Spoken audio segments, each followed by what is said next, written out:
After sending Zero away, Oberlin fell silent for a moment. It was due to cowardice and fear, he said slowly. That to reclaim the glory of the witches after defeating the demon, Acris decreed that only the transcendent witches should ascend to the throne. But transcendent witches were extremely rare, and over time, some remarkable ordinary witches took on the role of the Pope.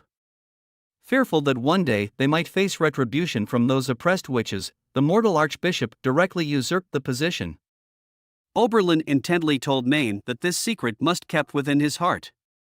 As for the other parts of history, Maine will come to know them in Illusion Chamber. Oberlin said even if Maine decided to let go of the Pope position, it could also be a good decision. Maine didn't quite grasp the weight of Oberlin's words, but he noticed that Oberlin's breath was fading, his eyes slowly closing. In the final moments, Maine thought he heard an apology, a whispered, "I'm sorry." In the border town, Agatha dressed up and, after breakfast, accompanied Wendy to Roland's office. Roland first inquired about Agatha's well-being and how she felt about the breakfast. Instead of replying immediately, Agatha studied the prince. For the first time, she found herself unable to read a mere mortal. Roland suggested that Agatha could tour the town with Nightingale or inquire Scroll about the books she might want to read. Shaking her head, Agatha showed no interest in these offerings. All she wanted to know was how Roland planned to prove that ordinary people could defeat the demon.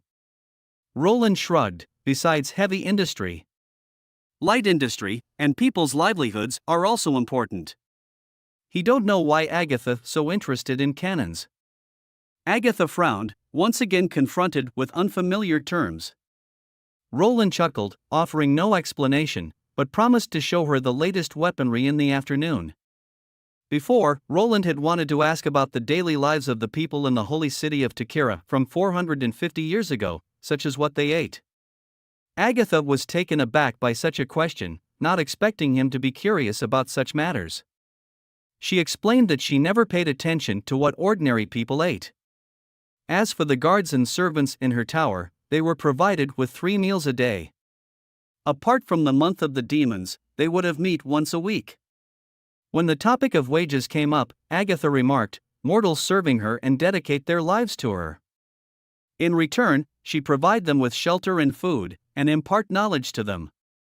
She felt there was no need to offer them any additional wages. Roland's curiosity grew as he listened. After those initial questions, he moved on to inquire about Agatha's knowledge of magic power and magic stones. Agatha explained that magic stones originated from the god punishment stones. However, their research on this topic cost them a lot of time and effort. To gain more insights, Roland would have to exchange it with knowledge that could increase the chances of a witch's awakening. Roland agreed. Tilly showed Agatha her flying magic stone and asked why they chose to walk when they had access to such stones. Agatha explained that while they understood magic power and magic stones, they couldn't manufacture the stones themselves. She went on to reveal that the stones were a creation of the demons. Within the demon species, there exists a peculiar kind they refer to as the Chaos Beast. Once these creatures consume a god punishment stone, they can produce various magic stones. They had once captured one alive. Although it continuously produced magic stones, they didn't know how to care for it properly, and the Chaos Beast died after just 6 months. Common demons also use magic stones in combat, Agatha explained. The type of stone that Tilly possesses likely belongs to one of the more powerful demon leaders. When Roland asked if the demons had always had these stones, Agatha rolled her eyes, telling him, if what Roland implying were true, humans would have been annihilated long ago. During the First Divine War, most demons didn't wield magic stones. They relied on their enormous strength, donned heavy iron armor, and attacked human cities with iron spears. This is well documented in historical records. The war raged on for centuries. Ultimately, humans were defeated and retreated to the plains.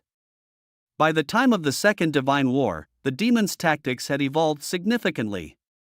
That war only lasted 35 years before they were thoroughly defeated, largely due to the vast disparity in numbers. As to how these demons reproduced, Agatha admitted she didn't know. However, she did know that demons cannot survive outside of the red mist. The flying and other beasts of the demons, however, didn't require this mist for survival. Upon being shown a photograph by Roland, after hearing their encounter, Agatha recognized the presence of demons in the forest. She suddenly stood up, her voice trembling with excitement, saying those were squat stone towers, they are devices to produce and store the red mist. She wanted to attack the demon camp. Upon hearing the proposition to launch an offensive attack against the demons, the witches inhaled sharply in surprise. Agatha said, if there are watcher demons in place for surveillance, it's guaranteed that there is a chaos beast within the camp. Otherwise, a small outpost in such a remote location, nestled between mountains and sea, wouldn't deploy rare high-ranking demons for protection. Roland recalled the highly corrosive nature of the red mist and how they couldn't get close to it. Agatha clarified, the red mist is only effective against witches. Ordinary humans, animals, and plants can survive beneath it, and flames can accelerate its dispersal. Agatha stated bluntly, this could be an opportunity for Roland to show her firsthand how mortals can win over demons. Pointing at Tilly, she suggested, Roland could use the flying witches to distract the flying beasts. Roland chuckled, shaking his head, telling her that last reconnaissance wasn't carried out by flying witches but by a hot air balloon. This transportation tool can only accommodate about 10 people and isn't suitable for transporting soldiers. Furthermore, Agatha's plan isn't foolproof. They don't know the number of enemies they are facing, and he don't want to see casualties. A wave of irritation washed over Agatha. She thought to herself, how could there possibly be a perfect plan when battling demons? How could there not be casualties? This prince is undoubtedly deceiving her. Only someone who's never experienced the brutality of war would be so concerned about the life and death of their troops. Although she felt disappointed, Agatha managed to keep her emotions in check. She kept these thoughts to herself, deciding to reserve her judgment until after seeing the new weapons. However, her hope in Roland had greatly diminished, and she didn't harbor much expectation for these new weapons. A prince who only knew of battles from books, a group of supporting witches, and frail, powerless mortals, how could they ever defeat the demon? She slowly took a seat. When asked why they named the war against the demon invaders the Divine War, Agatha responded with a hint of desolation. The annals don't document the reason for the war's name, but that's what everyone calls it, she then continued, revealing that the demons came through the stone gates, also known as the gates of hell, rising from the depths of the earth. According to the annals, every time the blood-red moon descends, the gates of hell would open. In any case, these stone gates open once every few centuries. Roland clapped his hands, encouraging everyone to stay optimistic. They now had a general understanding of the demon. He opened the office door, suggesting everyone take a break for lunch first. A surge of irritation bubbled up in Agatha's heart as she fiercely cut into the meat on her plate. She was immensely displeased with the prince's luxurious lifestyle, indulging in gourmet food even during times of war. This only fueled her anger more. It was a mix of resenting her inability to resist the allure of delicious food and her frustrations towards Roland. When she saw Roland leave alone after his meal, Wendy explained, His Highness is taking his afternoon nap, it's his usual routine. He always says that maintaining one's health is of utmost importance and ensures he gets adequate rest. Agatha grew even more angry, thinking that it was just an excuse for laziness. Agatha couldn't fathom why all the witches here placed such unwavering trust in this prince. Did they truly believe that he could defeat the demon and the so-called church?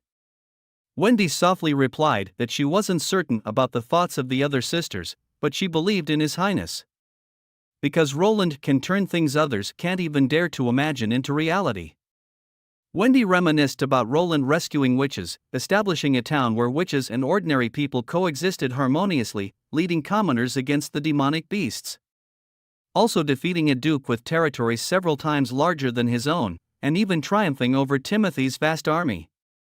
Agatha countered, claiming these are mere mortal conflicts, incomparable to the God Punishment Army and the demons. Wendy shook her head gently, it's not just that. Roland imparted knowledge and ideals that evolved the abilities of 4 witch sisters. Roland not only created machines of immense power but also weapons that enable ordinary people and night to overcome even extraordinary witches.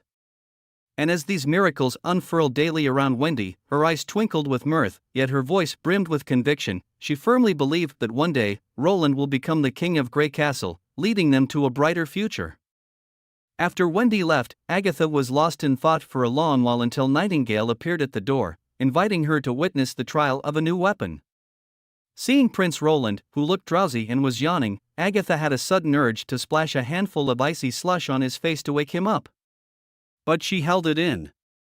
As they left the castle, it was her first time seeing the full view of the town in daylight. The town was remarkably orderly, even Takara's inner city couldn't boast such neatness and organization. After all, it was just a small town, Agatha thought dismissively and snorted. Turning to Nightingale, she asked, "How many people live here?" Nightingale pondered a bit and said, "It used to be 2,000, but now it's close to 30,000. Agatha initially only heard the 2,000 part and thought Roland was planning to use such a number to fight the demons. But hearing the figure jump to 30,000 made her eyes widen in surprise. How could such a small place house 30,000 residents? Agatha remembered when the population of the Holy City exceeded a certain threshold, the city's demands would multiply. First was the sharp increase in food and water needs, followed by the expansion of slums leading to a deterioration of public order. Having experienced this firsthand, she knew the challenges of expanding a city's population. She thought Nightingale might be misleading her and decided to seek clarity from Wendy. Walking through the bustling streets, Agatha followed the prince and others to climb a segment of the city wall made of mud. Her disappointment deepened. Soldiers saluted Roland, and as they walked along the wall, Agatha soon saw the object of the trial. The weapon's design was quite peculiar. It was a long, metallic cylindrical object. Apart from its fixed stand, there were two shorter tubes attached above and below the main body. She couldn't fathom how it would be used to attack enemies. Roland announced, "This is the latest weapon of Border Town, the emblem of justice and glory, the 152mm Fortress Standard Cannon." Agatha couldn't help but frown. Justice and glory? Fortress Standard? The terms sounded frivolous. The subsequent explanations seemed to be full of crap, forcefully coined terms. Was this truly the knowledgeable Prince Wendy spoke of, who was deeply trusted by the witches? After his speech, only Nightingale clapped, making the atmosphere momentarily awkward. Roland cleared his throat and signaled Axe to begin the test fire. Agatha watched intently, not missing a single movement. Roland motioned for everyone to cover their ears. Just as Agatha was about to ask why, an explosive boom sounded next to her. A ringing echoed in her ears as silence surrounded her. The metallic tube emitted an orange-red flame. Nightingale supported her from behind. Agatha looked at the open snowy field ahead but saw no change. Looking puzzled at Roland, Roland explained that the weapon could launch shells, or she could think of them as giant crossbow bolts, to strike distant enemies. There were flags placed at intervals of 1,000 meters, the farthest one being 5,000 meters away. Roland converted the distances using ancient measurements, leaving Agatha stunned. Unfortunately, 5,000 meters was too far for them to see where the shell landed. He then prepared for a rapid-fire demonstration. When the cannon fired a second time, Agatha was prepared and had covered her ears. What she saw next was incredible. The prince was not lying, the weapon indeed fired projectiles, and at a speed that was impossible to track with the naked eye. She saw explosions in the distance. Gazing at the long-barreled weapon, Agatha was mesmerized. When asked if it was a weapon made by witches, Roland said it was a combined effort of witches and ordinary folks. Agatha felt a crack in her long-held beliefs. Had the Federation been wrong all along? Was what the prince said true? When Tilly saw the new weapon, she was equally astonished. Ashes and Andrea were perplexed about how the weapon could generate such immense power. Tilly felt they had been left far behind in technological advancements, which left her slightly despondent. Seeing the painstakingly assembled ammunition get depleted so quickly, Roland felt a pang of pain in his heart. Still, he had to maintain an enigmatic demeanor to hide his reluctance.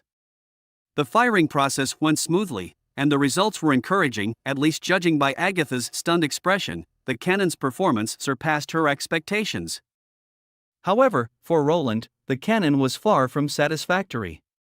There were still many technicalities to be refined, particularly the weapons chamber was too small, leading to less than ideal range.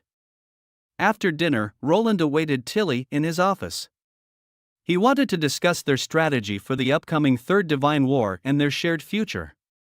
Pouring a cup of tea, Roland handed it to Tilly.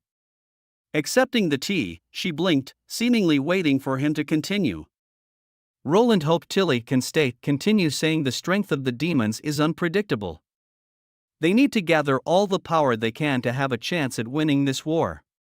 He then mentioned her about the weapon they saw earlier that were capable of defeating the demons. Taking a sip of her tea, Tilly remained silent for a long time. Though Roland tried to maintain a calm face, Roland anxiously awaited her response. Finally, breaking the silence, Tilly asked, if she were to stay, what will happen to the witches back on Slumbering Isle? Suppressing his excitement, Roland said, bring them all to Border Town. He can allocated land specifically for Slumbering Isle witches. They'd still be led by Tilly. He didn't care if those witches couldn't fight for him. He believed support witches could play a significant role. Tilly seemed tempted by the generous offer, keen on both fighting the demons and pursuing her academic interests. However, she expressed concern about the independence of the Slumbering Isle witches. If they relocate to the western regions and a conflict arises, the witches would be defenseless. Before Roland could protest, saying it will never happen, Tilly cut him off, emphasizing the precariousness of relying solely on verbal assurances.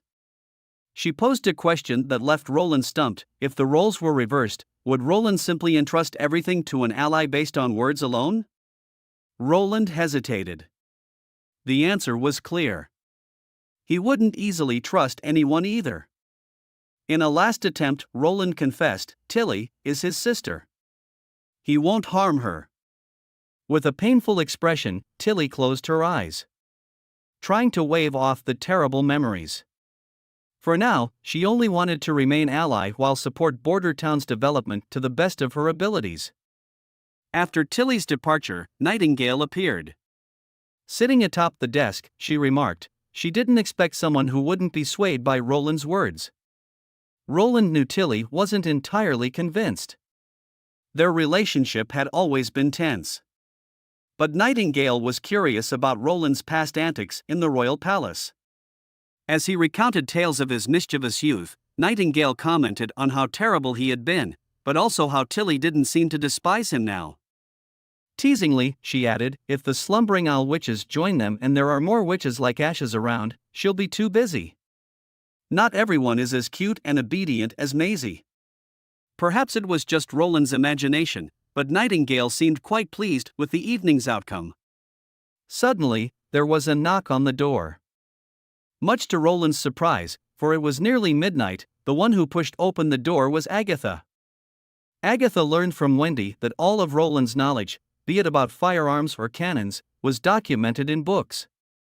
Upon hearing this, Roland took out 2 books, telling Agatha that they contained the principles but not the crafting methods, they were merely introductory textbooks. Agatha then inquired again, confirming that only members of the Witch Union could study these materials. She expressed her desire to join the Witch Union. Roland, somewhat curious, remarked that the Witch Union was an organization specific to the border town and that the lord of this small town was just a mere mortal. Agatha lowered her gaze, saying that if weapons can be crafted potent enough to counter demons, while keeping the witches safe and also not in conflict with the Federation, she wouldn't mind collaborating with a mortal. She hesitated for a moment, perhaps finding it a bit difficult to say to serve Roland. Roland had initially thought Agatha would accompany Tilly to the Slumbering Isle. However, Agatha declared she no longer wished to flee, she hoped to witness victory right here. After a pause, Roland said he couldn't ensure they wouldn't be at odds with the Federation. Roland, suspecting the Federation might not have disbanded but rather rebranded and gone underground. Based on the information Agatha provided about their escape from Takira, Roland deduced that when the Federation, with their transcendent witch leading and a group of saintly warriors, migrated here, they shouldn't have gone unnoticed. He suspected the Church might be the new face of the Federation. He doubted that mere mortals could wrest control from witches, suggesting instead that the Federation witches might have turned the Federation into an organization that hunts their own, making it easier to mass-produce the God punishment soldiers. Agatha listened in disbelief to Roland's words, though Roland mentioned it was only a hypothesis. Retrieving 2 hefty books from the bookshelf, he presented her with chronicles penned by the Church itself and the annals of the 4 great kingdoms documented by astrologers, suggesting Agatha give them a read. With utmost seriousness, Roland stated that the Church must be eradicated at all costs. If Agatha was willing to stand by his side against the demons, he would welcome her into the Witch Union. The following day, in the back garden, Agatha showcased her powers. Scroll documented her ability, which was to generate cold, which, after evolving, allowed her to solidify objects even at room temperature. When questioned about the evolution of her powers, Agatha shared how she'd continually tried to chill water more rapidly. Until a particular scene she saw led to her epiphany that everything existed in 3 states: gas, liquid, and solid. This realization of hers was then recorded in the universal laws. Upon Roland's inquiry about what the universal laws were, Agatha was taken aback by his apparent lack of surprise. Roland commented on the ubiquitous presence of gases in the world, adding it was a regular occurrence. He mentioned there were different gases, each with unique boiling and melting points, all of which were common knowledge in the books. A sudden weight pressed on Agatha's chest. Pouting, she explained that the universal laws documented the insights and journeys of high-order awakeners as their powers evolved. Roland once again welcomed Agatha and subsequently assigned her to the alchemy workshop. During lunch, Roland pondered on the large-scale production of nitroglycerin. The most crucial step was temperature control. If the temperature of a large reaction container could be maintained, nitroglycerin could be produced safely in large batches. However, he wasn't entirely sure if this approach was feasible. At the dining table, he shared lunch with Margaret. She assumed Roland's concern was due to the high costs of transporting refugees, causing him to be distressed. Roland waved off the idea, expressing that his mind was on something else and conveyed his gratitude for everything Margaret had done. After slowly finishing her soup, Margaret regretfully mentioned she might not be able to visit the border town as often the next year. She explained that Timothy had issued an order prohibiting the trade of saltpeter. This revelation made Roland puzzled. According to the information Margaret had gathered from City Hall, the royal capital seemed to be planning a comprehensive blockade and sanctions on the western regions. It wasn't just saltpeter, even merchants might be stopped at Crimson Water City.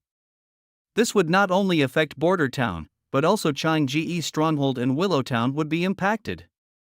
Although many nobles were against it, Timothy had no intention of retracting the order. Thus, Margaret probably wouldn't be able to visit Border Town next year. Roland realized he had pushed Timothy to the brink, but trade was the Achilles heel of Border Town. Currently, the municipal treasury held a limited amount of gold. And saltpeter, essential for the mass production of acid, was in short supply. This would cause significant delays in the weapons upgrade. If no merchants came to Border Town, its economy would collapse. Standing up, Roland spoke to Margaret, assuring her that this situation wouldn't last long. The next time she visited, she would see an entirely transformed city. Margaret looked at him, somewhat surprised. Roland explained that once the month of the demon concluded, he would establish a direct trade route connecting to the fjord. He invited Margaret to be part of it. Margaret, with evident curiosity, pointed out that there seemed to be no good port here that led to the sea. Roland replied, "Not now, but he can build one." He planned to set up a port in the southern part of Border Town, leveling the coastal ridges to facilitate the transportation of goods from the Western Territory. Roland hoped Margaret would provide ships to handle the transport and sales. Soon, Roland had his guards bring in the newest products of Border Town. A guard entered, presenting a plate filled with transparent crystal bottles. Margaret, driven by curiosity, uncorked one and sniffed. Her eyes instantly lit up. It was perfume. She examined the bottle from every angle, clearly enamored. Compared to the products from the royal capital, this perfume seemed even more fragrant. Generously, Roland gifted Margaret several bottles. When she inquired about the annual production capacity, Roland mentioned it could be tenfold that of the royal capital. However, internally, Roland knew that with Leaf and Evelyn, he could produce even more. But rarity adds value. He hoped Margaret could act as an agent to sell these goods. Margaret agreed without hesitation. She was well aware of the golden opportunity in front of her. Outside the window, the snow grew heavier, large flakes as big as fingernails fell from the sky. Looking out, the town was covered by snow. In a room, Tilly, Anna, and Agatha sat close together, enjoying the warmth of the charcoal fire, discussing and learning fascinating new information. When Agatha asked Tilly what Roland was like before, Tilly hesitated for a moment. Then said he was arrogant and timid, also very obstinate. Overall, he had a terrible character, she said with a hint of complaint. Even after coming here and showing some improvement, it's still hard to guess what's on his mind. The room went silent. Tilly felt the strange gaze of the other two. Anna chuckled, indicating that it was the first time she'd heard Tilly speak like that. Realizing she had spoken too freely, Tilly felt she had been impolite, especially coming from an ally. Perhaps she had been too relaxed recently. Before Tilly could explain herself, Anna waved her off with a smile, saying the prince wouldn't mind such words. Anna reasoned that Roland probably had his own difficulties and past regrets. Tilly was surprised, as Roland never discussed these things with Anna. Anna added that she never asked and believed that if Roland wanted to share, he would. From their conversation, Agatha inferred that Roland had changed significantly from his past self. There were rumors in the Exploration Society that the more extraordinary a person, the more peculiar habits they might possess. Such a transformation in Roland might be seen as a normal phenomenon. Agatha asked if Roland ever howled at the moon in the royal palace or stared at walls for a long time. Tilly shook her head, saying that other than acting somewhat eccentrically, he was no different from ordinary people. However, she had heard stories of him proclaiming in a court lesson that he wanted to marry a witch. Likely, because of this, both his elder brothers and his father began to dislike him. Agatha mentioned that marrying a witch was a grand ideal in Takira. Tilly clarified that times were different 400 years ago. If he married a witch, he wouldn't have an heir to inherit everything. It was unthinkable for a prince. Tilly sighed, hoping that after all this time, Roland had forgotten about the foolish things he'd once said. Anna suddenly spoke up, but the prince still wants to marry a witch. Upon hearing this, both of them widened their eyes in surprise. Petrov got up from the bed. The woman beside him turned over, her sleepy eyes fluttering open, telling him it was too early. She exhaled warmly by Petrov's ear, coaxing him to stay with her a bit longer. As Petrov got dressed, he explained he had official duties to attend to. The woman reached out, looping an arm around his waist, reminding him, even if Roland has taken Changji's stronghold, Petrov is in control here. Petrov fondly patted her head, replying, "But His Highness is the true lord of the Western territories." Outside, the biting cold air reminded him of a journey he made a year ago, when he had braved a snowstorm, sailing to the border town to deliver a threat letter from Changji's stronghold on behalf of Duke Ryan. And now, he was on his way to the border town again. As he walked through the outer city district, heading for the docks, a commotion from a street corner drew his attention. Distinct shouts of "demon" and "hang her" pierced the air. Petrov sent a knight beside him to investigate. It didn't take long for the knight to control the scene. 2 children and an elderly woman were kneeling on the ground. The children's clothes were ragged, making them appear all the more pitiable in the biting cold. The old woman suddenly pointed at a red-haired girl, accusing her as a demon and telling Petrov, "This girl has become a witch."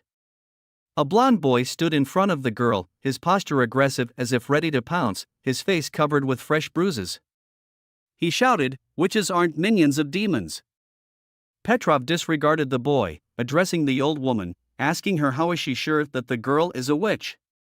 The elderly woman went on, urging Petrov to hang the girl.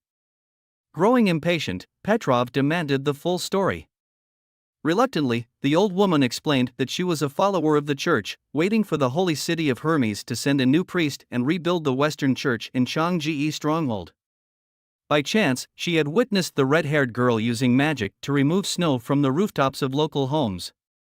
In her recount, the old woman constantly lamented the absurd teachings of Roland and the theater's twisted performances such as the Witch Diary that muddled right from wrong. After listening, Petrov instructed his knights to take the elderly woman for further interrogation and to arrest all the followers associated with her before his return. Before the woman could protest further, a knight silenced her with a sharp slap. Petrov then turned his attention to the terrified young girl, asking her to demonstrate her abilities.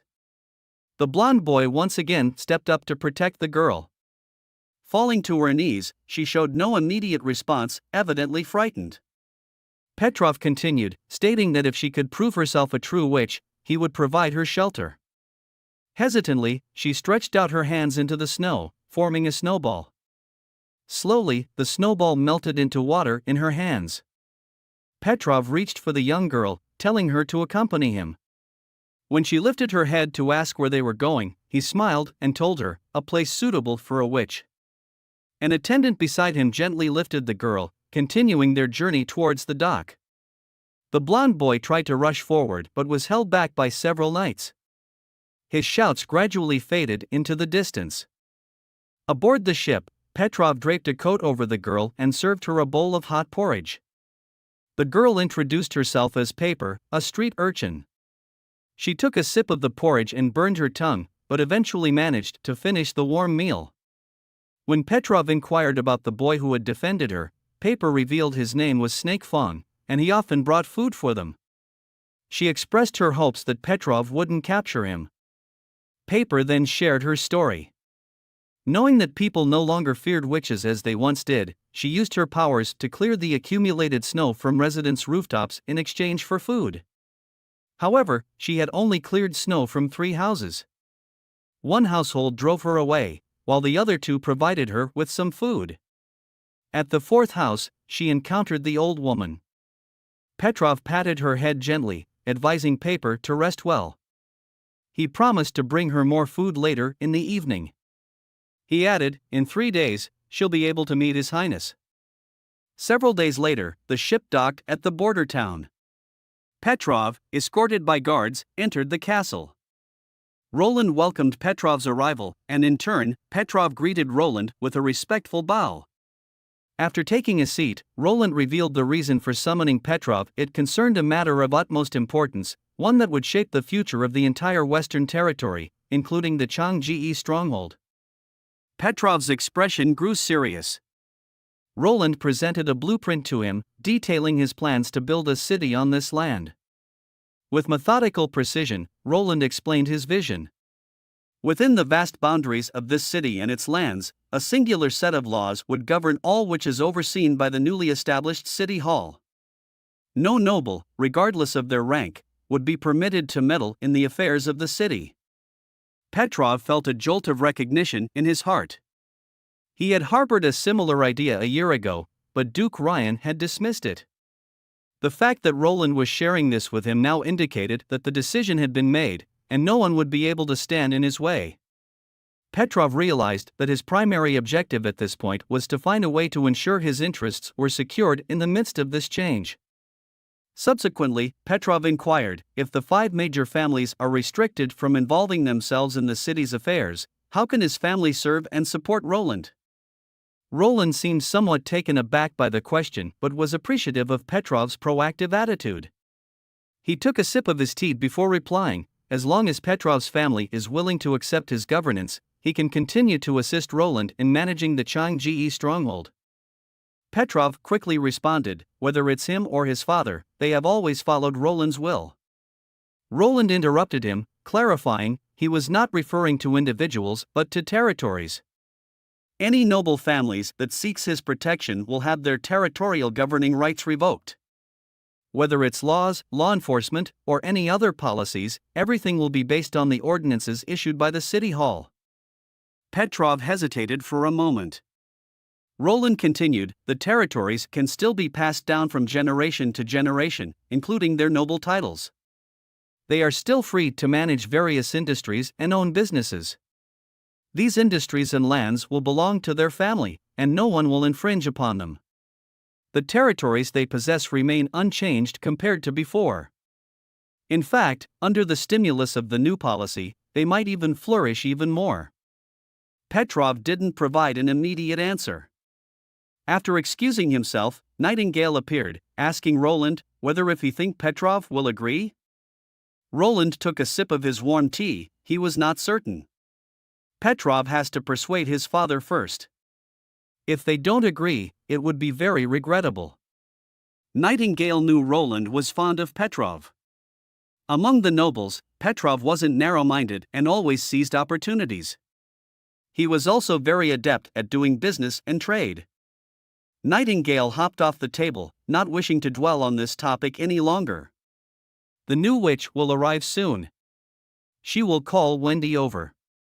For security reasons, and under Scroll's suggestion, the Witch Union decided that every time they received a foreign witch, Nightingale should first verify the newcomer's identity by discerning any of their lies. Roland couldn't be present during this, as the witches didn't carry God punishment stone with them. There was always the risk that a newcomer might lash out unexpectedly, causing unintended harm. Roland found this protocol a bit amusing, but understanding the witch's good intentions, he decided to comply. Leaving the office, he returned to his office and immediately summoned Barev, the chief administrator of the city hall. Barev was surprised that Roland wanted to recruit witches with a monthly salary of 1 gold. Roland explained that this salary was on par with other top professional positions, and by offering it, he was not just giving them a wage but also affirming their status here in the western region. Barev inquired why Roland didn't mobilize the people to seek out witches, just like how he did with the spies. Roland replied that he didn't want to mimic the church's methods, he hoped the witches would come forward willingly. Just as Barev was taking his leave with a bow, Wendy entered swiftly, informing Roland that the identity of the new witch had been verified. Roland chuckled, commenting that they were being overly cautious. Wendy firmly replied that such prudence was necessary, emphasizing that Roland's personal safety was their top priority. Roland was deeply moved and instructed Wendy to bring in the new witch.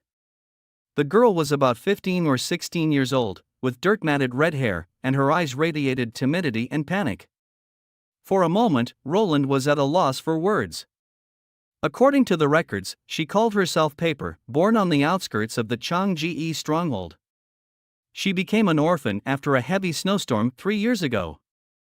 Roland knew that she was still in a state of shock and would likely need a significant amount of time to adjust to her new life. He looked to Wendy and told her to first give the girl a bath, let her rest for a while, and ensure she had a good meal. Wendy bowed in acknowledgement and then led the girl away. Steam wafted in waves from the tub inside the bathroom. Wendy once again relished the joy of being an elder sister. Without the disguise of clothes, the girl's frail body covered in wound and malnutrition was laid bare before Wendy's eyes. Fortunately, she was a witch, and with proper care, she would recover in no time. After cleaning herself, it was time for a delightful bath. Wendy tested the water temperature before gently placing the girl into the tub. The girl, Paper, had awakened her powers 2 years ago. Wendy explained to her knowledge about witches and magic. Holding her close, Wendy reassured her that everything would be all right once she settled in the border town.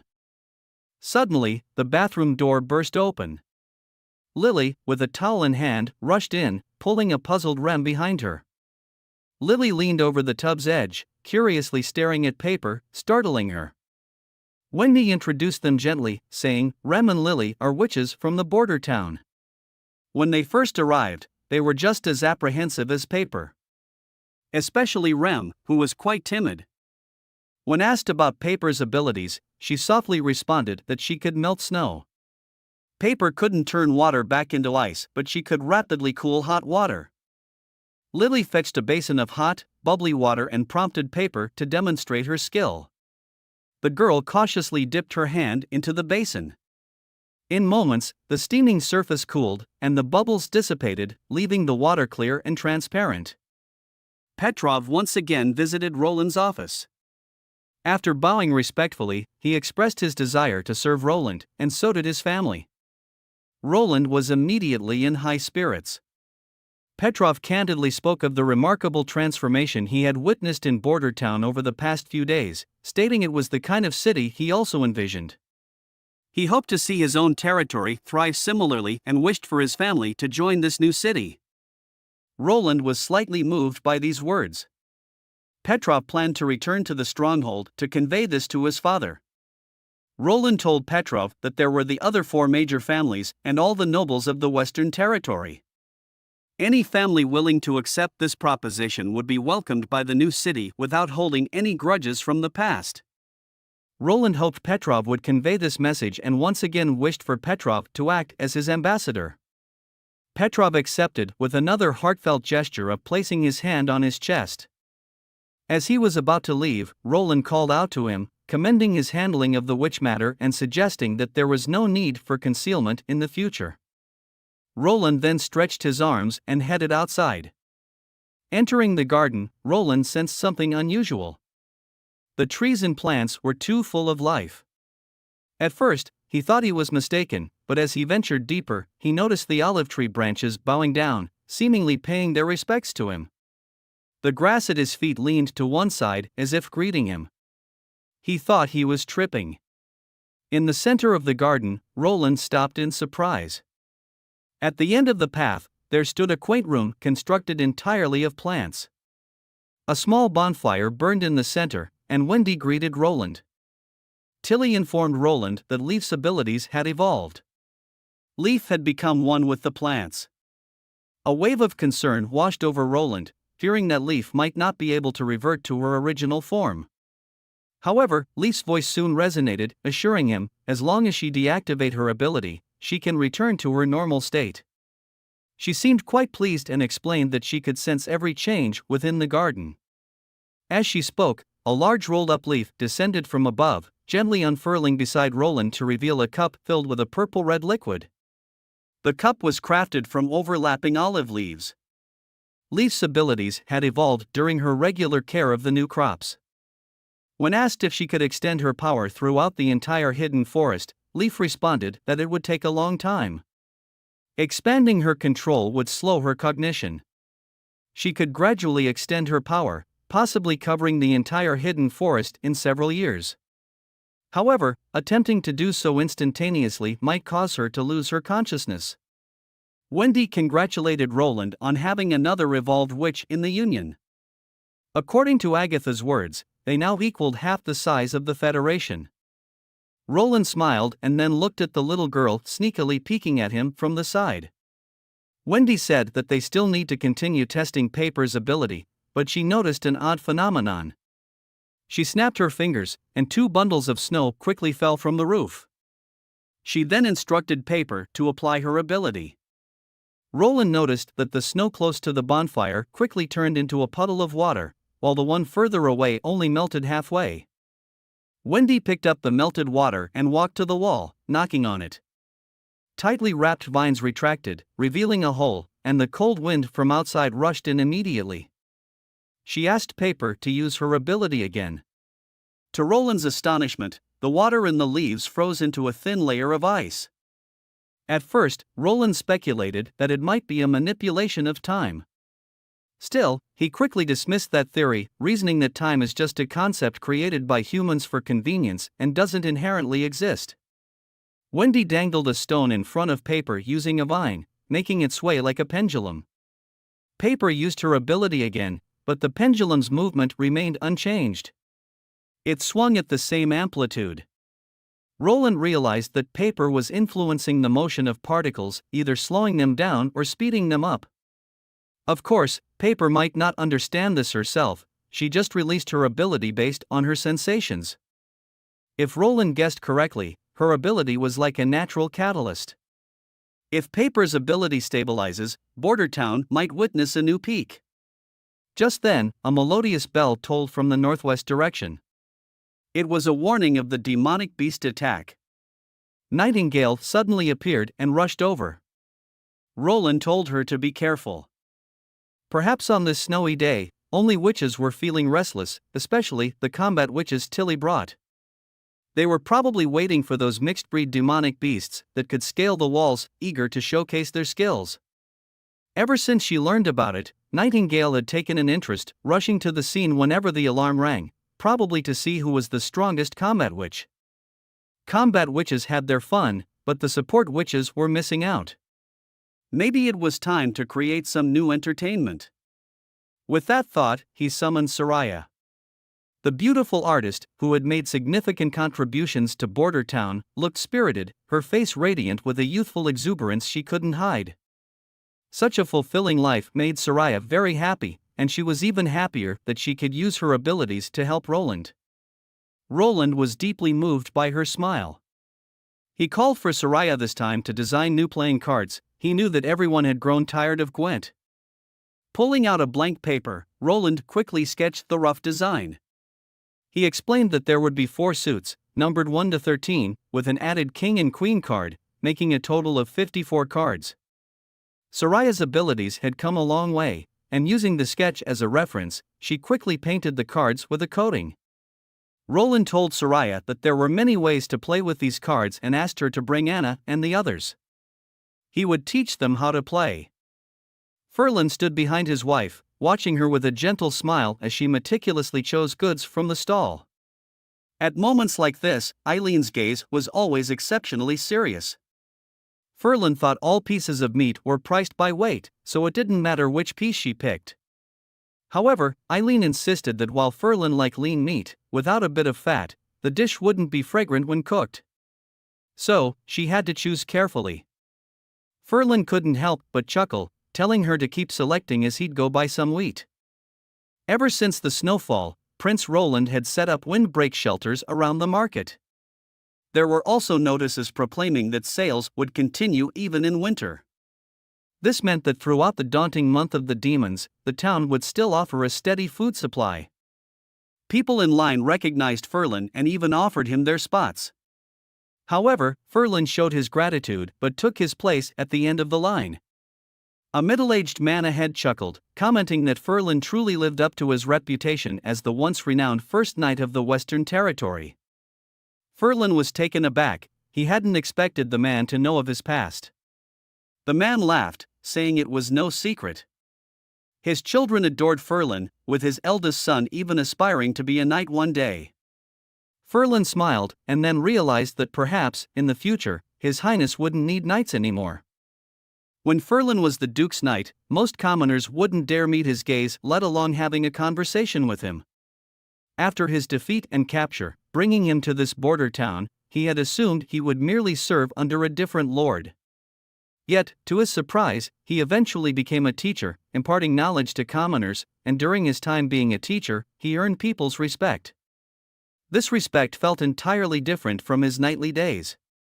People no longer avoided or distanced themselves, instead, they hoped to draw closer to him. Perhaps, he mused, he wasn't meant to be a knight after all.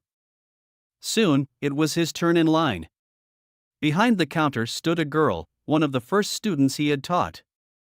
He was pleased to see his former student now working at the town hall. A look of delight spread across her face after seeing Ferlin. They then exchanged some words. Not wishing to delay others, Ferlin purchased a batch of wheat, hoisted the sack over his shoulder, and stepped aside. Just then, a flash of blue caught his eye. A stunning woman with rare blue hair and delicate features. Ferlin felt as though his blood had frozen, not because of her extraordinary beauty, but because he recognized her.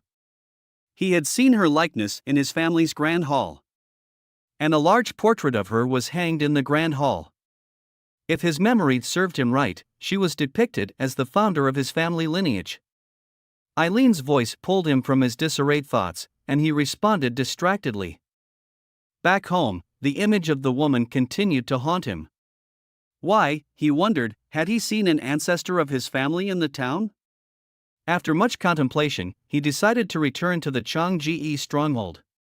He knew too well that having left his family, he shouldn't set foot in the family territory again. But he knew he had to tell this to his father.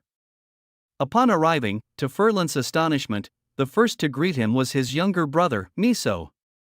Noticing Furlan was alone without any attendants, Miso tauntingly asked if Furlan had returned to ask for money. Furlan calmly replied that he wasn't there for money and had no intentions of contesting for the heir's position. Furlan said he have a comfortable life being a teacher in the border town. When Miso heard that Furlan was teaching commoners in the border town, he dismissed it as a fabricated tale. Miso even went so far as to insult Eileen. Suddenly, a stern voice echoed from behind, causing Miso to flinch. Furlan turned to find the voice and was met with the gaze of his own father. The nobleman stated firmly that Lady Eileen was in no way inferior to any noble. Miso needed to be respectful. Without sparing another glance at his younger son, the nobleman instructed Furlan to join him in the study. Furlan followed his father to the mansion's second-floor study room. As they passed through the grand hall, Furlan's eyes were instinctively drawn to the wall adorned with portraits, and once again, he was met with the visage of the blue-haired woman. Upon entering the room, the nobleman started by mentioning the recent successful performance at the theater. He had seen Furlan's wife, and it seemed they were leading a good life. Furlan felt a sudden warmth in his eyes, touched that his father had begun the conversation with this topic. Furlan shared that they had made a home in the border town and intended to start a family after this year's month of the demons. Furlan took a deep breath. Furlan composed himself and spoke of the woman he had encountered in the border town, remarking on her uncanny resemblance to the woman in the portrait in the grand hall. The nobleman's hand trembled, nearly knocking over his teacup. He looked up, eyes widening. Furlan theorized that the woman might be a descendant of the person in the painting. However, the nobleman immediately shook his head, insisting that it was impossible for her to have descendants. Furlan, conceding, lowered his gaze, suggesting he might have been mistaken. After a moment of thought, the nobleman voiced that while she couldn't be a descendant, she might very well be the person from the painting herself. Furlan could hardly believe what he was hearing. The idea was even more incredulous than his own. A person living for over 4 centuries? The nobleman recounted how Furlan, as a child, would frequently go into the basement and would often receive a beating for it. It wasn't that the nobleman wanted to be strict, it was because the basement housed a precious heirloom of their founder ancestors. Following his father into the basement. The walls were lined with stones of god punishment, and opening one chest revealed it to be full of magic stones. It was only then that the nobleman confessed their family lineage was built under the protection of a witch. Their ancestor, in the times of Lady Agatha, had led a group to the tower in the hidden forest. Among them was their housekeeper. He should have accompanied his master, Lady Agatha. But he had faltered, instead opting to stay behind and oversee their supplies. In some sense, his act was akin to betrayal. After reaching the Western Territory, he was consumed by deep regret and self-blame, and documented these feelings. The witch never returned, and their ancestors severed ties with the Federation. From the very beginning, the nobleman knew that everything the church did was wrong, but he was powerless to stop it.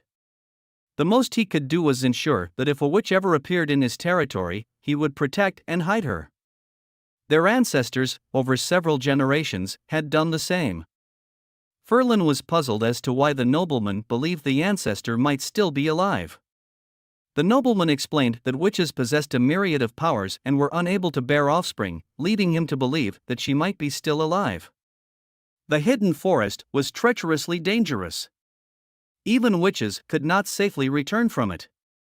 For ordinary person to venture there was tantamount to courting death. However, in his last will, their ancestor had noted this, expressing hope that future generations could journey to the stone tower in the hidden forest, even if just to catch a glimpse. Furlan opened this long-forgotten journal, and from the very first page, he could feel the remorse imbued within every line. Much of the writing had faded over time, becoming nearly illegible. He took his time and eventually he reached the last page, where the contents of the will were written. Perhaps it wasn't so much a will as it was an unfulfilled wish. The nobleman decided to bring the journal along to meet the lady Ferlin had spoke of. Andrea, munching on dried fish, asked Roland why he had summoned them. Roland playfully suggested they guess, promising an extra serving of ice cream sandwich for dinner if they got it right. Andrea's interest was immediately piqued. Ashes hypothesized that it might be to install plumbing in the room. Nightingale scoffed, pointing out that for simple plumbing, such large pipes wouldn't be necessary. Andrea felt a rush of camaraderie. Nightingale had thought just like herself, only Nightingale from the Witches' Union had the audacity to address the extraordinary witch in that tone. Since arriving at the border town, the only witch she felt closest to was Nightingale. They shared noble backgrounds and identical hair colors, recognized each other's combat abilities, and Nightingale was even willing to share her dried fish. Most importantly, she also had some beef with Ashes. Ashes huffed in response. Nightingale, smirking, mentioned that she was by Roland's side when he was drafting the designs, so she knew what they were for. Rem protested that it was unfair. Roland chuckled and declared that Nightingale was disqualified from this guessing game. As a hint to the witches, Roland mentioned the pipes were just a part of a system and suggested they might get their answer by exploring other places. Maisie and Lightning immediately zoomed out of the room. Andrea whispered to Nightingale, asking what it was all about. Nightingale confessed that even though she had seen the designs, she didn't understand them. She mused that if anyone in the Witches' Union could comprehend Roland's intentions just from the blueprints, it would probably only be Anna. After much hesitation, Andrea ultimately decided against asking Anna. Following the prince's hint, Andrea went from room to room, inspecting everything she could find. In the rooms that were completed, she noticed that the copper pipes were shielded with right-angled iron grates as if to prevent anyone from touching them. Outside, one of the pipes connected directly to the well in the courtyard. She speculated that it might be used to heat water, but that seemed too cumbersome. Prince Roland gathered all the witches in the Grand Hall and announced the official launch of the castle's heating system. Roland explained that firepan were inconvenient to move and required windows to be opened for ventilation, otherwise, there was a risk of carbon monoxide poisoning. The new heating system had no such concerns. Apart from Anna, Soraya, and Hummingbird who were involved in the installation, the only one who guessed correctly was Tilly. All of them would receive the promised ice cream sandwich. Today, Roland was set to give a public lecture on the preparation of nitrogen, with Kyle assisting in the explanation.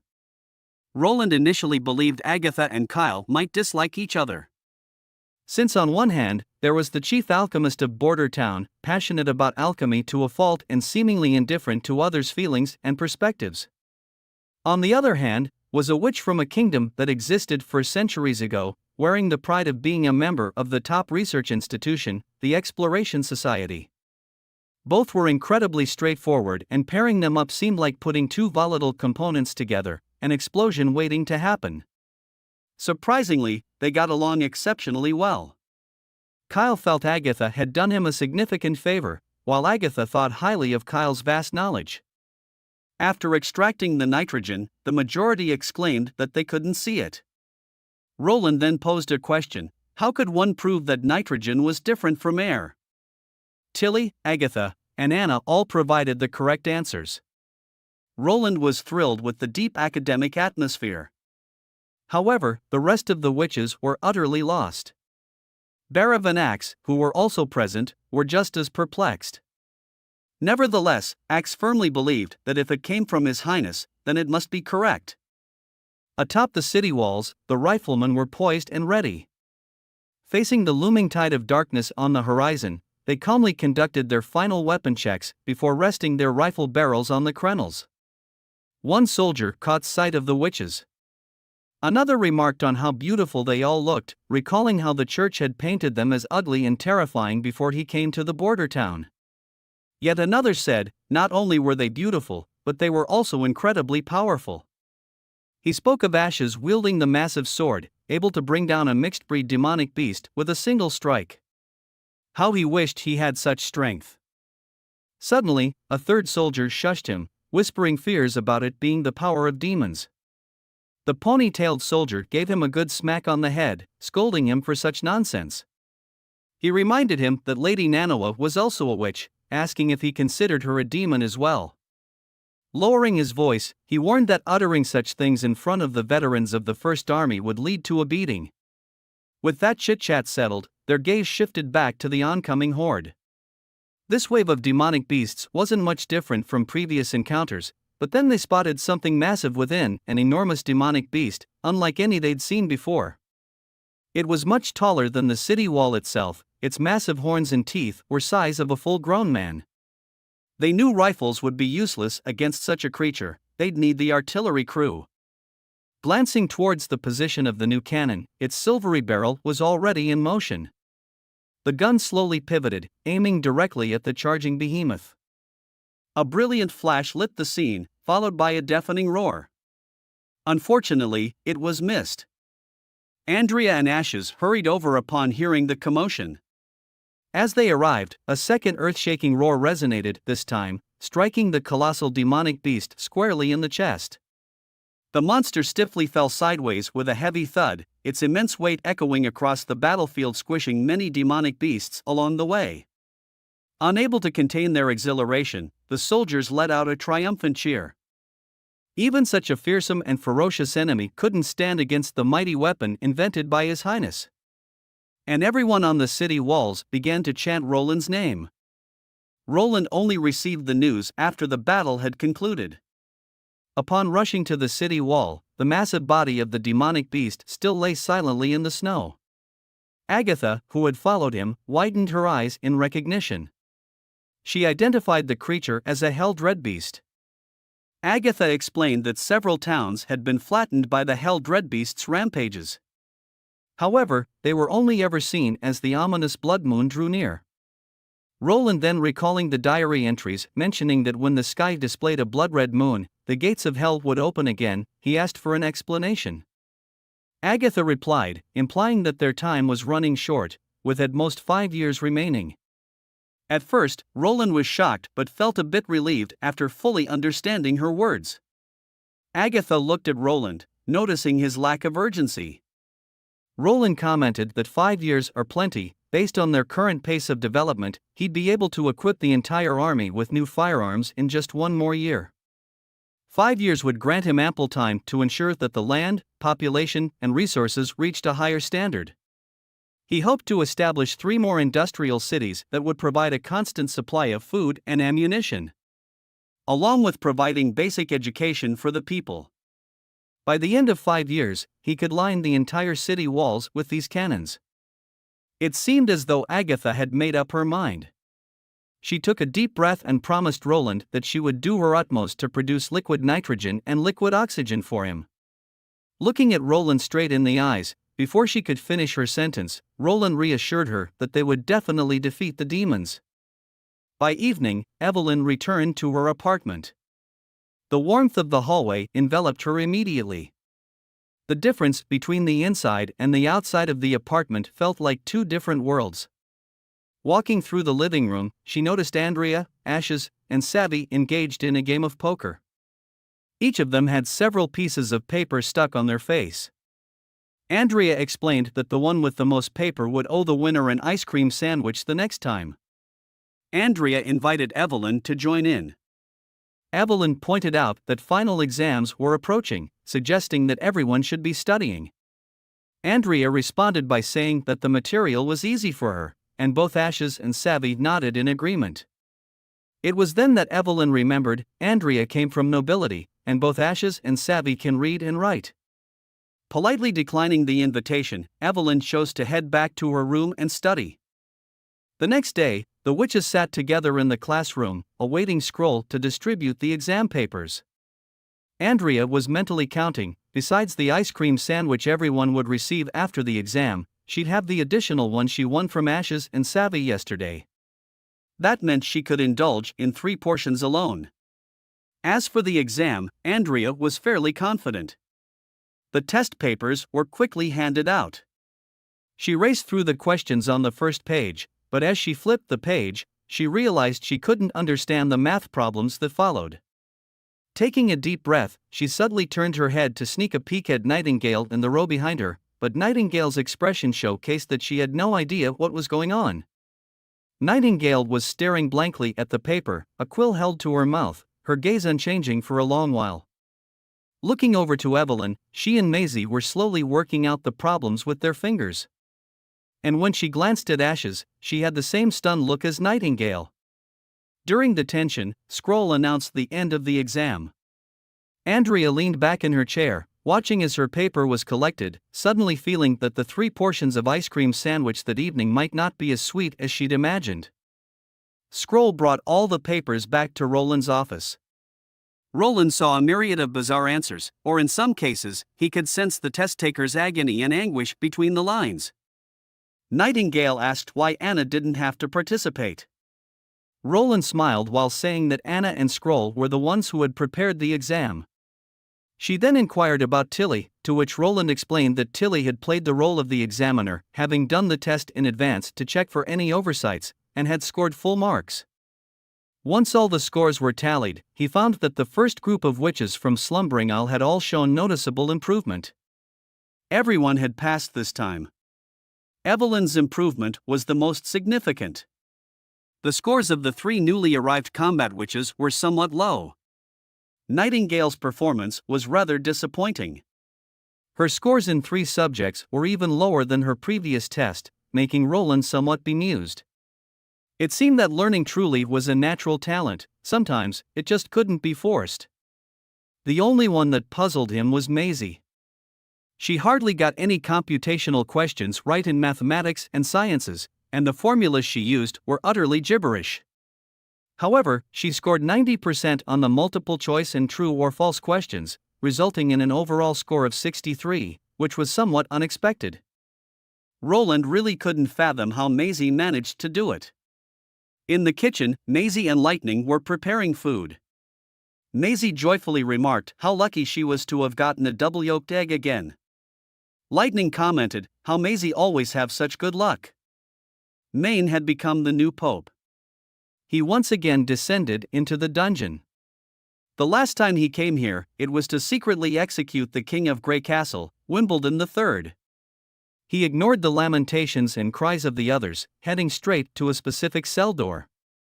The guard opened it for him, and he stepped inside. He saw Zero. The Pure Witch stood with her back towards the entrance, hands shackled to an iron bar above her head. Dozens of fresh whip marks marred her back. Maine asked Zero if she realized her mistake. Zero groaned softly as if roused from sleep. Seeing that it was Maine who had come, she laughed and asked, "When Maine seek obedience, does he mean obedience to Maine specifically, or a respectful attitude towards all the other bishops as well?" Although displeased by Zero's tone, Maine answered straightforwardly, "Obviously it's obedience to his commands." Zero responded that if Maine demanded as such, she would obey. Maine then ordered the guards to unshackle her. With his staff, he picked up her clothes, tossed them to her, and instructed her to get dressed and follow him. He had a mission for her. Zero casually draped the clothes over herself and followed him out of the long prison corridor. Maine began explaining that this year's month of the demons might last up to 5 months. He commanded Zero and the other pure witches to head to the Grey Castle. They were to exploit the chaos brought by the heavy snowfall to exterminate the rebels. On their list was Timothy Wimbledon and Roland Wimbledon. After waiting a long while without getting a response from Zero, he was about to punish her once again. Maine, with a stern face, turned only to find Zero's lips curled in a smirk, her eyes radiating a dangerous glint. A shimmering light appeared. When Maine opened his eyes again, he found himself standing in a vast plaza. He suddenly realized that this was the old holy city from when he had just become a believer.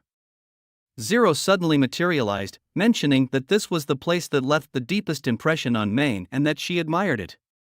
Memories that momentarily faded reconnected in an instant.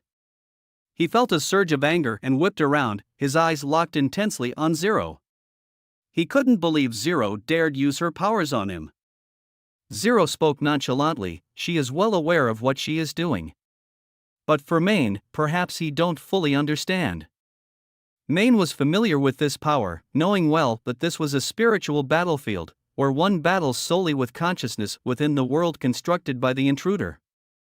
Here, the victor gains all, and the loser is stripped of everything. He reached for the god's punishment stone necklace hidden under his clothing, wondering why it was ineffective. Seeing through Main's thoughts, Zero chuckled, its domain has been nullified. A realization hit Main. Only one person possessed such an ability, Isabella. He felt the sting of betrayal.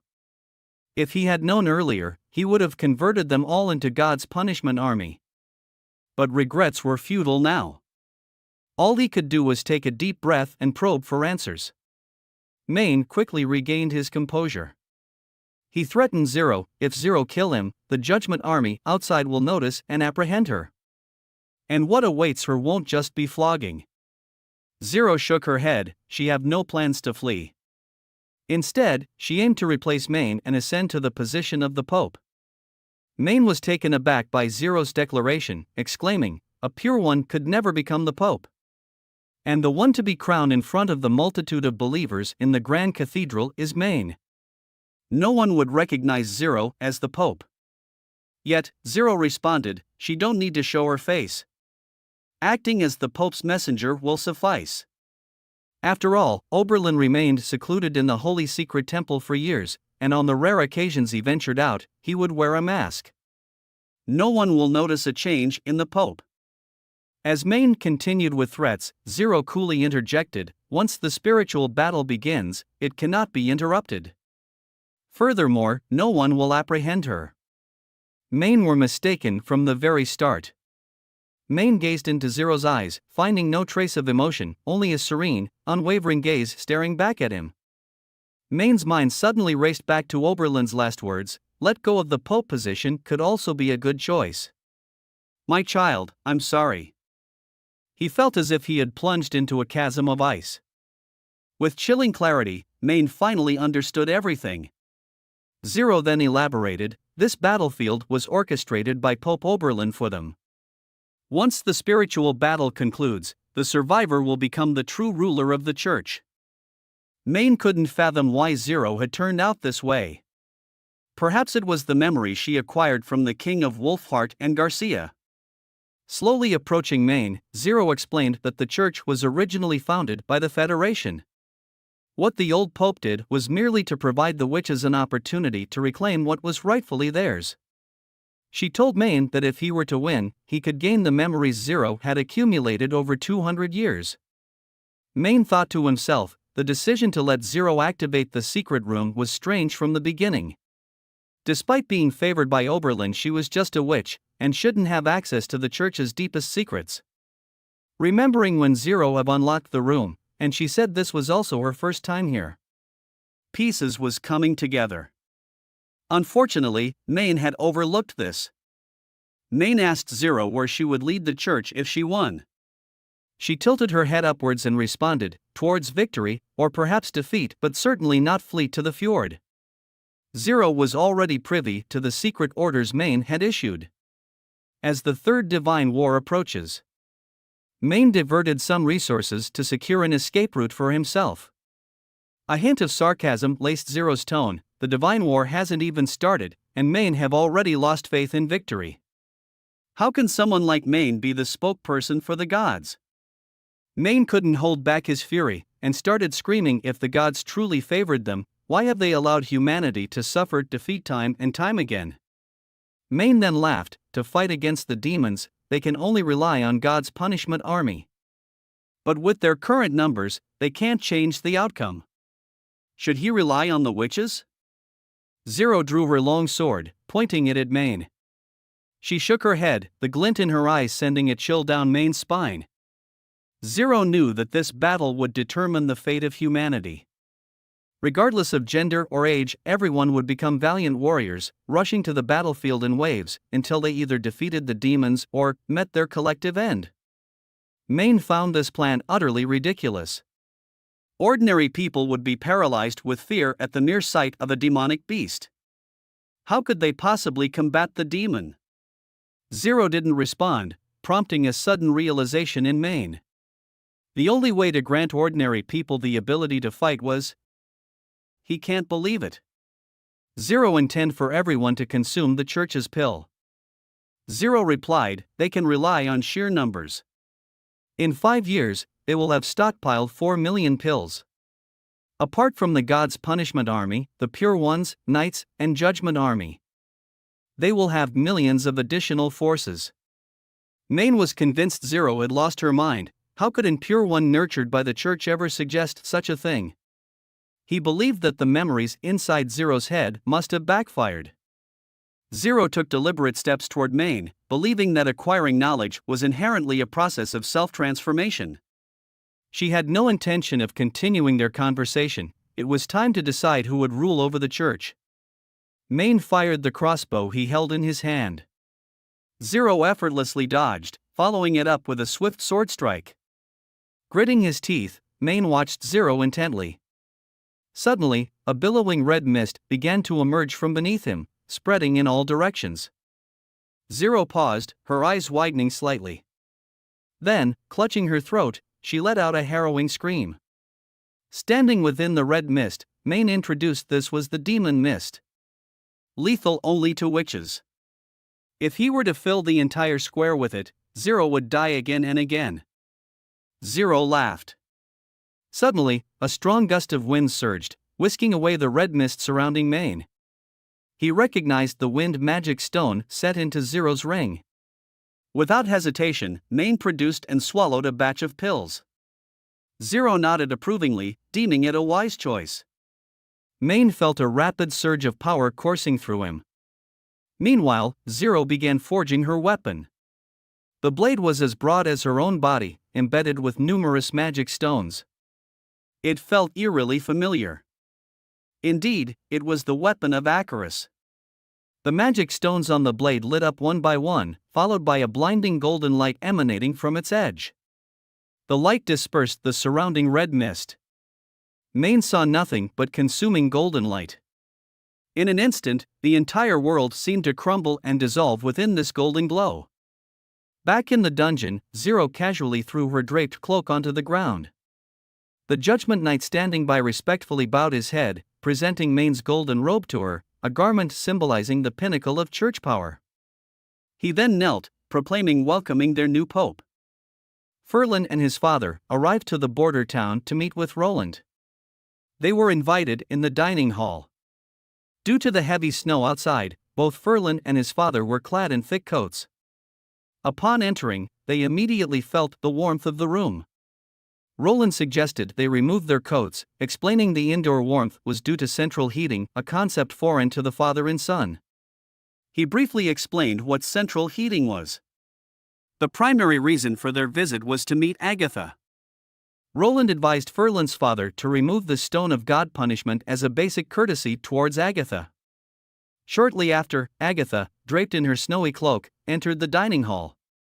Pushing open the grand doors, she hesitated for a moment before speaking. The divine war is upon them. She needs to use every available moment to produce weapons. She brushed the snow off her cloak. Perhaps due to working closely with the chief alchemist, her tone carried a hint of Kyle's mannerisms. Roland inquired if Agatha remembered, some 400 years ago when Takara was on the brink of destruction, a group of her servants separated from her, following the others to the mountains. Agatha thought for a moment. The memory seemed vague, but she couldn't fathom why it was being brought up after so long. As she removed her snow-covered hood, revealing her blue hair and face, both Ferlin and his father gasped in unison. They immediately knelt on one knee before her. Ferlin's father proclaimed he was a descendant of Kaga, and asked if Agatha recalled the name. In her time, Agatha had two main attendants, Kaf, who served as her guard captain, and Kaga, her chief housekeeper. Her expression turned frosty as she mentioned Kaga, asking if they were descendants of the very housekeeper who sneaked away with the magic stone and experimental records. Ferlin's father's eyes widened, and just as he was about to explain, Agatha's expression darkened, urging them to leave immediately. She claimed she no longer wished to see them. Without waiting for a response, the witch swiftly left the hall, not even allowing the pair an opportunity to explain themselves. Roland, puzzled, turned to Nightingale, seeking her insight. Whispering into his ear, Nightingale mentioned that both parties were indeed telling the truth. Roland contemplated this for a moment, and he quickly summarized the situation. Perhaps there is a misunderstanding.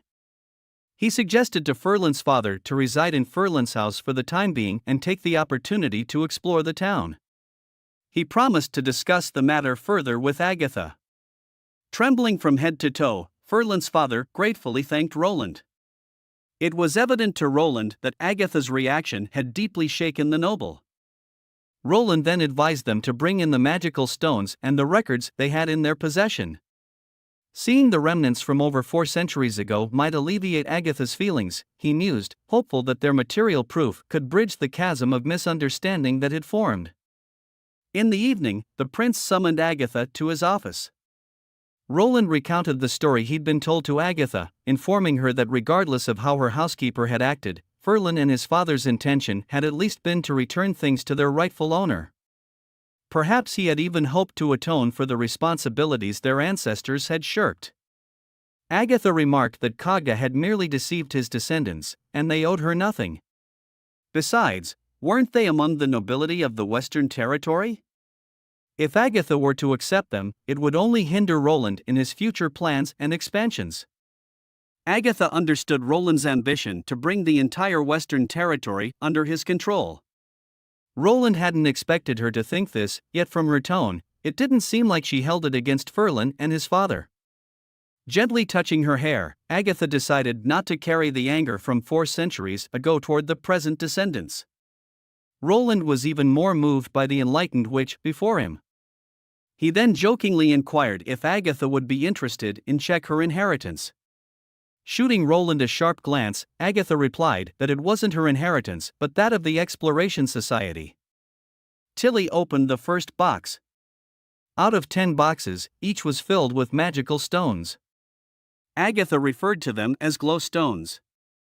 Infusing them with magical power, a pale yellow light immediately emanated, rapidly surpassing the brightness of a torch. Only when the light became somewhat blinding did she release her grip. Roland's eyes gleamed as he observed these magical stones. When Anna brought up the topic of the ore veins and the treasure map, it was only then that Agatha remarked, "These are ore veins marked by the Exploration Society, intended for the location of the upcoming holy city." When Roland asked why is the stone in the mine was so tough, Agatha explained. When the god stone is divided, its hardness diminishes dramatically with the reduction in volume, and its area of influence also drastically shrinks. For instance, the easily portable God's punishment stone people often carry can be effortlessly shattered with an iron hammer. Roland then inquired if there were any methods to transform the magical stones. Agatha replied that there weren't. At this point, Tilly recalled seeing a perpetually shining lightstone at the ruins, which had been shining slightly dimmer for 400 years. Agatha mentioned that this would require the collaboration of a dozen or so witches. Some witches can replenish the magical power of others.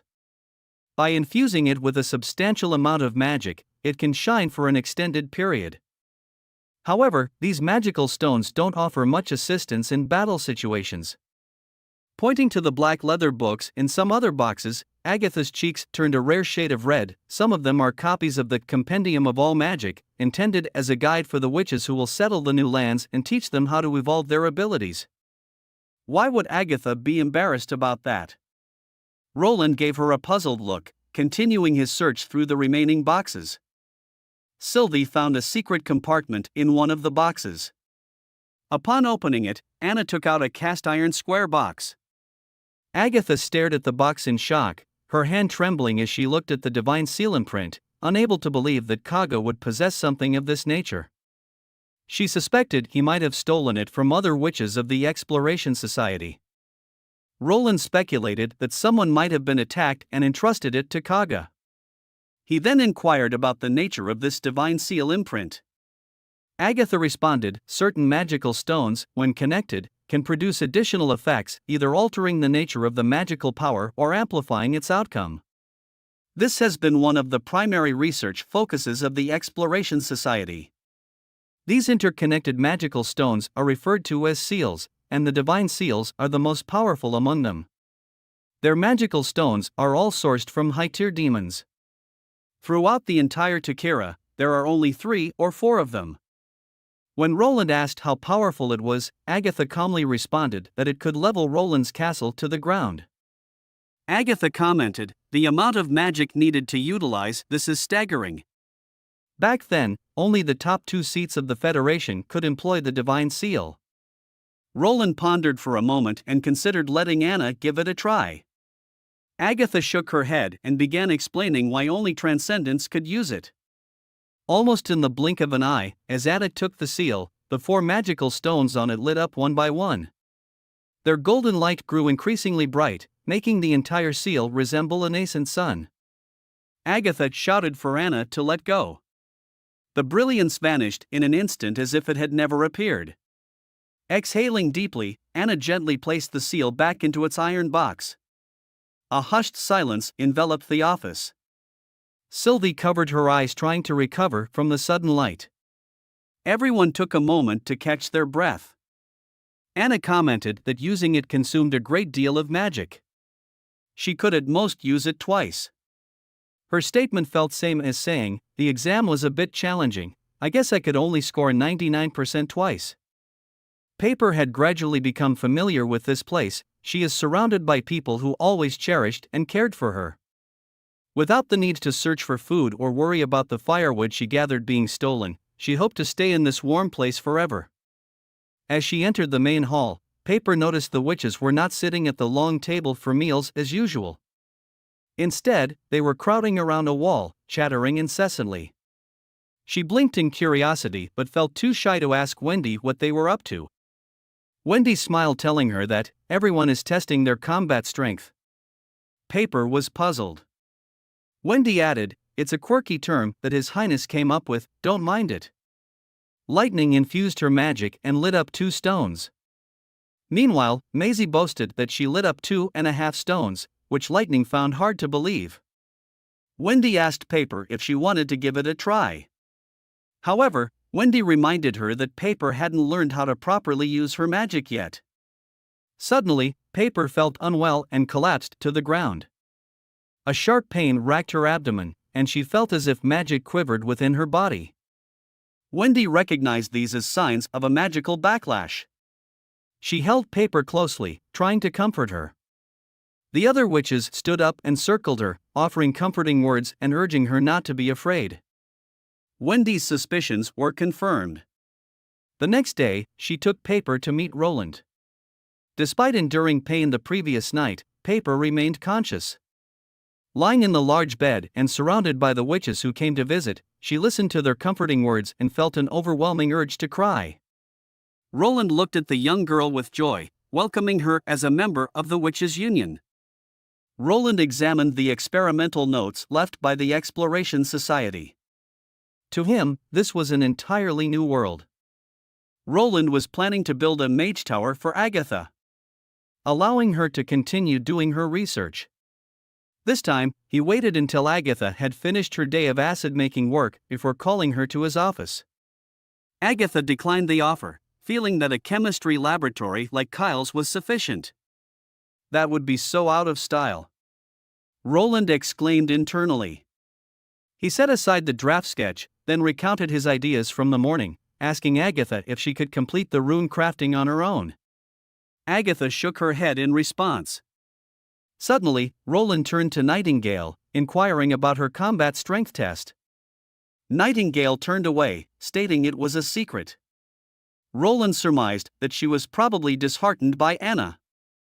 Agatha was somewhat displeased that Roland placed something as valuable as the divine seal in the hall. Nightingale remarked, if the witches from the Federation saw this, they'd be so outraged by Roland that they'd come back to life.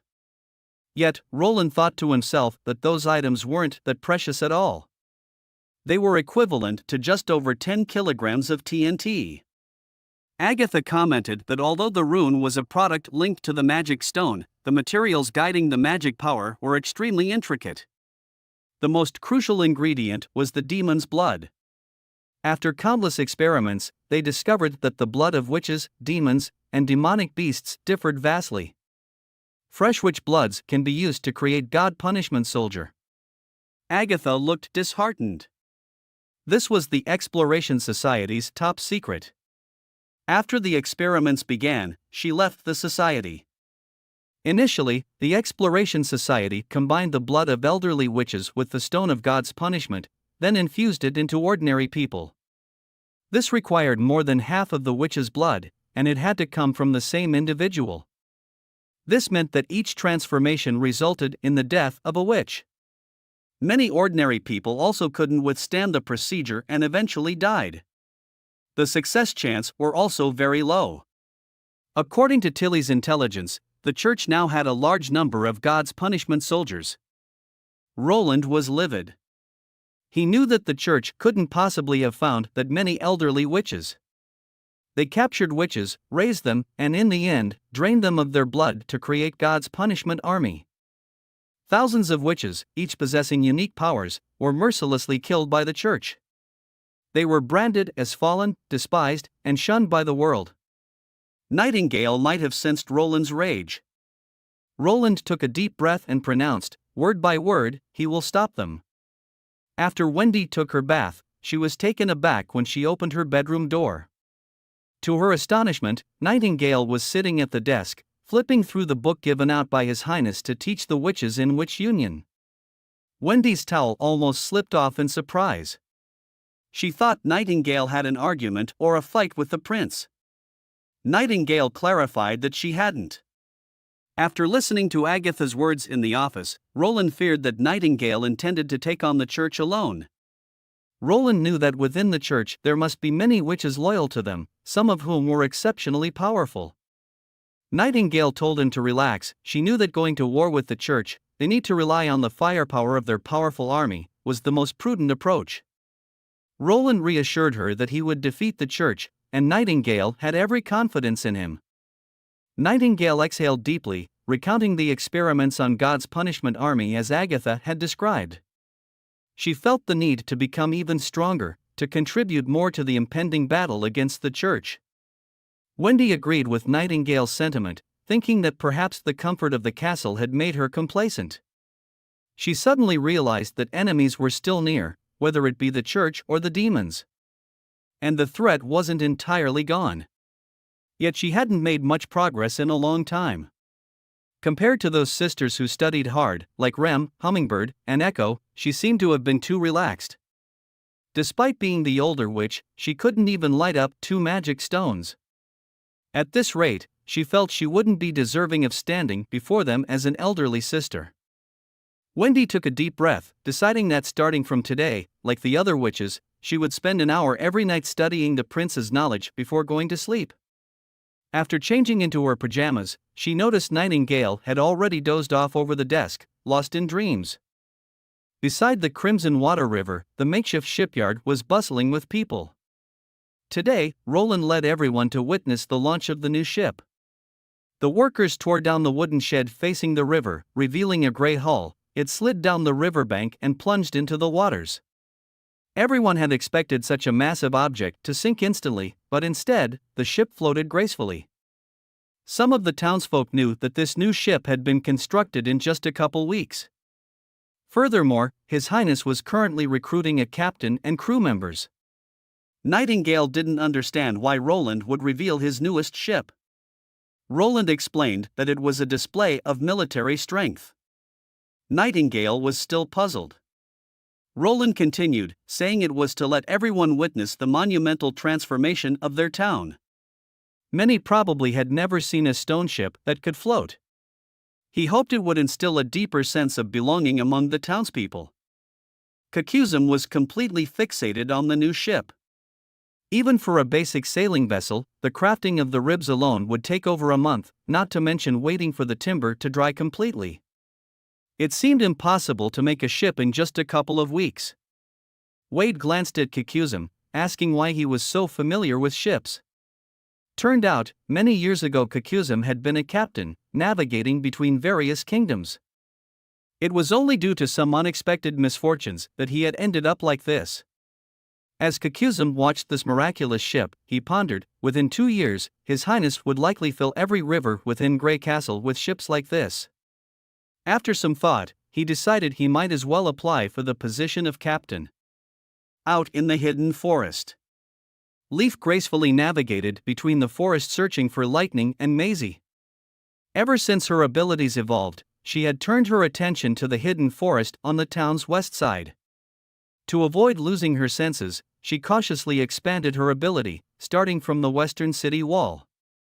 Each day, she merged a little more. One day she will be able to cover the entire hidden forest. Maisie and Lightning were on the trail of a wild boar. Leaf appeared from the tree trunk, startling the two girls. Almost as if they were speaking to a ghost. Maisie landed directly on Leaf's back, pacing a couple of steps, and even pecked where Leaf's body connected with the tree trunk. Leaf felt ticklish and couldn't help but burst into laughter. Perhaps sensing nearby presences, the wild boar took off in a run, and Leaf signaled the two girls to follow her. Unable to maintain a human form while moving, Leaf let vines sprout from the ground to guide the girl and the bird forward. Before them, a massive boar crouched by the stream, drinking the icy water. Its tusks were thick and sharp. Lightning drew her dagger, and in the blink of an eye, she shimmered like a golden flash, swooping down onto the boar from behind. Against Lightning's aerial advantage, the wild boar was too clumsy. It wasn't long before it lost its ability to resist, collapsing onto the snow. Leaf manipulated the vines to wrap around the boar's hind legs, hoisting it up and started draining its blood. She remembers that His Highness mentioned that meat without bloodstains tastes better. Leaf suddenly sensed more creatures intruding into the forest. Directing her gaze to the edge of her control zone, she saw 2 gray wolves approaching. Something felt off. She knew that such beasts usually roamed deep within the forest. Even in winter, they rarely ventured so close to the town's outskirts. Suddenly, a familiar silhouette appeared before her, making the hairs on her skin stand on end. The brutal battles she had experienced in the wastelands flashed through her mind. She saw 2 hulking demons slowly advancing towards the city walls. Their arms bore no magic stones, and they carried no spears on their backs, seemingly unarmed. However, Leaf noticed black iron gauntlets on their hands, the very weapons that had killed her comrades. With a deep sense of dread and unease, she urged the 2 girls to flee immediately. Briefly describing what she had seen, she cried out loud, "Go now!" Leaf told the 2 girls that the demons had no mounts, and won't catch up to them. Unexpectedly, Lightning hesitated for a moment and then shook her head. She wants to stay and fight them. Leaf asked her why. Lightning took a deep breath and then replied, "If they flee upon meeting the enemy now, how will they ever defeat them in the future?" The young girl drew a handgun from her waist. She remembered what her father once said, "Where you fall is where you rise." And she will not run away again. Lightning inspected the chambers of her pistol, ensuring every slot was loaded with bullets. She knew demons could be killed, their greatest weakness was their reliance on the red mist to survive. If they let such a dangerous enemy wander the town's outskirts, the risks would only grow. Leaf seemed momentarily persuaded by her words, falling silent. Maisie chirped softly by Lightning's side, and Lightning chuckled, "I got that." "What did Maisie say?" Leaf asked. Lightning translated with a smirk. Saying Maisie said she wants to shred their heads with her claws, flatten them with her wings, then roast them over a fire to see if they're edible. But Maisie only chirped twice, Leaf pointed out. Sensing the demons were about 300 meters away. Leaf hesitated, likely because the past encounters with the demons had left deep scars in her memory. But now wasn't the time to dwell. They planned for Leaf to first entangle the demons with vines, after which Lightning and Maisie would launch an aerial assault. After a brief search, Maisie transformed into a hawk, spotting the prey. Under her hawk-eyed gaze, even a rabbit dashing through the snow couldn't elude her pursuit. "1 target each," Lightning proposed. When they are halfway in their dive, Maisie will then transform into the giant winged beast. Lightning exhaled a frosty breath, gripping her pistol tightly as she began her descent. The biting wind whipped past her face, making her ears sting. She recalled the shooting techniques Nightingale taught her. The iron gauntlet worn by the enemy was likely embedded with electric magic stones. Their effective range was about 5 meters, similar to witches. Thus, shooting from 7 to 8 meters was optimal. The enemy's figures became clearer. Suddenly, one demon halted, lifting its head to roar at them. Simultaneously, countless vines sprouted, coiling around the demon's legs and climbing upwards, ensnaring the demons tightly. A flash of white light enveloped Maisie, and in an instant, she transformed into a massive beast, letting out a resonant cry as she dove. Gritting her teeth, Lightning sped up. She took a sharp turn and pointed her gun at one of the demons. As one demon broke free, Lightning's shot struck its chest. The demon charged at her. She fired 3 more shots, but she missed.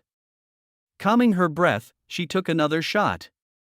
A red mist exploded behind the demon. The bullet had not only pierced its body but also shattered the gas tank on its back. With a painful wail, the demon quickly fell to the ground. Maisie's situation, however, was far worse. A bolt of lightning from another demon struck Maisie directly, sending sparks flying. Her screeching turned into a scream of agony.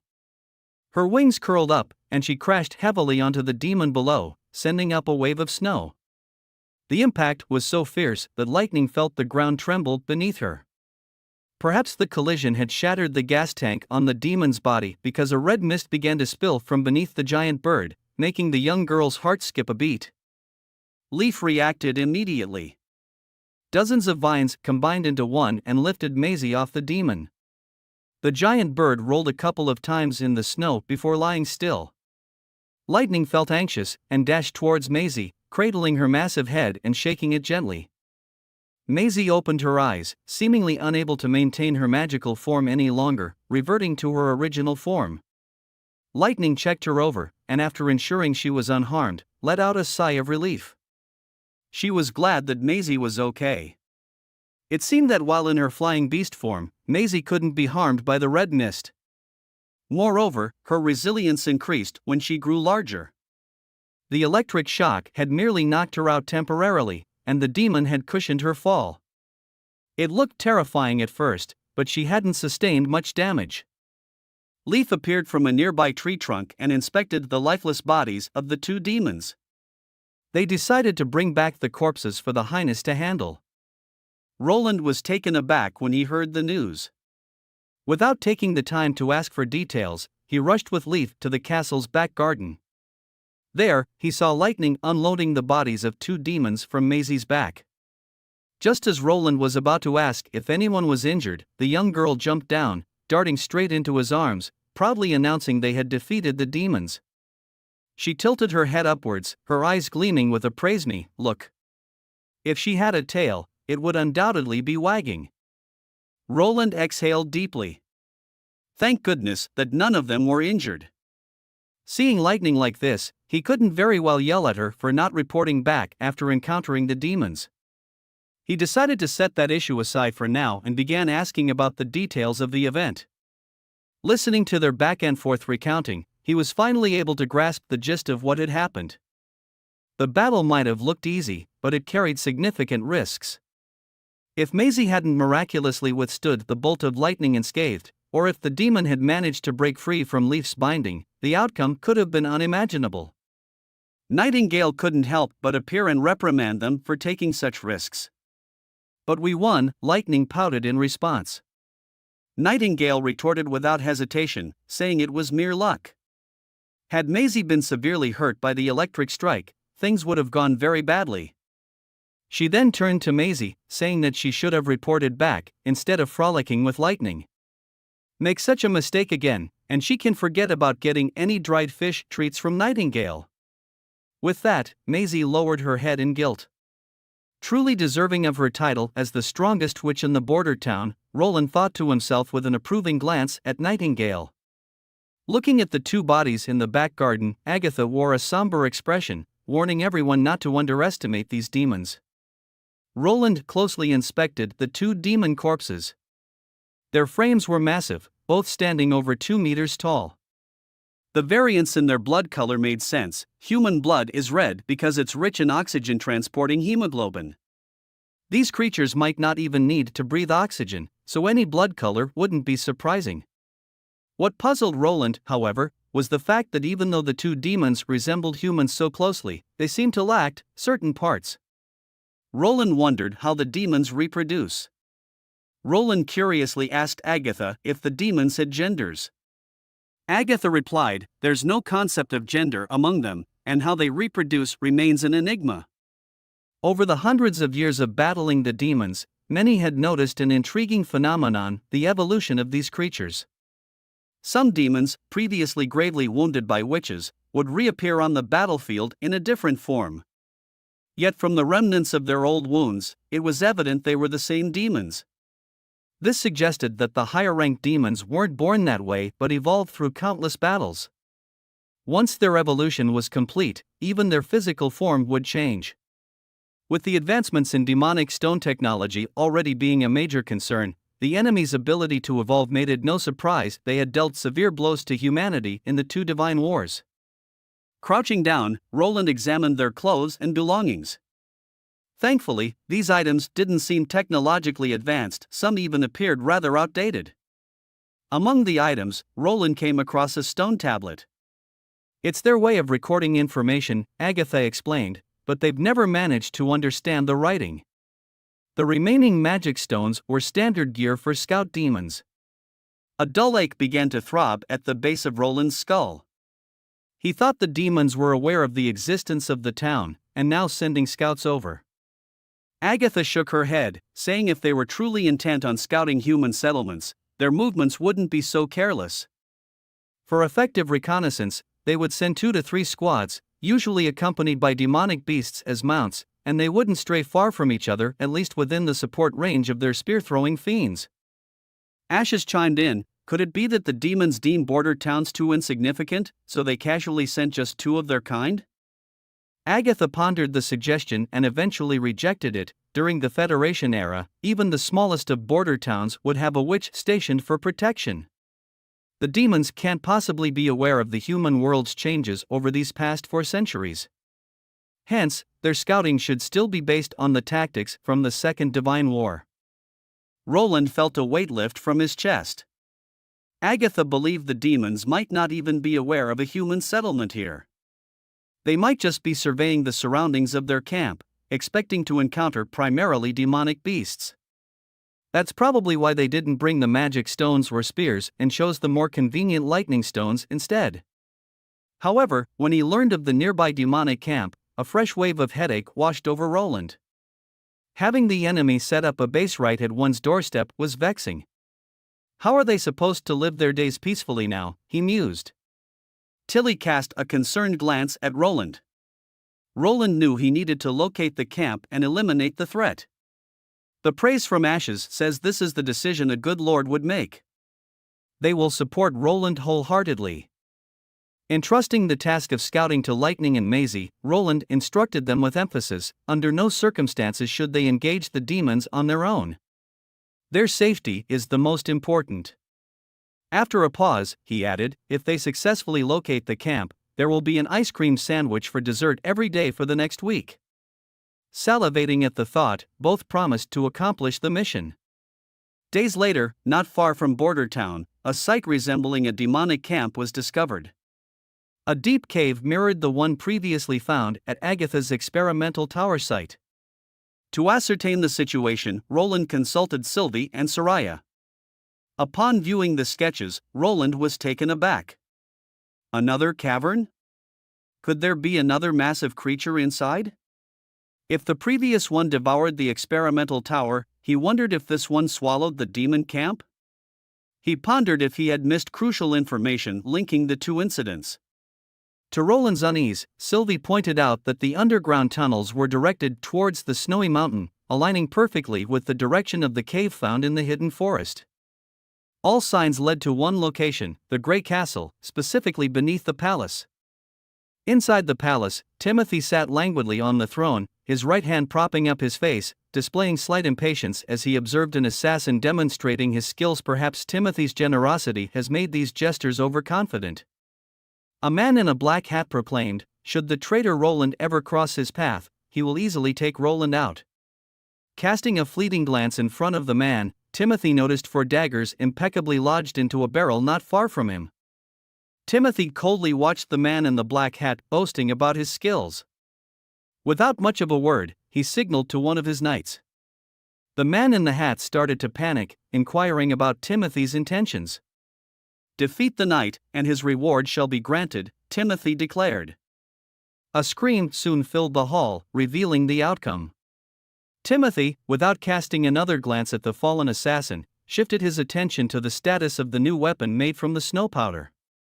An official reported the not-so-promising progress, revealing that the weapons made were nowhere near as powerful as rumored. Only a few could penetrate a knight's armor from within 10 steps, and hitting a target beyond 50 steps was almost impossible. Timothy clenched his fist in frustration. Their manufacturing rate was low and the quality was unreliable.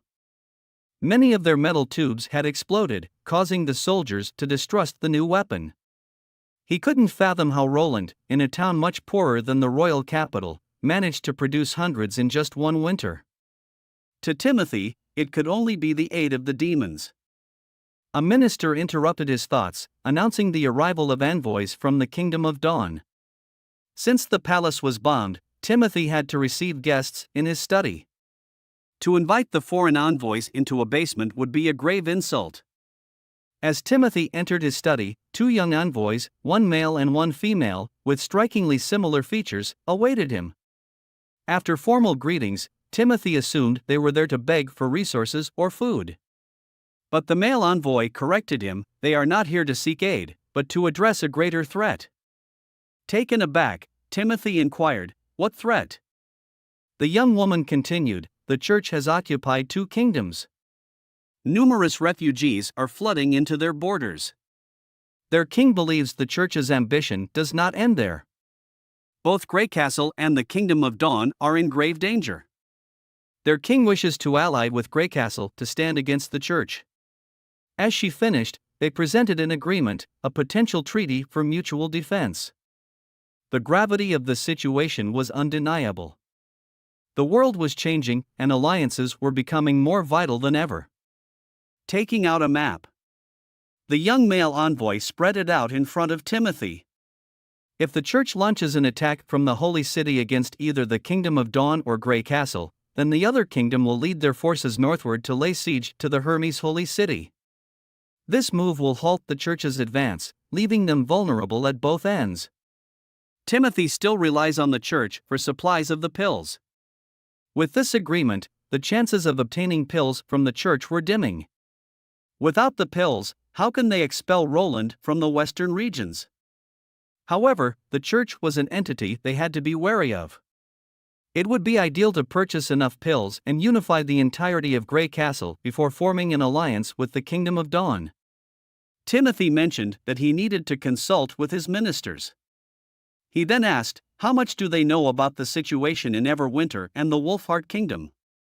He wondered if all the information came from the mouths of refugees. The envoy's knowledge was limited, especially when asked about Garcia and her Black Sail fleet. The female envoy reported that Garcia and the King of Wolfheart had fled the capital and met their end during a chaotic battle, yet no bodies were found. Timothy exhaled, feeling a slight regret, but this was one of the few pieces of good news they'd received since winter began. He hoped the intel was accurate. Watching the envoy depart, a smirk crossed Timothy's lips. He thought to himself, "Saying this is the fate of traitors. And he claims that Roland will end up just like them." Meanwhile in the fjord.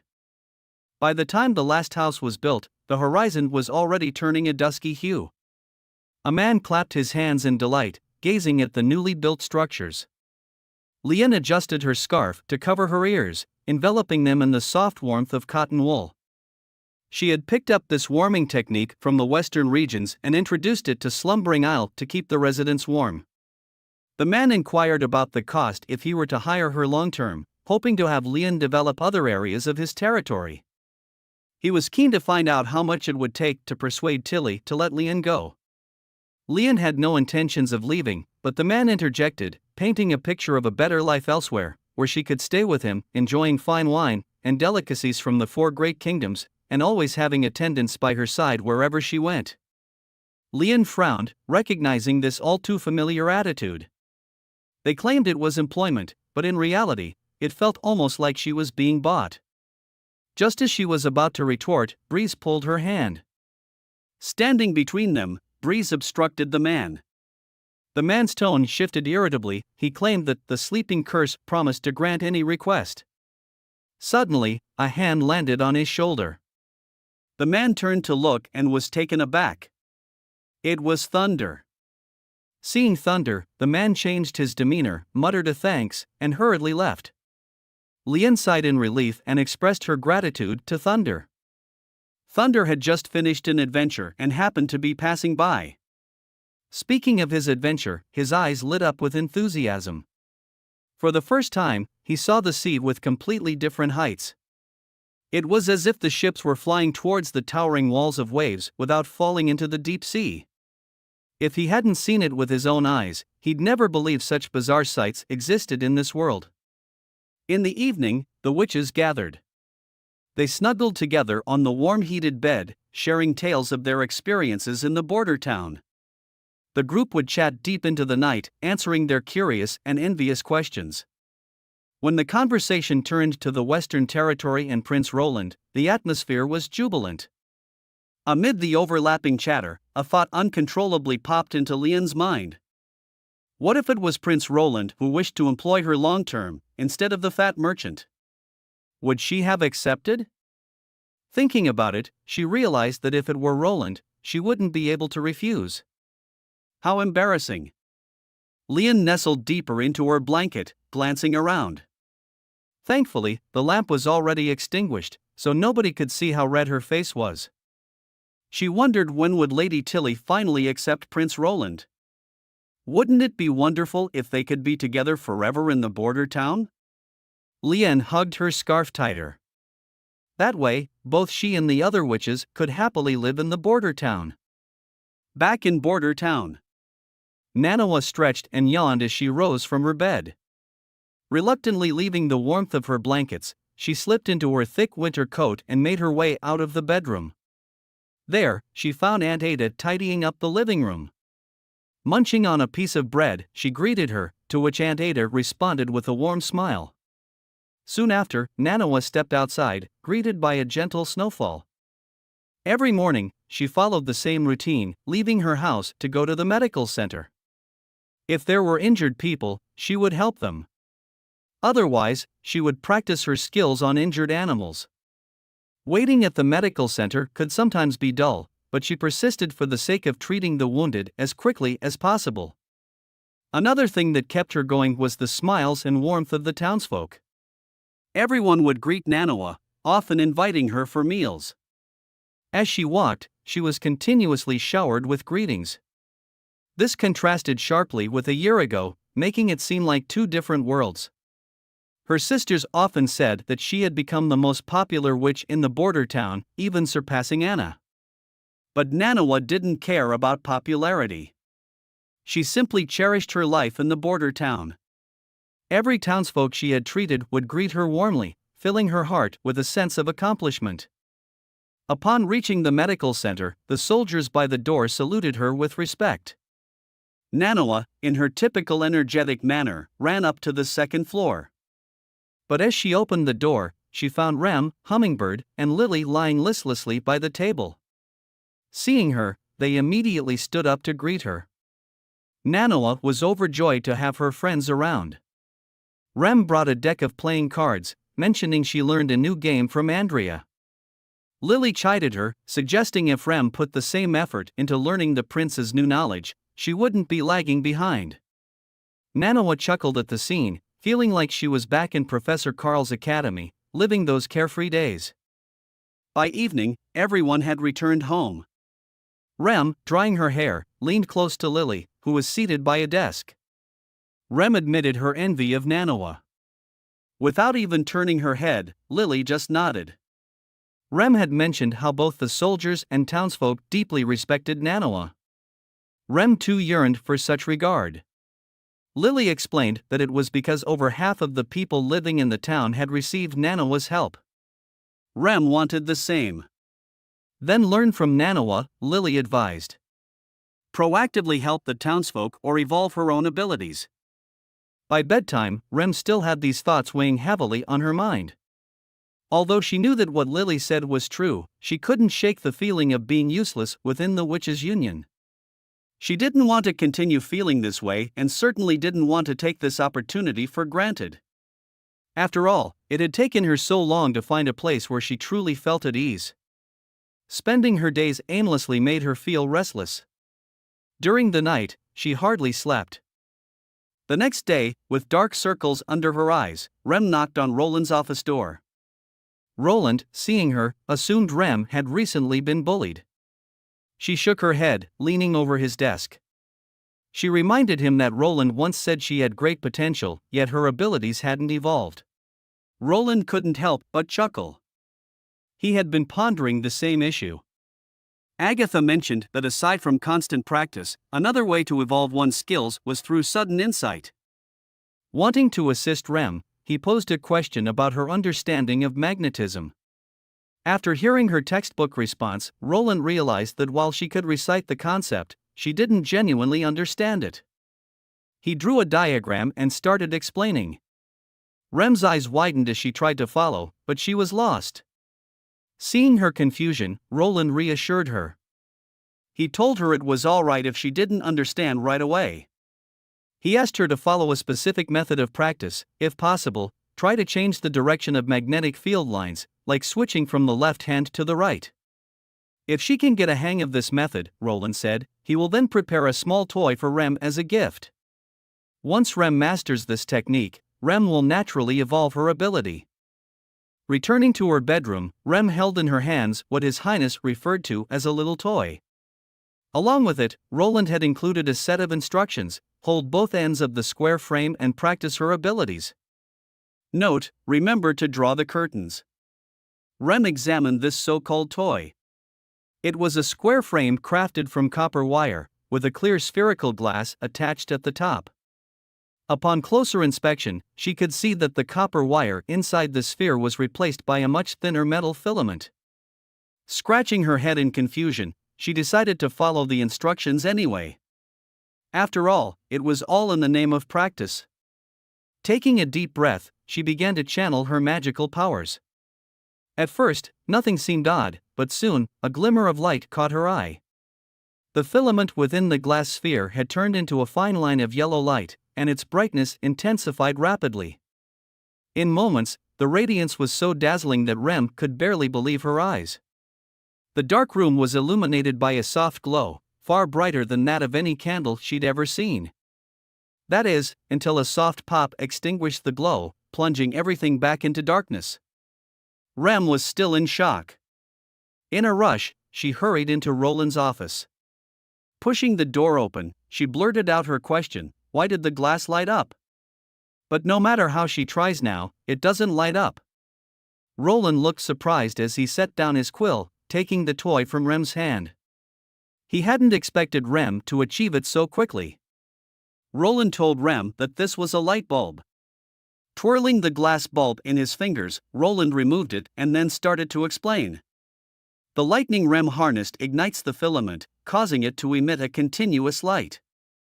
Bringing the copper wires close together, he reattached the bulb and encouraged her to keep practicing.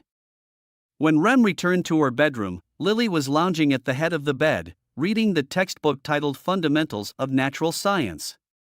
Lily hadn't expected Rem to wake up so early and asked her to bring her some breakfast. Rem huffed in response, reaching out to draw the heavy curtains closed, plunging the room into darkness. Confused, Lily inquired what she was up to. To which Rem replied that she was practicing her abilities. Lily rolled her eyes, intending to head to the main hall to continue reading. However, Rem stopped her. With a mischievous smile, Lily teased, asking if Rem is afraid of the dark? Puffing up her cheeks, Rem just wanted someone to be with her. She yearned for someone to witness her progress, and maybe compliment her abilities. And if she failed, at least there was someone to offer some comforting words. But she will never admit these out loud. Upon hearing that Rem intended to harness lightning, Lily swiftly moved closer to the doors, clearly looking anxious. Remembering the past, Rem channeled her magic. Recollections of her time at the camp flashed through her mind. Hakura would certainly condemn her actions every time Rem tries to practice her abilities.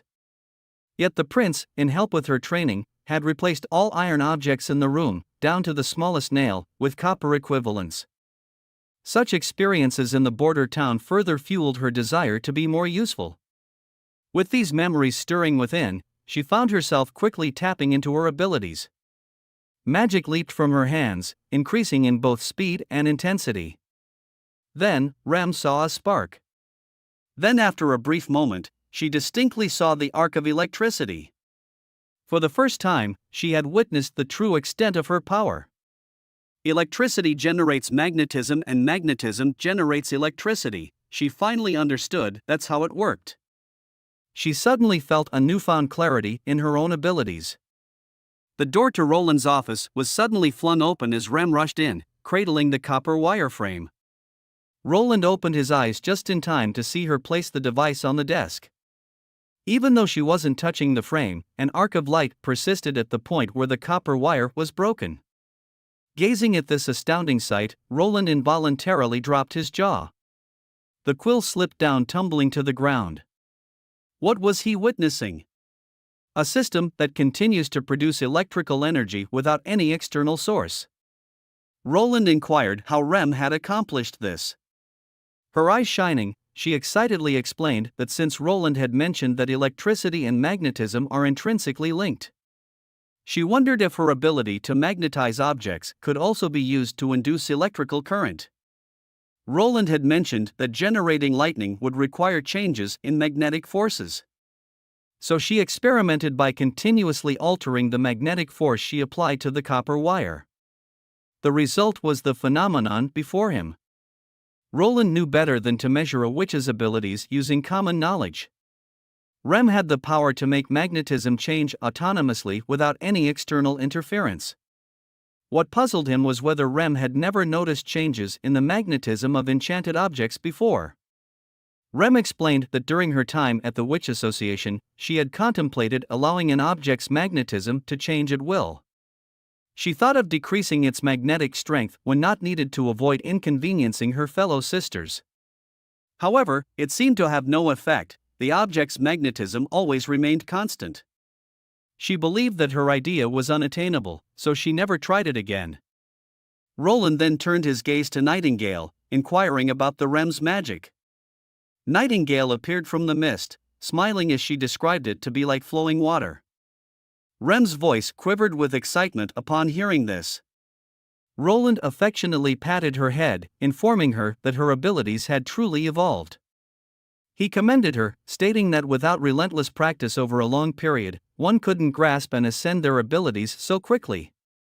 She had done incredibly well. Starting from today, Rem would be the sixth witch in the Witches' Union to have evolved abilities.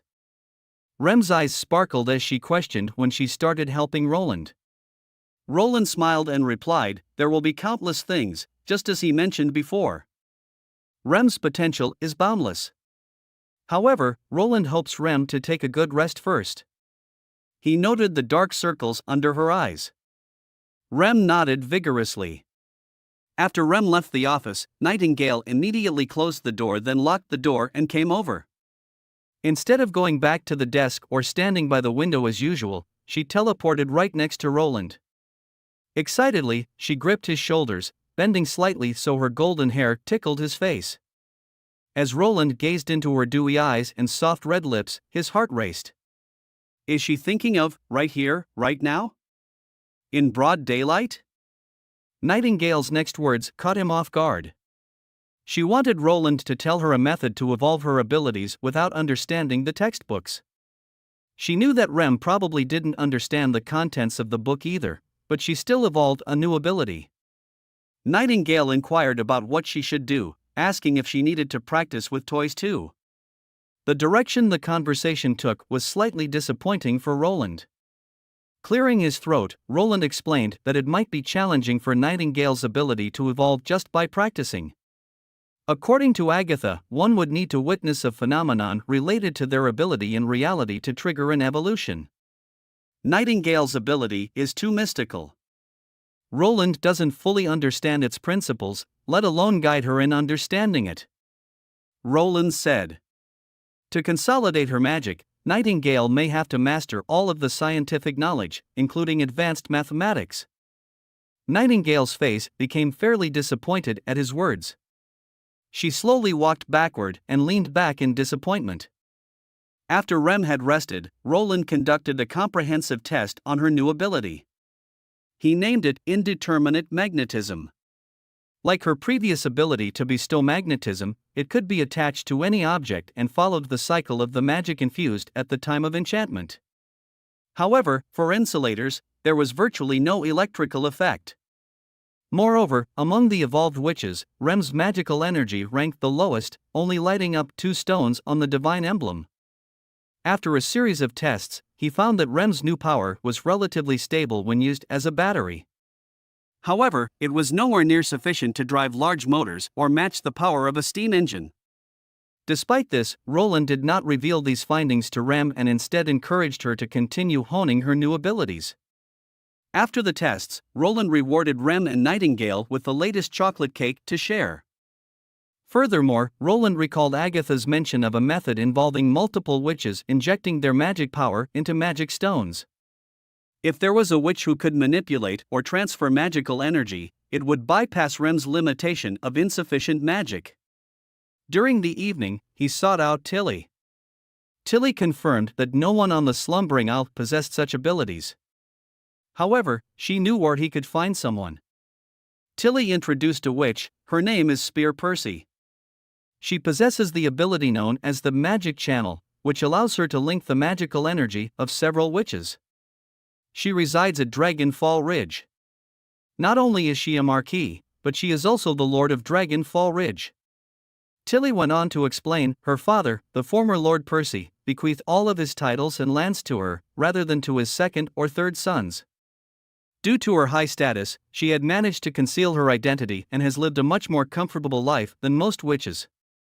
During the Great Migration, she took the initiative to assist Tilly, which greatly sped up the process of gathering witches from the towns in the southern part of the kingdom. Roland sensed something was off. Why didn't she shelter her fellow witches? Tilly shook her head. Spear Percy hoped the witches would leave her territory promptly to avoid persecution by the church. To the Marquis, her position as a lord is paramount. If the church discovers that a lord is harboring witches, her position would undoubtedly be in danger.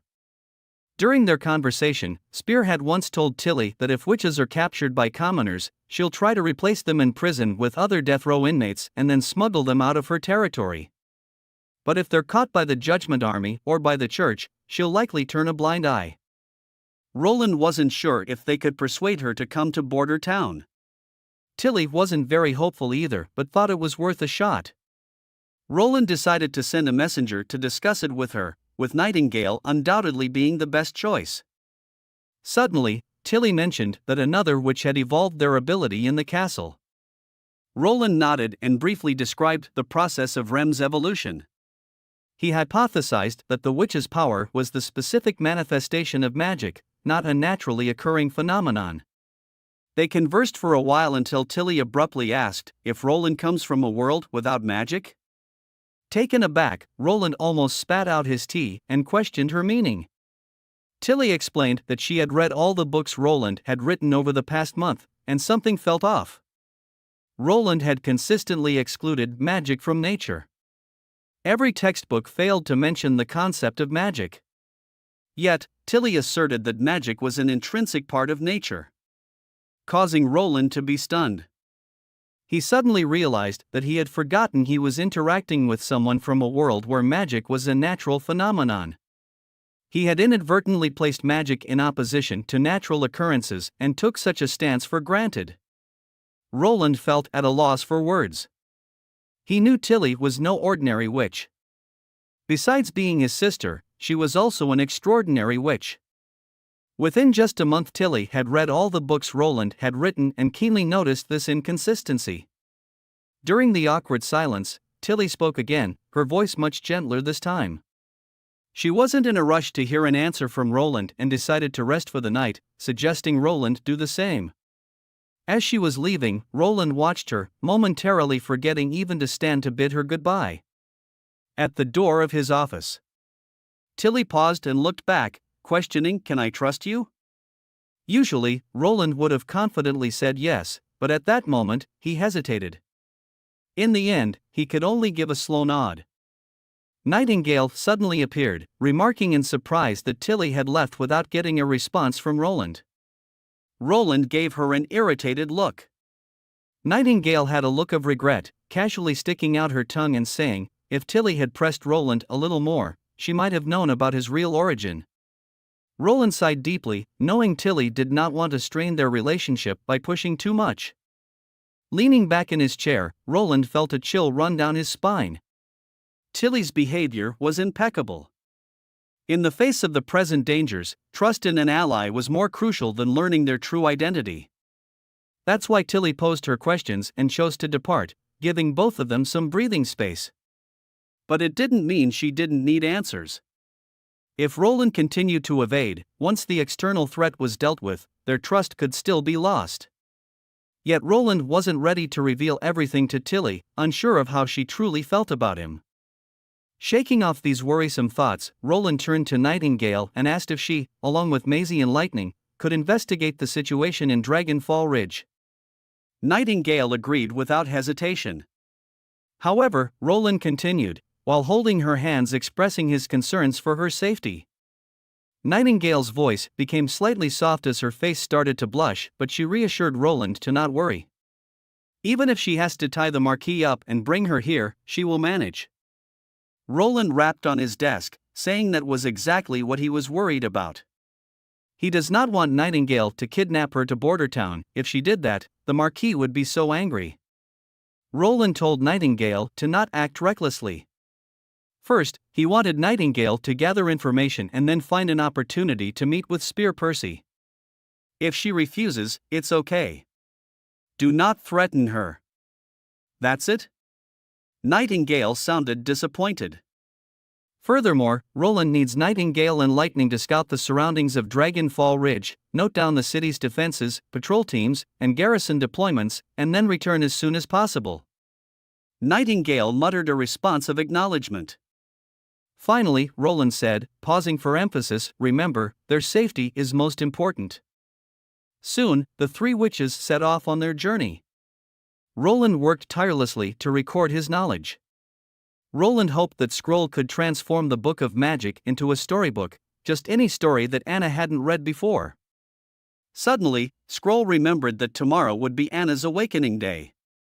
The following evening, sitting by the bed, Roland felt as if he was trapped in a dream.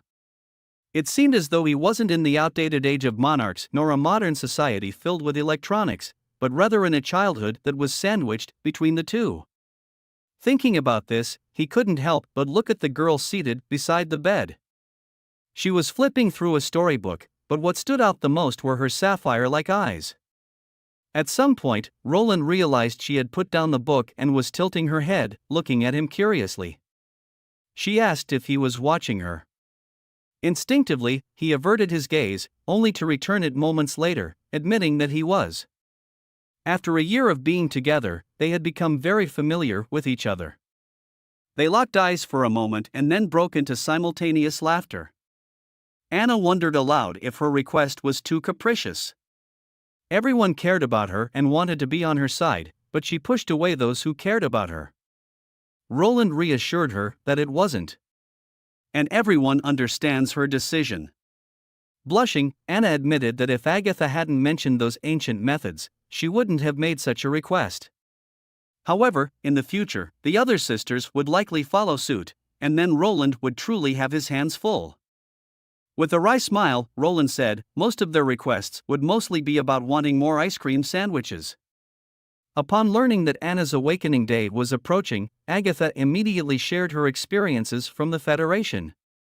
According to Federation research, for witches undergoing awakening or maturing, apart from needing to empty their magic to minimize backlash, their emotional state is also crucial. Positive emotions like joy and satisfaction can greatly enhance their success. Thus, for powerful witches, the Federation might even assign people specifically to meet their requests during this transition. After Anna learned about this, her sole request was for Roland to accompany her on her awakening day. With Roland on her side, made her extremely happy. Faced with her earnest look, even Roland felt a little embarrassed. On impulse, he took out a book, declaring it a gift for her awakening day.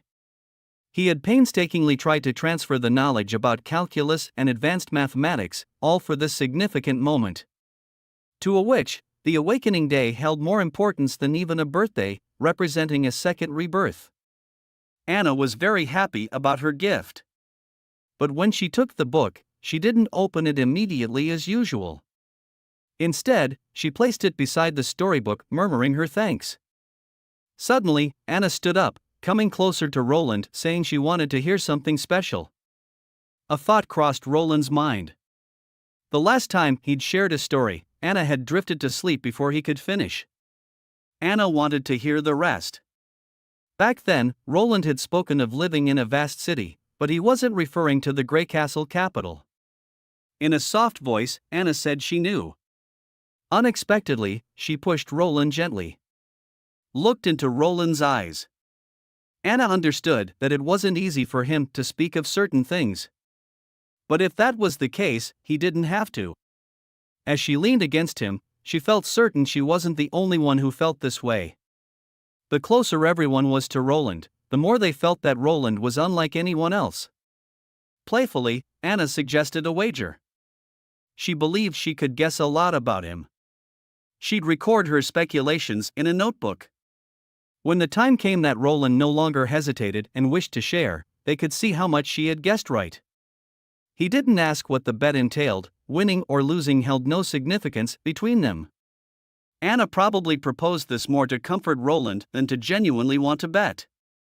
Among all the witches, Anna was the one who understood and resonated with his thoughts the most. He nodded in agreement. The three witches, donning the special wind-resistant coats that His Highness had provided them before their departure, arrived at their destination. After ensuring that Lightning and Maisie had entered the city with her, Nightingale headed straight for the castle. Seated at a desk, the Marquise quill danced across the parchment, seemingly engrossed in her writing. She suddenly looked up, questioning who was there. Nightingale revealed herself, bowing respectfully. "Who might you be?" The Marquis inquired again. Nightingale introduced herself as a witch from the border town. Trying to keep her composure, the Marquis's hand subtly slid towards her sleeve, asking why she didn't knock on the door. Nightingale replied with a soft chuckle. If she had knocked, she would have been greeted by the guards instead of the Marquis. She doesn't intend to harm the Marquis, so there's no need for the hidden crossbow in her sleeve. The Marquis, taken aback, withdrew her hand and folded her arms defensively across her chest. Nightingale is here to relay a message from Roland, the fourth Prince of Grey Castle, explaining that he had established a new order in the western region where witches could coexist with ordinary people. He hoped that the Marquis could aid him in the border town. Upon hearing it was the fourth prince, the Marquis suddenly recalled the often ridiculed and deemed incompetent prince.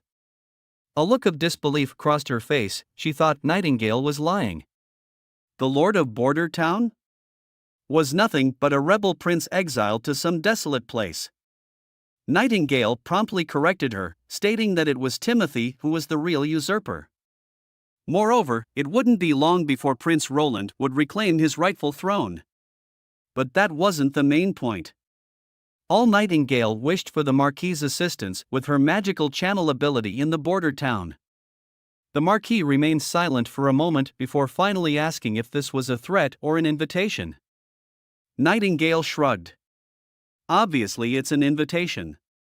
His Highness does not believe in coercing any witch. In fact, she herself dislikes that approach too. Without hesitation, the Marquis declined. She believed that if Roland truly needed her help, he should have visited her with the manners befitting a noble, instead of having people sneaking into her castle. Nightingale acknowledged the response. She gave the Marquis a gentle nod, then she put on her hood, bowed, and prepared to leave. The Marquis looked genuinely surprised. Nightingale replied that she had delivered the message and received a response. Her mission is now completed. She smiled and asked if the Marquis was hoping that Nightingale would kidnap her. The Marquis hesitated before inquiring, how did Nightingale know about her abilities? Did she have contact with the witches who went to the fjords? Nightingale responded by saying that her speculation was correct. Tilly Wimbledon is currently in Bordertown with her brother, aiding His Highness in the month of the demons. It was Tilly who informed His Highness about Spear Percy and her abilities. The Marquis poured a cup of tea and handed it over, then asked, "Is it really true that the fourth prince has established a system in his territory where witches and commoners coexist?" Nightingale explained with a smile, not only that, Roland had expelled the church's influence from his territory. Currently, over a dozen witches live in Bordertown, and the townspeople accept them as a part of daily life. The Marquis handed Nightingale another cup of tea, wanting to hear more. Nightingale smiled, prepared to discuss the creation of the Witch Union by His Highness, the war with Duke Ryan, and the governance after reclaiming Changdu stronghold. Suddenly, there was an urgent knock at the window. Nightingale opened it to find Maisie crouched outside. Lightning discovered something unusual. "A force from the Judgment Army is rushing towards the castle," reported the pigeon, flapping its wings. "And saying there are at least 20 of them." Nightingale asked if they were here to meet with the Marquis. In which the Marquis responded she hadn't scheduled any appointments with the church that day. Nightingale advised her to hide or have her personal guards intercept them outside the castle to ascertain their intentions. Before she could finish, chaotic footsteps echoed from below the castle, and the clashing of sword sounds became more and more clear. The Marquis's expression shifted as she loudly summoned her guards. Nightingale once again urged the Marquis to leave, vowing to protect her. But the Marquis refused, declaring, "This is her territory." Before the words fully left her lips, the door was violently pushed open. A group of fully armed Judgment Knights stormed in, their swords raised as they surrounded the Marquis. At the same time, Nightingale melded into the mist, noticing that these knights carried God's punishment stones. Through the window, she observed the two little girls, Maisie and Lightning, hiding nearby instead of fleeing. Suddenly, an angry rebuke erupted from the Marquis. Questioning a man named Redwin, has he lost his mind? How dare he bring them into her castle? A man's voice emerged from the crowd of knights, saying Father was mistaken in passing the title to a minion of the demon. He is merely correcting his error. The Marquis looked at her younger brother in disbelief. This is a blatant fabrication. Redwin retorted loudly, the High Priest will make his judgment. Father might be deceived, but others won't be. The Marquis's tone shifted. She questioned who was behind all this because there was no way that Redwin could come up with this story on his own. After all, her father chose her not for any reason other than the fact that Redwin and their younger brother are utterly useless. The man yelled, telling her to shut up. Following his outburst, Nightingale heard a sharp slap and the Marquis's painful grunt. A priest from behind told Redwin, until the trial, Spear Percy remains a noble. He should treat her with proper manners. After the Marquis was taken away, the room was left with just two men, Redwin and the priest. The priest informed Redwin that he would soon take over the Dragonfall Ridge and become the new lord. The priest mentioned that Spear Percy would soon be hanged in the square as a witch. He suggested that Redwin gather her ministers, knights, and subordinates to inform them of the matter. By reallocating some of the Marquis's privileges and treasury among them, his position would be further consolidated. The two men laughed heartily. Only after the two left did Nightingale appear from the mist. Lightning and Maisie descended after her. The two young girls declared their intention to rescue the Marquis, and then crush the church entirely. Nightingale shook her head. Ever since they defeated the two demons, the confidence of these little ladies had inflated quite a bit. This was a sign that wasn't necessarily good. Nightingale disagreed, saying that they couldn't confront the church just yet. She hoped to discreetly rescue the Marquis so that she might agree to accompany them to the border town. Combat was too risky, with the enemy greatly outnumbering them, and all of them wielding Stone of God punishments. Nightingale told the two girls to hide, while she decided to first gather more information. During the night, Nightingale had scouted the entire area. She had even located where Spear was held captive. She was deep within the basement of a nearby tower. Nightingale plans to rescue her later in the night when everything is silent. But first, she had to discern the church's intentions. She stealthily re-entered the tower. Into the mist, she followed a path taking her straight to the top floor, where she hid in a lavishly decorated room. Footsteps echoed from outside. Nightingale discerned there were two people. To her surprise, the first to speak was a woman, who seemed to be discussing how they found out that the Marquis was truly a witch. It appeared her plan would need some tweaking. Following her was the very same priest from earlier. His tone brimming with deference, he thought such an outcome was perfect. The woman shook her head, telling him things had changed. According to the Pope, any new witch should be discreetly handed over to the Holy City. They should switch the sentence from hanging to burning while they need to find a hooded prisoner of similar stature. When the door opened, Nightingale was puzzled. She wondered who this woman making even a high priest afraid to talk back. Nightingale saw a magic core within the woman, only to recognize the woman as a witch.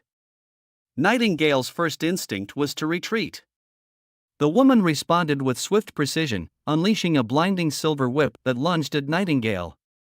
Reflexively, Nightingale leaned back, the silver whip narrowly missing her.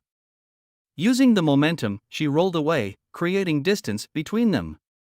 The high priest, in sheer panic, hid behind the woman, suggesting they call for the judgment soldiers. The woman, however, smirked at Nightingale, dismissing the priest's proposal, telling him there was no need. It's been a while since she hunted a witch herself. As they conversed, Nightingale studied the witch. Although she suspected the church had covertly cultivated witches, confirming it with her own eyes filled her with anguish and anger. This witch had wholly become a puppet of the church, viewing herself as different from her kind. Nightingale recalled an assailant she encountered at the royal capital, who had unhesitatingly stabbed Wendy. These individuals couldn't be considered kin anymore, they had chosen entirely different paths. With this realization, Nightingale drew her revolver. The white-haired witch, blindfolded by a ribbon covering her eyes, knew Nightingale had some stealth ability and questioned, "Where is she from?" Nightingale remained silent, her gaze fixated on the ribbon that obscured the witch's vision. The white-haired witch tried to persuade Nightingale to serve the church, to become one of the pure ones. Nightingale laughed scornfully, not believing such bull crap for a second. As she voiced her defiance, Nightingale emerged from the mist, pulling the trigger. Flames burst from the gun barrel. Astoundingly, the witch countered the bullet with a swift motion of her silver whip. The witch expressed an interest in Nightingale's concealed weapon, but her tone suddenly grew cold. She had made up her mind, Nightingale must die. The silver gleam lunged at Nightingale again, but this time it split into dozens of whips, aiming to ensnare Nightingale entirely. Nightingale dodged frantically, but the room was small and difficult to dodge. A streak of silver flashed past, numbing Nightingale's leg and sending her sprawling to the ground. Without time to assess her injuries, Nightingale emptied her revolver from her position. The silver whip contracted and whirled rapidly, deflecting all the bullets. Nightingale had no time to reload, she had to get out of this confined space. The white-haired witch barked orders at the high priest, demanding a swift lockdown and sending extra guards to the basement. Only when the flustered high priest had left did the witch slump to the ground, fingers trembling. She felt utterly drained. She couldn't comprehend what weapon Nightingale had used. The white-haired witch's powers were both offensive and defensive. Particularly her defensive capability was considered the strongest shield among the pure ones. Nothing should have been able to breach her defense. Yet, deflecting Nightingale's projectiles had depleted all her magical energy. Now, she couldn't even maintain her abilities and felt an overwhelming exhaustion. The white-haired witch gritted her teeth in anger, determined to capture Nightingale. Acting on her prior knowledge of the layout, Nightingale landed directly in the basement where Spear was imprisoned. Spear, hearing the commotion, looked up, her eyes widening in surprise, questioning how Nightingale managed to get in. Nightingale gestured for her to be silent. Hobbling outside the cell door, she quickly dispatched 2 guards with her dagger. Only when she returned to the cell did she check her injuries. Blood continued to flow from her calf. Nightingale briefly explained that all of this was a conspiracy led by the church, desiring nothing more than the lordship of the Dragonfall Ridge. When Spear inquired about her brother, Nightingale told her he had become a puppet of the church. Spear's neck was still bound by the Stone of God punishment. They needed to find a key first. Just then, the clear tolling of a bell sounded from the top of a high tower. It was the alarm. Paradoxically, this alarm aided Nightingale. The church soldiers stationed in the basement, hearing the bell, gathered at the only exit of the basement. This offered Nightingale an opportunity to neutralize them all at once. She aimed and fired, swiftly taking down all incoming guards. Soon, they entered another room. There was a metal apparatus in the middle of the room. Using the tools, they unlocked the god's punishment lock. But as they did, the sound of armored footsteps approached the basement entrance. Nightingale pulled Spear into the mist, only to realize that the approaching Judgment Army was armed with crossbows fitted with bolts bearing the Stone of God punishment. Hearing the whirring release of crossbow strings, Nightingale pulled Spear in front of her and yelled for her to duck. A sharp pain pierced her back as several bolts found their mark. Enduring the pain, Nightingale, with Spear, plunged back into the mist. Escaping from the basement, Nightingale checked if Spear was injured. Spear, dazed, asked if Nightingale had shielded her from the bolts. Nightingale explained that if Spear had been hit, there would have been no chance to survive, but it struck Nightingale, she might still survive. She then produced a bamboo tube, releasing a blinding red beam of light that shot toward the sky. The Judgment Army noticed and prepared to strike. Just then, Maisie arrived, its massive tail smashing the surrounding walls. Huge boulders fell, causing the Judgment soldiers to scatter. Spear gazed at the giant bird. Lightning quickly hoisted Nightingale up, telling Spear to climb atop Maisie. They soared upwards, hastily departing. On a ridge not far away, they expertly set up a tent large enough for the 4 of them. The campfire drove away the cold. Lightning and Maisie motioned for Nightingale to undress so they could tend to her injuries. As she removed her top, a burning pain shot through her back. Spear gazed at Nightingale. Her voice tinged with worry, questioning Nightingale if she was all right. Spear's tone was somber as she recounted how Nightingale had been shot by the crossbows while protecting her. Maisie rummaged through a large backpack, pulling out a collection of first aid supplies, along with bandages and a bottle of disinfectant alcohol. There were herbal leaves prepared by Leaf. The sharp sting of the alcohol made even Nightingale grimace. The 2 girls worked together, one disinfecting the wound while the other applied the herbal paste. Seizing the opportunity as they treated her, Nightingale inquired about Spear's plans, especially considering her brother's betrayal under the church's influence. She told Spear of what she had learned from earlier. Spear clenched her fists, vowing to make both Redwyn and the church pay for their actions. Nightingale shook her head, warning Spear that the church's reach and ruthlessness were beyond comprehension. Even if it was a king in their way, the church wouldn't hesitate. The fates of Eternal Winter and Wolf Heart Kingdoms were prime examples of this. Spear calmed herself, then asked, "Is the church really planning to annex the 4 great kingdoms?" Spear have occasionally heard such rumors from merchants, but most of the nobles in the capital believe it's nonsense. Nightingale chuckled, "There's much Spear and those nobles don't know." If Spear wishes to uncover the concealed conspiracies, Nightingale told her that she would have to join the Witches' Union. To reclaim Dragonfall Ridge, she can also seek assistance from His Highness. Hesitantly, Spear asked, would Prince Roland really help her? After being bandaged, Nightingale smiled at her. She said with a confident smile, telling her that eradicating the church is their undeniable duty.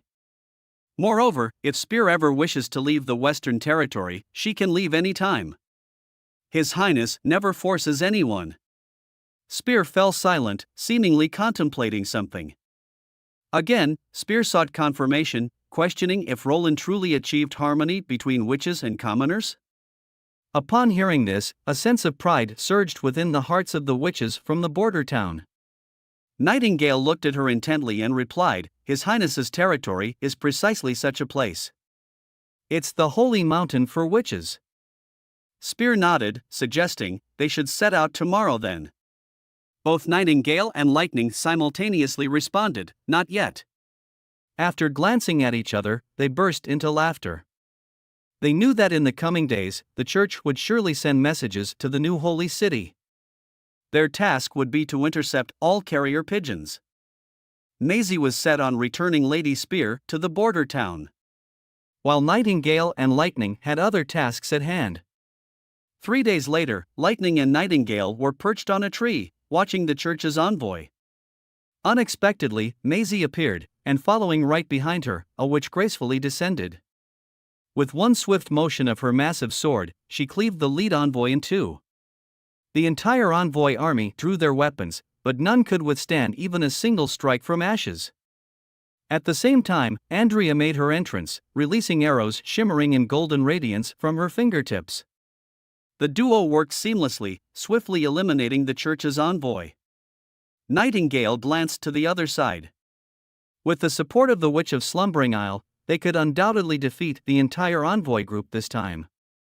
Since the others didn't matter as much, Nightingale was determined to deal with the white-haired witch herself. Nightingale drew her pistol, suddenly emerging from the mist, and swiftly dispatched the enemies in front.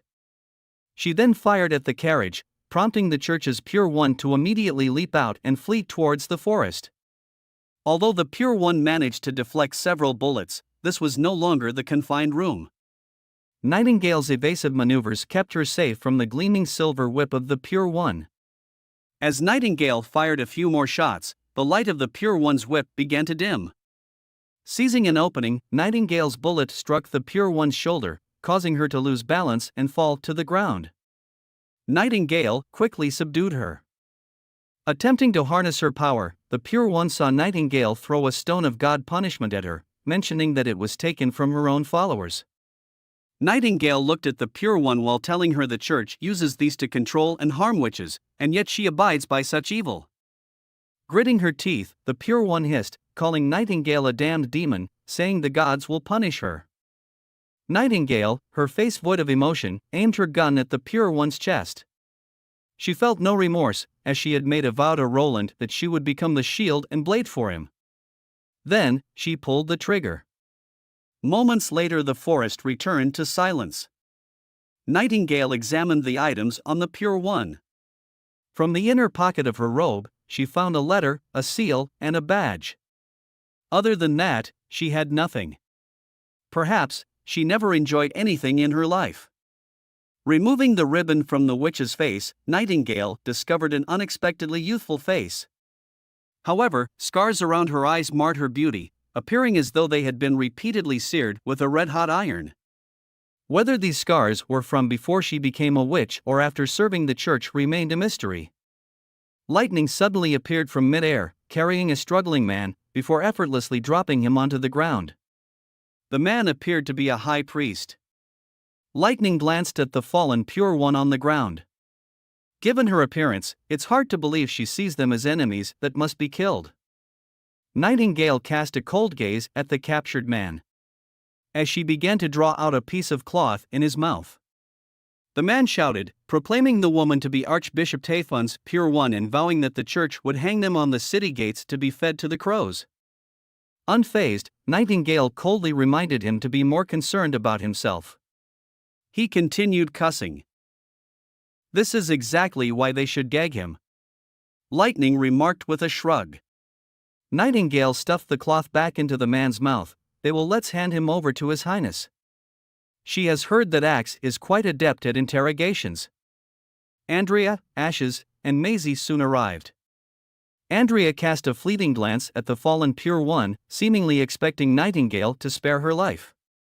However, Ashes intervened. The enemy is a witch. Any hesitation or oversight can be deadly.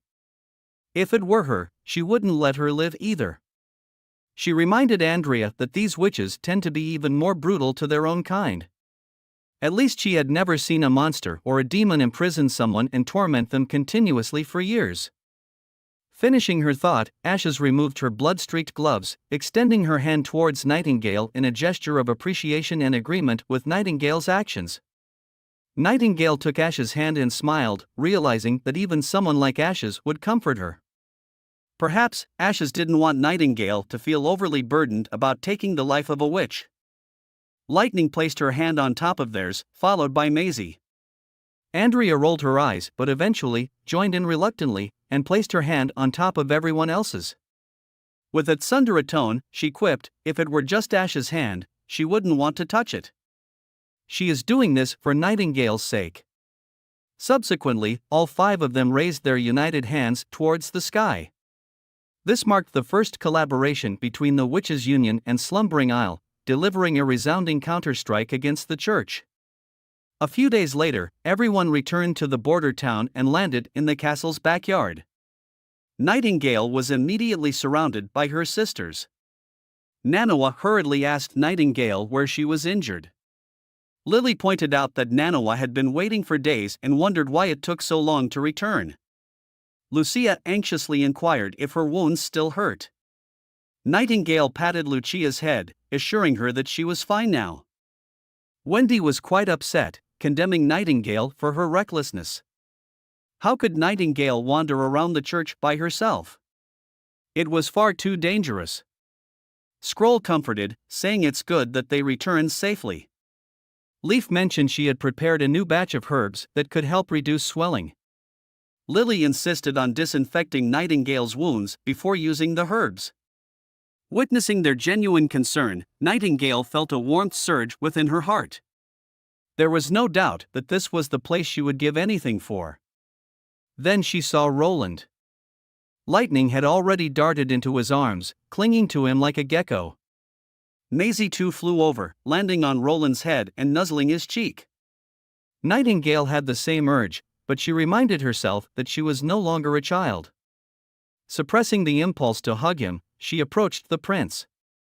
His smile was as familiar as ever. He suggested that Nightingale take a warm bath and rest up. He also mentioned he had left several packets of honey-glazed fish jerky in his office drawer for her. Later in the evening, Roland held a grand banquet in the castle. Everyone jovially discussed the recent battle. Nightingale mused that even though she didn't know what kind of lives the witches from the church led, she was sure about the camaraderie within the Witch Union. This place was the true holy mountain for witches. After the banquet, Roland returned to his office. As he walked in, rubbing his slightly dizzy head, he found Nightingale already seated cross-legged on the desk, waiting. Roland told her that she should be resting for a few more days, but Nightingale, munching on her fish jerky, assured him she was back in top form. Just as Roland settled into his seat, she hopped off the table, circled behind him, and placed her arms around Roland. To Nightingale, an extra day of rest meant one less day with Roland. Roland's face reddened slightly, but Nightingale confessed she had wanted to do the same in the castle garden earlier, only there had been too many people around then. It wasn't until there was a knock on the office door that Nightingale pulled away, fading into the mist. It turned out to be the Lord of Dragon Fall Ridge. As Spear entered the office, she had already given deep thought to Roland's previous requests. Roland succinctly briefed her on the looming crisis of the kingdom, the origins of the church, and the threat of the demons. He also shared his subsequent plans. Hearing all this, Spear found it hard to believe. If it weren't for the testimonies of Tilly and Agatha, she wouldn't have accepted such tales. However, after that conversation, her attitude underwent a significant shift.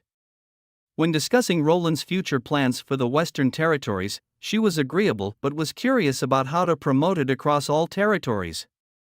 Roland firmly stated that he had to proceed in this manner. If not, Grey Castle would merely be scattered sands. Before the final enemies arrived, he needed to gather as much strength as possible. Spear slowly remarked this move would offend all the nobles by curtailing their rights, especially regarding hereditary positions. This will undoubtedly solidify Roland's reputation as a rebel king. Roland clarified he didn't intend to change their status. He merely wishes for them to adapt to the new system. They can still retain their territories, they'll only lose some of their privileges. Spear realized Roland was resolute in his decision. She thought that if she didn't accept, she might also be overthrown by Roland's army. Roland shook his head and sincerely added, what he is lacking most right now are administrators. Telling Spear that she won't lose her territory and that she can appear openly before the people as a witch without any threat from the church. Spear was silent for a moment, setting down her teacup. She says she has one condition. She wants everything to remain the same for a while after Roland helps her reclaim Dragonfall Ridge. Only when Timothy is dethroned can she fully support Roland. Roland understood her stance. It was neither an outright refusal nor full support, but it gave her room to maneuver. Her meaning was clear. Roland had to prove he had the capability to unify Grey Castle. Roland was undeterred. He had confidence that Timothy's reign would soon end.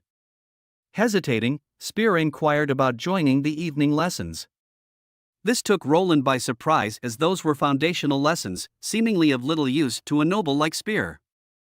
However, Spear mentioned finding the calculation methods was intriguing and expressed her desire to learn. Roland wondered if she referring to the multiplication tables or algebraic equations? Roland couldn't help but chuckle. If Spear wishes to join the Witch Union, she naturally can. After lunch, Axe brought good news. Roland followed Axe to the basement where the priest was being held captive. The priest was unharmed, and his clothes were intact, but he appeared listless and kept muttering a phrase repeatedly. Upon seeing Roland, he yelled accusingly, claiming that Roland had unleashed demonic powers and the divine beings would punish them. Axe glared coldly at him, warning him not to utter nonsense unless he wanted to relive the punishment from the previous night. Frightened, the priest suddenly sat on the floor. Slowly, he introduced himself. When asked about the witch's identity, the priest said her name was Aurora, the pure one of Archbishop Tayfun. Roland glanced at Nightingale, who was hidden within the mist. Nightingale confirmed the priest wasn't lying. When pressed about the purpose of framing the Lord of Dragonfall Ridge, the priest admitted he was clueless. His only task was to monitor Aurora until they discovered that the Lord was a true witch, at which point they intended to capture her and bring her to the Holy City. Their plan involved passing through 3 cities, though the priest didn't know the reasoning behind choosing these particular cities. Roland thought to himself that these 3 cities were situated on the western borders. Could this operation be specifically targeting him? When the questioning was over, it was clear the priest didn't know much. Oddly, he neither pleaded for mercy nor did he condemn Roland and Axe. Eyes closed, the priest stated that his final judgment would come from the gods, not Roland. Axe suggested handing the priest to him for a night, assuring that his attitude would change. But Roland, believing the priest had shared all he knew, declared that the priest's judgment wouldn't come from the gods, but from the people's verdict. In the town square of the border town, a wooden platform had been built. However, this time, it wasn't for a show performance, but for the town's very first public trial. On the day of judgment, the area around the platform was packed with townsfolk. They waved their arms at Roland, their shouts rising and falling in waves. Pressed by the crowd, the priest was brought forth. Facing the throngs of people, his expression shifted. Roland wanted to unveil a heinous crime to the public. He had been pondering for 2 days on how to best expose the church's misdeeds without inciting panic. Roland couldn't talk about the divine war or matters related to the demons. If he wished to rouse public indignation, he had to speak about matters that concerned them directly. He revealed that the church had branded witches as evil minions of the demon, ugly and dangerous. Yet, he revealed, the Pope and archbishops harbored these very witches. This fact, he proclaimed, was admitted by the priest himself. Turning to the priest, there was a prolonged silence before the priest confirmed the claim. The crowd erupted in a flurry of whispered discussions. Someone in the crowd asked if the priest truly hailed from the holy city. Roland presented evidence, including the priest's documents, robes, insignia, and official proclamations. He emphasized the church's hypocrisy in harboring witches. To amass more witches, they not only sheltered homeless women under the guise of charity but even colluded with street gangs to steal babies. The realization that kind-hearted girls like Manhwa could be taken by the church incensed the townsfolk. They waved their fists in anger at the priest. Parents held their children close, and young couples clung to each other. The crowd couldn't bear the thought of Manhwa or their own loved ones being harmed by the church. The priest, looking out at the incensed masses, trembled with fear. Roland then stepped forward, unfurling a long list of his crimes before the priest. He loudly asked, regarding his charges, what else does he have to say? The priest fell to his knees, admitting all accusations were true. The square exploded with chatter upon hearing his confession. Finally, in the snow-covered border town, the people made their choice. After reading the contract several times, Spear signed her name at the end. She never imagined that so many common people would support a noble. She had always believed that nobles neither needed nor cared for the understanding or support of the commoners. Yet, perhaps there was a power in it she hadn't realized before. Glancing at Roland, she found him seemingly lost in thought. Spear assumed he might be regretting the trial from the day before. However, Roland asserted that he never regretted opposing the church, they were enemies he had to defeat. Still, he was somewhat pensive. Even though he had exposed the church's genuine sins, he felt uneasy. Perhaps, he mused, he wasn't yet a qualified politician. This was the first time Spear had heard the term politician. She wondered what it meant. But before she could ask, Roland changed the topic. He put away the contract, and when the conversation turned to Spear's abilities, she explained them in detail, expressing her eagerness to serve Roland. In the backyard, Roland introduced Anna and Rem to Spear. Rem's magical power was considered on the lower side within the Witches' Union, but its consumption was shockingly high. Roland hoped to use Spear's abilities to connect Anna and Rem's magical powers. Spear nodded and used her ability, which manifested as a sphere emitting a soft white glow, floating mid-air. Under her control, two thin lines extended from the sphere, resembling a line reaching out towards Anna and Rem. As the line merged into Anna's chest, suddenly, Spear gasped sharply. Spear could sense that what lay inside Anna wasn't a swirling magical core, but rather a solid metallic cube. It was so immense that she felt like an ant standing below it, having to reach her neck to see its top. Spear tried several times to connect with it, but was consistently repelled. After numerous attempts, the line finally managed to touch the cube. However, there was no response. Spear has never channeled such powerful magic before. It's too overwhelming. Anna wanted to give it a try. As she began to pour her magic into it, a sudden change occurred within her. The magical energy from the cube rushed toward Spear. To Spear's surprise, it felt an immense weight. Yet, even as the orb filled with energy, Anna's metallic cube remained in its original form, as if the tremendous power was just a trivial portion of its capability.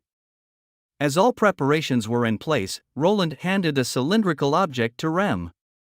Holding it with both hands, Rem closed her eyes, and the magic within began to circulate wildly. Spear noticed that Anna's metallic cube shimmered faintly. The magic within her core kept getting drained only to fill up again instantly. Spear was having a trouble time keeping up.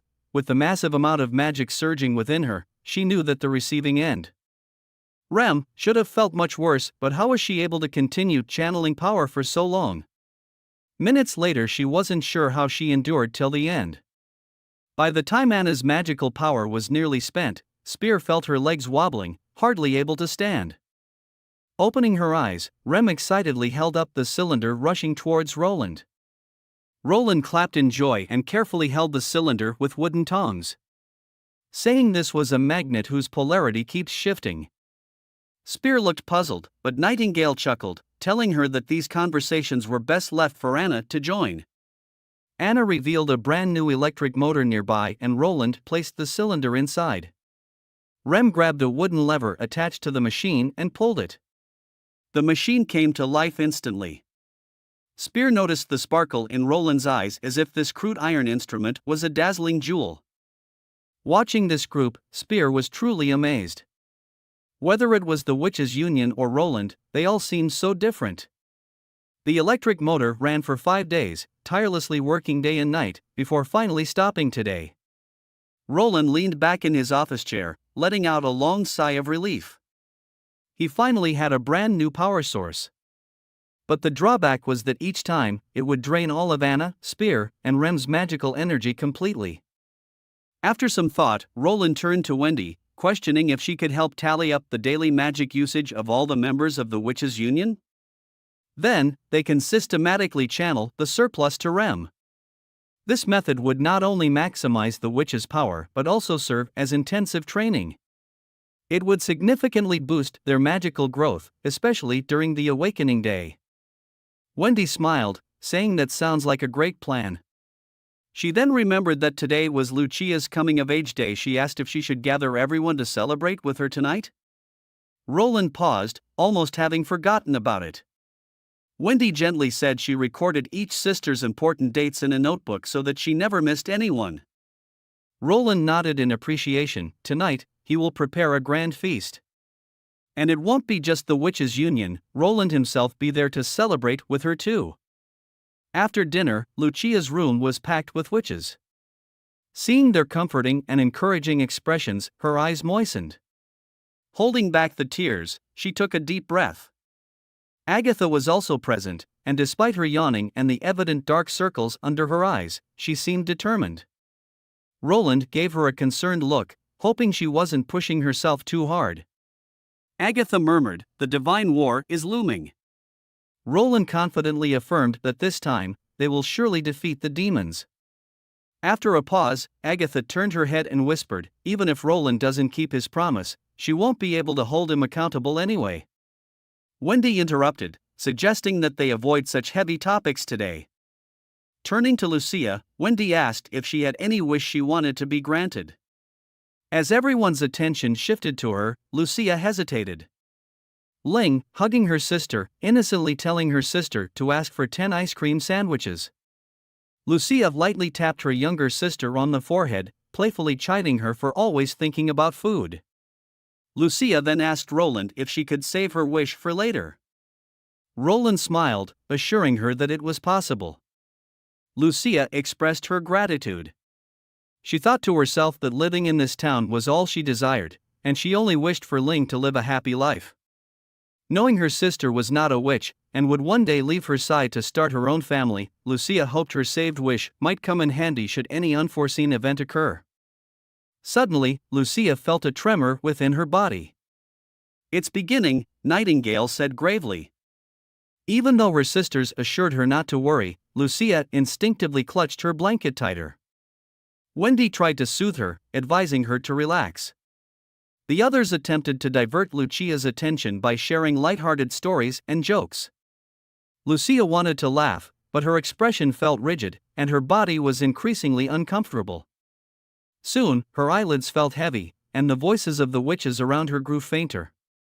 As their figures blurred, Nightingale hushed everyone, sensing something was off with Lucia. Agatha swiftly acted, telling Spear to use her ability. Spear used her ability to connect Lucia with Anna, and send the magical line to Lucia. Lucia clearly felt this magic was not her own. It was like a conduit, latching onto her magical core. With no time to question its origin, she channeled the tumultuous energy within her into the conduit, immediately easing her pain.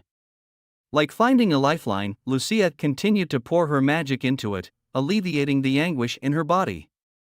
Anna grabbed the divine seal imprint and pointed it toward the window, letting an immense amount of magic flow out, shattering the nearby wall. Lucia didn't know how much time had passed before her vision returned to normal.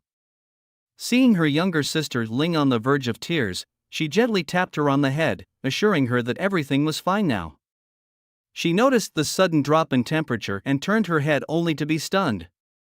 The wall had a huge hole. Standing in front of it was Anna, her eyes filled with concern and the divine seal imprint in her hand emitting a faint glow. Nightingale's gaze turned sharp as she focused on Lucia. Lucia has evolved her ability. The next morning, Barav rushed into Roland's office, wanting to know what happened the previous evening. Pouring a cup of tea for Barav, Roland asked him to calm down first. Upon learning that the phenomenon was caused by a witch's powers, Barav expressed his concerns. He mentioned that while the majority of the townsfolk had come to accept witches' abilities such as Nanawa's harmless healing powers, abilities capable of damaging castles and altering celestial phenomena were bound to instill fear. Roland, after sipping his tea, devised a plan to address the situation. He suggested to Barav that a rumor be spread. The golden glow seen the previous night was Prince Roland capturing the heavens' thunder to bring light to his town. Barav, rubbing his bald head, looked at Roland in surprise, wondering if His Highness truly harnessed thunder. Roland shrugged, telling him lightning and thunder are omnipresent. He didn't elaborate further, hoping Barav would simply spread the information as an intended rumor.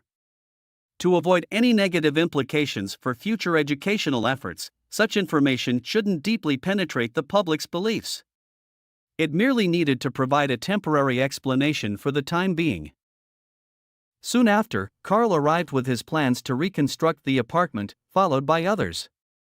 Roland felt overwhelmed, realizing he would spend the entire day addressing the previous night's events. Carter gazed intently at Roland, asking if he was hurt. Axe looked Roland's way, wondering if the demons had launched their attack. Yet, what Kyle was most curious about was which had more power, the divine seal imprint or nitroglycerin. It wasn't until Roland had explained in detail that he managed to send them on their way. Leaning back in his chair, just as he was about to catch a quick nap, there was another knock on the door. The last visitor of the day was Tilly. With a smile, Tilly said she already knew about yesterday's events. She was simply curious as to why such an incident had occurred. After all, the witches of Slumbering Isle never faced such issues. Why then did Lucia suffer from magical backlash? And as for evolving abilities, she didn't find that odd.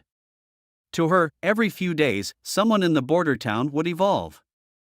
Roland poured her a cup of tea and, after a moment of contemplation, spoke. He rummaged through a drawer and presented Tilly with a report card, suggesting it might be the reason behind it all. Tilly took the report card with a puzzled expression and gave it a quick glance. She noticed Lucia's remarkable progress. Tilly never doubted Roland's theory, but she wondered, how does this relate to the magical backlash? Roland explained, based on his observations of Lily, Leaf, and Rem, when one's abilities evolve, it often increases one's magical level. Incremental understanding and sudden realizations don't boost magical power as much as a comprehensive understanding of the world. Rem is a prime example. Her evolution was driven by sudden insights, and her magical level is nowhere near Anna's or Soraya's. Tilly pondered for a moment, quickly grasping Roland's point. Lucia, having always been at a low magical level, was used to her magical level. This time, her coming of age coincided with her evolution, causing her magical power to multiply several times over, far exceeding what her body could handle. Roland nodded, that's the gist of it. As for magical power, Roland stated that during awakening, becoming of age, and evolution there will be an increase of one's magical ability. While they may seem similar, he believes the first two are forced growth, while evolution is an active growth. Tilly and Roland talked for a long time. Suddenly, out of curiosity, Tilly asked, if Roland were a witch, how powerful would his magic be after evolving? Roland nearly choked. While he was curious about experiencing this wondrous phenomenon firsthand, the price one might have to pay. It was better not to think about it. Tilly then inquired if she could bring a copy of the textbook he authored back to Slumbering Isle. Even though she seemed casual in asking, Roland noticed her right hand gently clenching the hem of her dress, indicating some nervousness. With a smile, he replied, of course. He hopes to assist the witches of Slumbering Isle in their evolution. Followed up by saying Tilly is his sister. Tilly didn't respond to the latter part of his statement, making the atmosphere in the office a tad awkward. She gave a slight nod, thanking him before taking her leave. Roland wondered if he had been too presumptuous, thinking that she might not be interested in such an approach.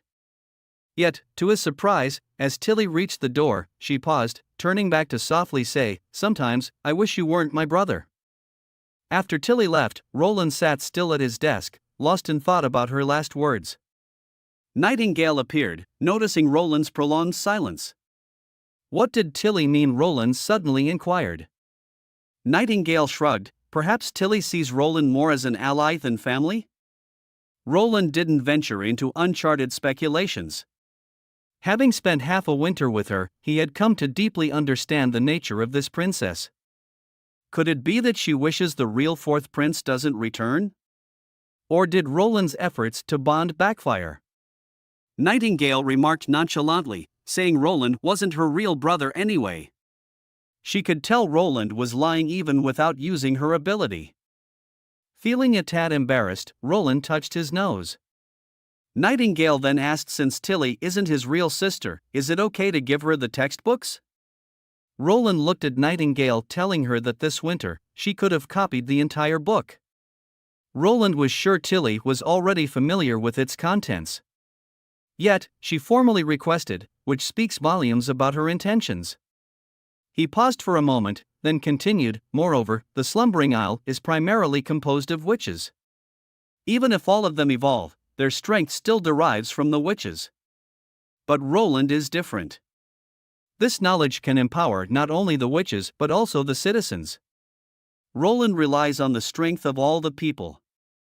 Facing the howling north wind and drifting snow, Lucia walked into the backyard of the northern slope. She closed the wooden door behind her.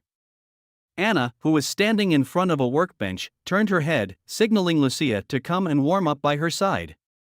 Lucia jogged over, and soon she was enveloped in a warm green fire, feeling as if she was submerged in a castle's bathtub, a comforting warmth spreading from her head to toes.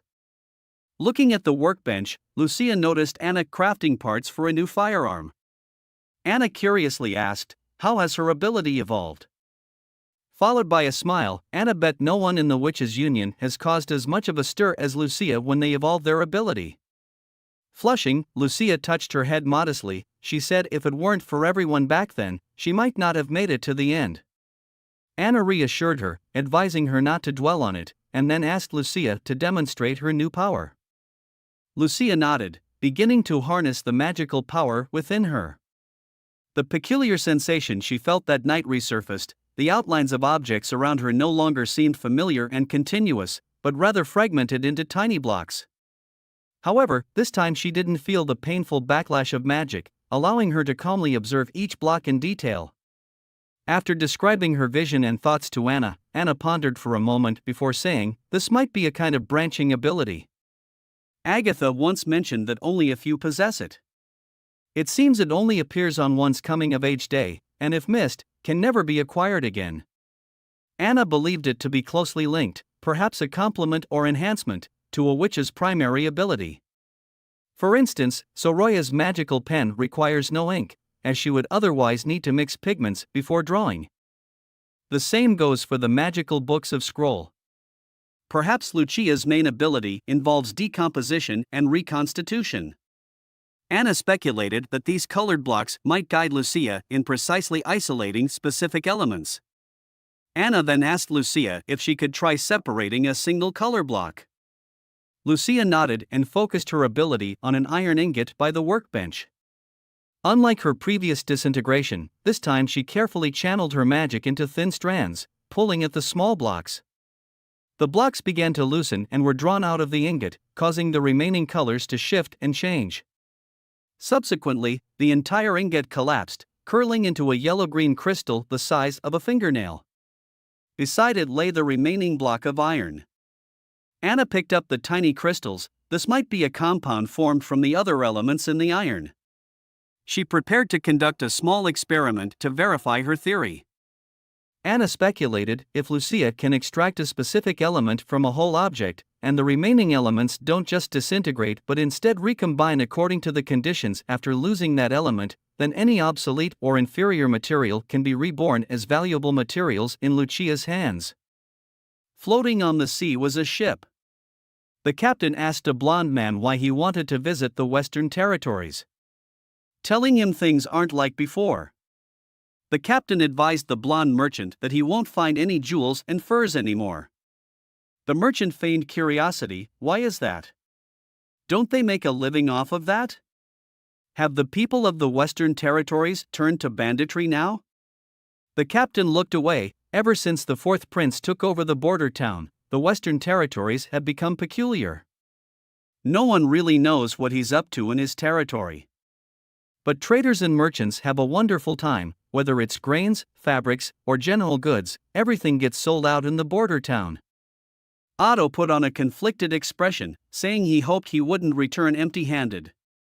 In reality, he didn't care whether he'd leave with nothing. His sole purpose for this trip was to meet the lord of the border town. Due to Roland Wimbledon's title as a rebel king, he couldn't approach openly as an envoy. So, he disguised himself as a merchant and headed for the border town. What puzzled Otto the most was how Roland had managed to solidify his power in the Western Territories and pose a significant threat to the new king. This was starkly different from Roland's previously known character. The fight for the throne grew fiercer by the day. The eldest prince, Gerald, and the third princess, Garcia, had died one after the other. The fifth princess, Tilly, remains missing.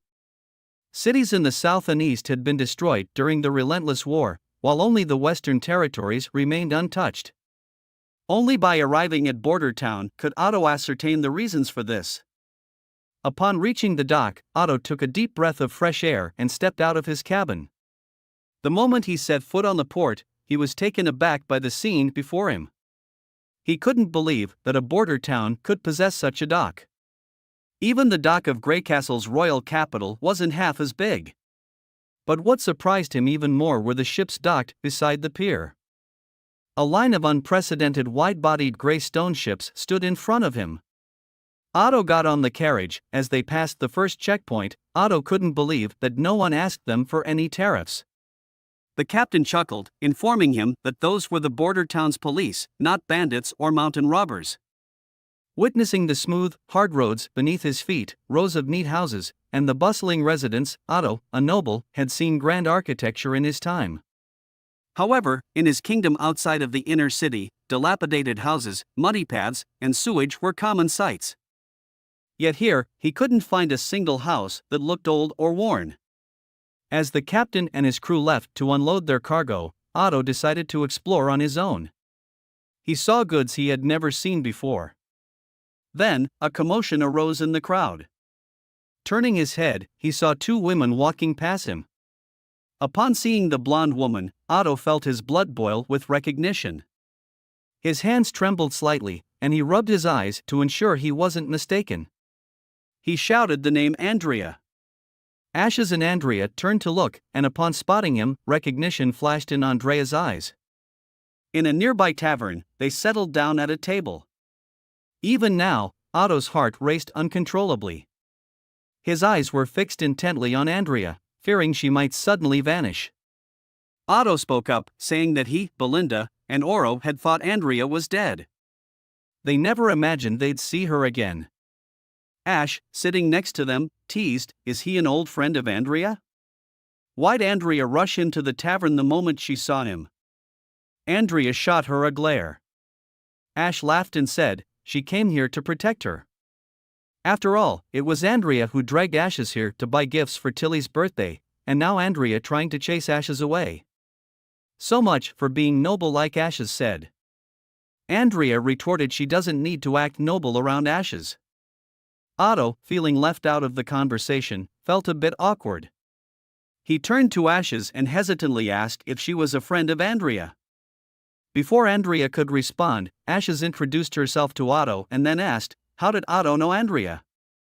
Upon hearing Ash's question, Otto was visibly surprised. The frankness of her words lacked the manners commonly associated with the nobility. It puzzled him as to why Andrea would be in her company. Nevertheless, he chose to introduce himself sincerely. "He's Otto from the Kingdom of Dawn."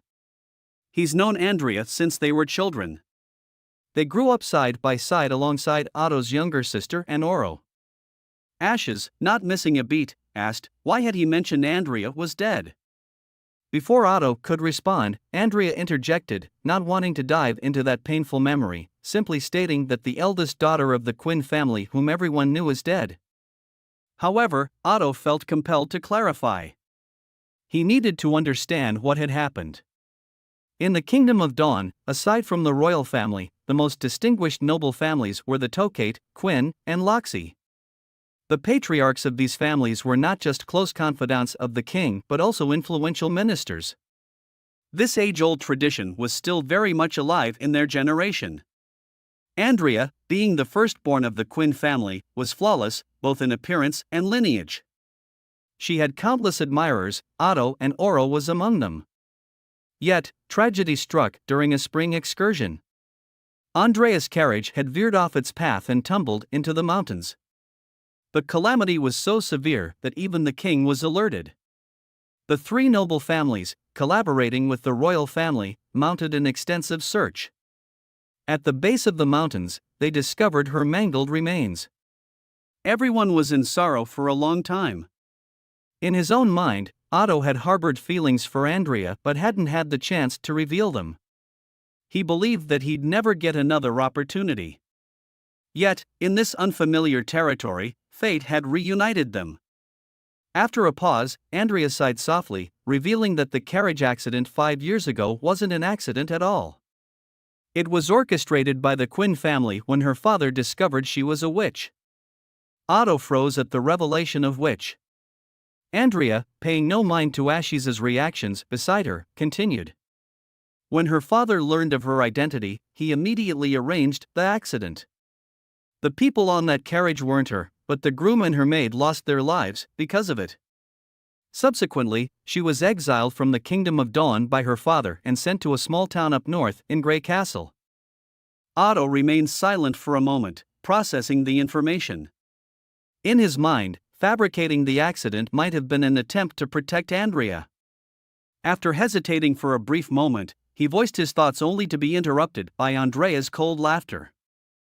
Andrea retorted, "So what if people found out she was a witch? Had her father refused to hand her over, what could the church possibly do to him?" Her hands clenched into fists. Would the church dare to storm into the kingdom and into her home with the Judgment Army to arrest Andrea? Her father was the chief minister, and he controlled the city's patrol squad. She remembered Miss Nanawa's father was merely a baron, but he stormed the Lord's castle, confronting Lord Roland face to face for the sake of his daughter. Yet Andrea's own father exiled her from their home. She doesn't see that as protection.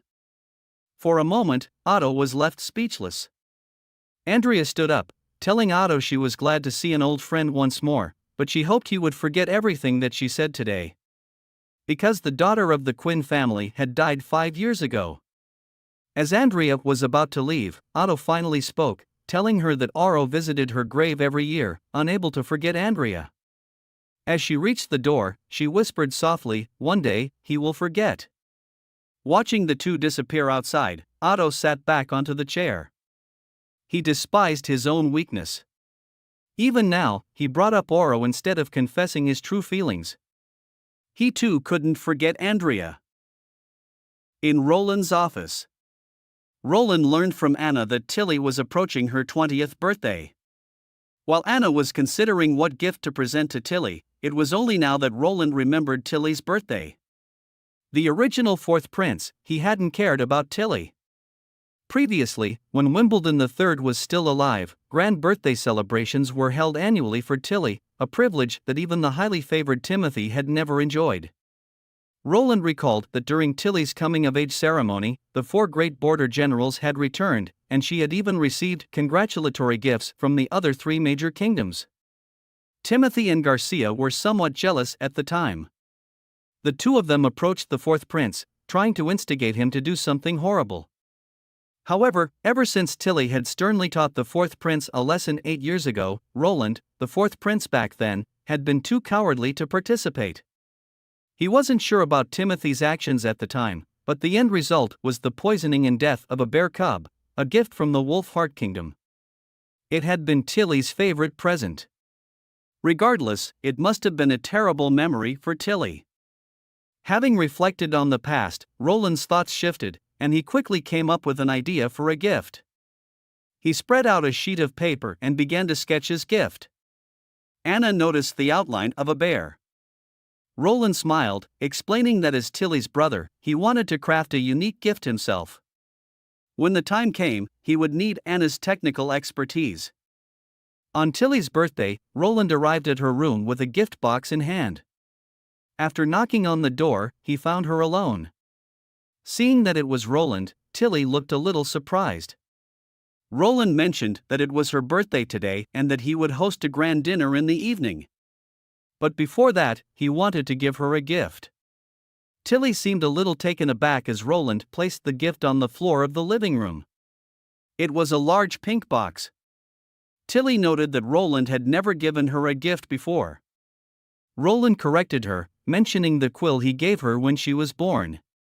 Tilly chuckled, reminding him that it was a Grey Castle royal tradition. She then asked if she could open the box, to which Roland eagerly agreed. As Roland watched with a smile, Tilly slowly untied the ribbon. When the box was opened, she blinked in surprise, asking, "What is this?" Roland explained it was a bear. Tilly curiously circled the plush toy, then couldn't resist hugging it. She remarked how different it looked from any bear she knew, but it was very soft. Roland had designed it after the pandas from his memories of another world. Known in that world as creatures that thrived primarily on their cuteness, Tilly commented on its strange colors, seemingly at a loss for words, but her sparkling eyes revealed her delight. Roland told her it's called a panda. Tilly quickly realized it was a creature from the world in Roland's mind. Roland nodded and prompted her to pull something on the panda's neck. When Tilly did, the toy suddenly moved, startling her and causing her to fall back. Roland quickly picked up the toy, explaining he had implanted some machinery in the panda that allowed it to perform various actions. As the panda moved step by step towards Tilly, Roland expressed his hope that she would like the gift. Tilly didn't respond immediately but tightly hugged the panda, asking him why he chose this particular gift. Roland asked if she remembered what had happened during her coming-of-age ceremony. Tilly looked at him, questioning if he was behind it. Roland recounted the past events. Although Timothy and Garcia were to blame, he felt he shared in the blame. If he had informed his father, none of it would have happened. Tilly knew that if Roland had spoken up back then, Timothy and Garcia would have beaten him severely. She decided to change the topic and asked about the other intriguing things from Roland's memories. Seeing Tilly's cheerful demeanor, Roland couldn't help but smile and promised that if given a chance, he would share more about his memories and the wonders of the other world. Just as their conversation deepened, they were interrupted by Andrea's voice from outside the room, closely followed by Ash's voice. Roland chuckled and rose from his seat. He looked at Tilly and said, "Many unpleasant things happened in the past, but they are behind them now. Whether it's between him and Tilly, or Border Town and Slumbering Isle, if there's ever any trouble, she can always come to him. He will always be her brother." He paused for a moment and said, "Happy birthday, Tilly."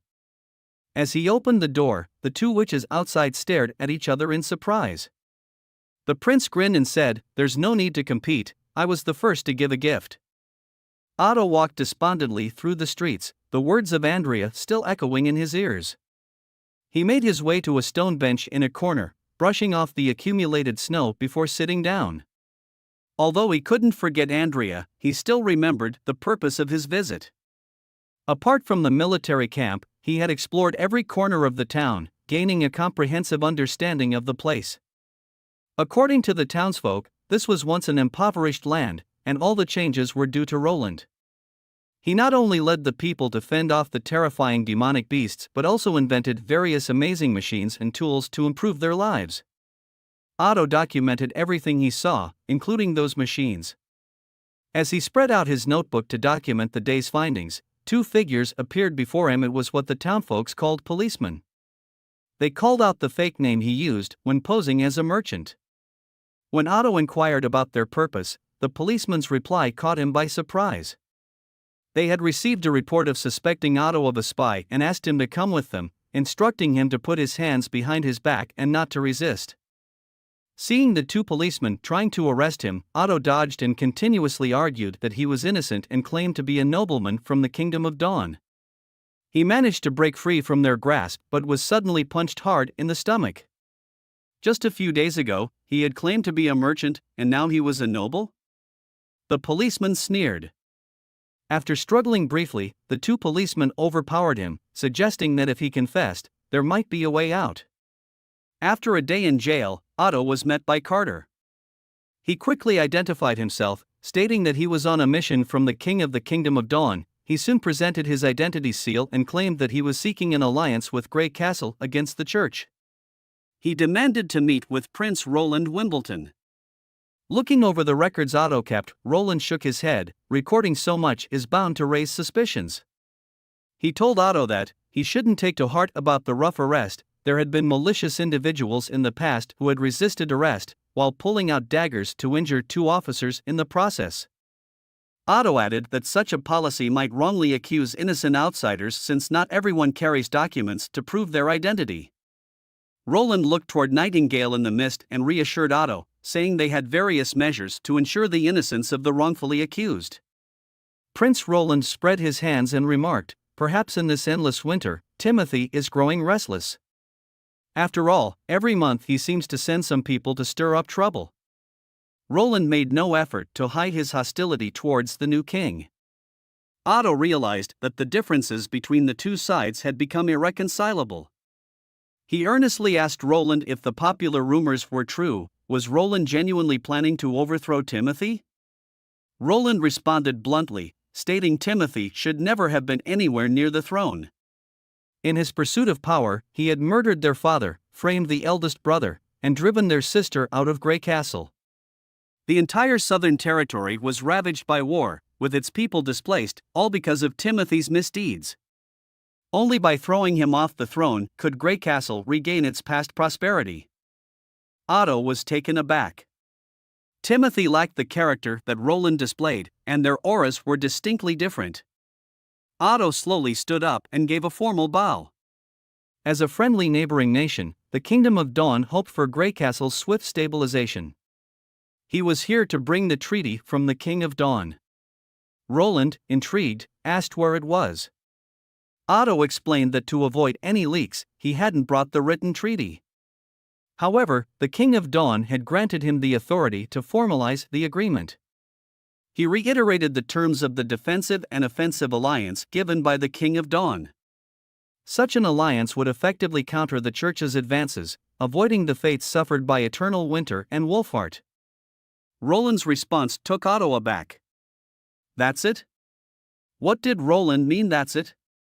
Otto felt he had been very clear.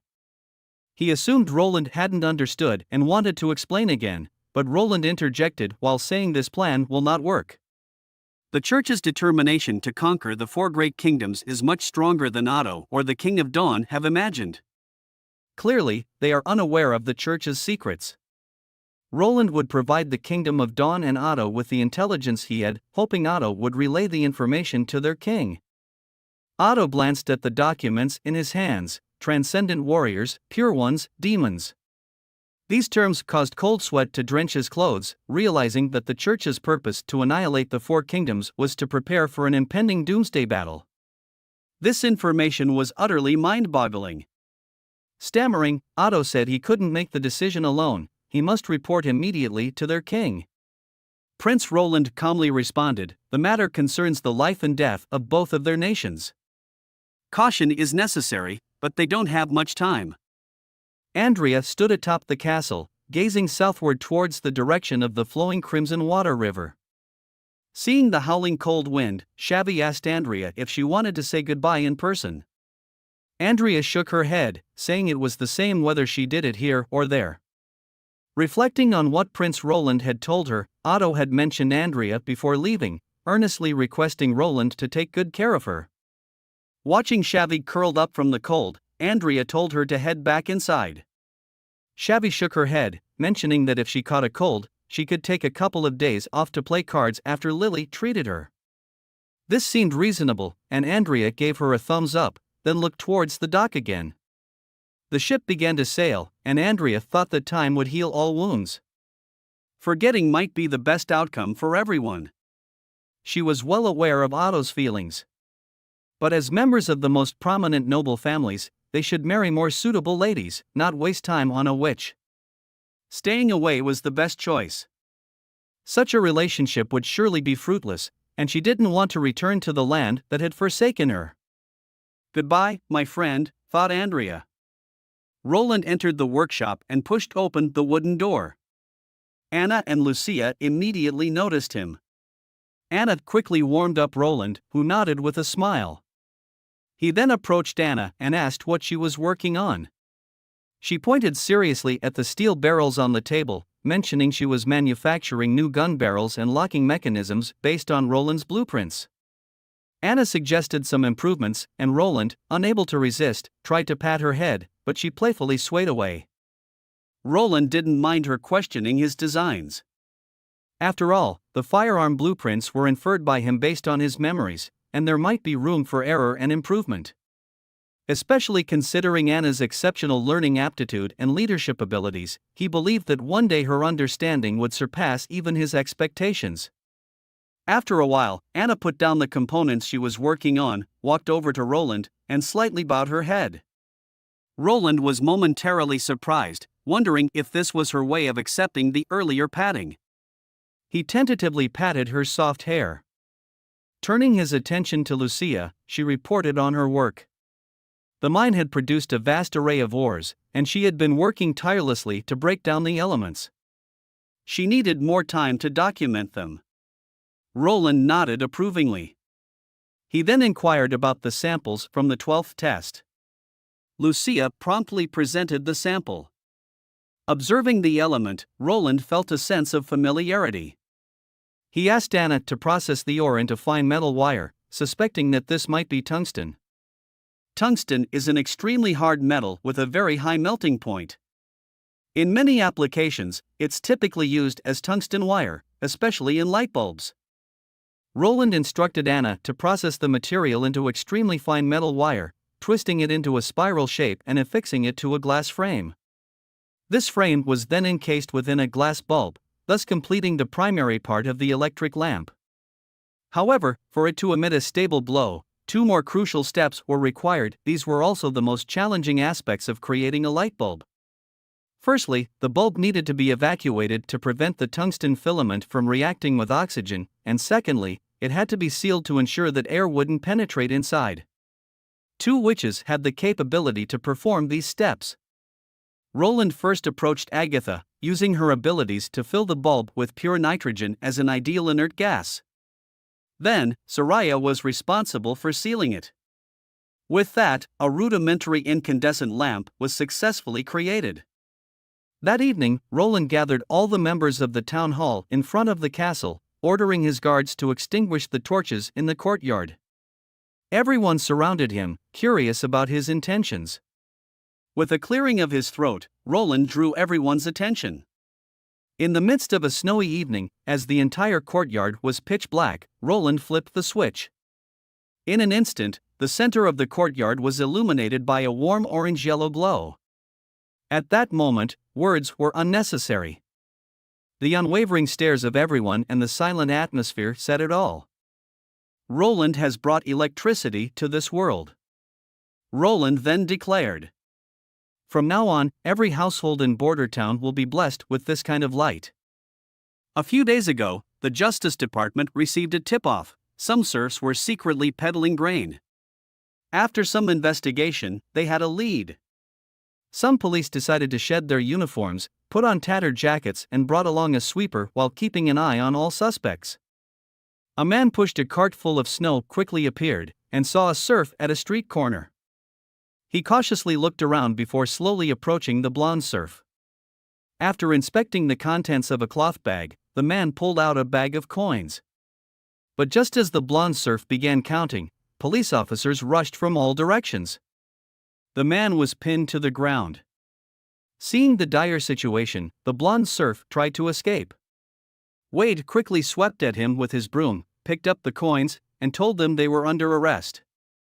Roland got wind of the situation through Carter. He had always known this day might come, but still, when it did, he felt a pang of helplessness. The trial was set to take place in the castle hall. Roland summoned Barav to the castle to jointly adjudicate the grain smuggling case. In the hall, the two apprehended suspects knelt on the ground. Roland, seated prominently, asked them to recount their actions. Both men hurriedly explained their grain trade.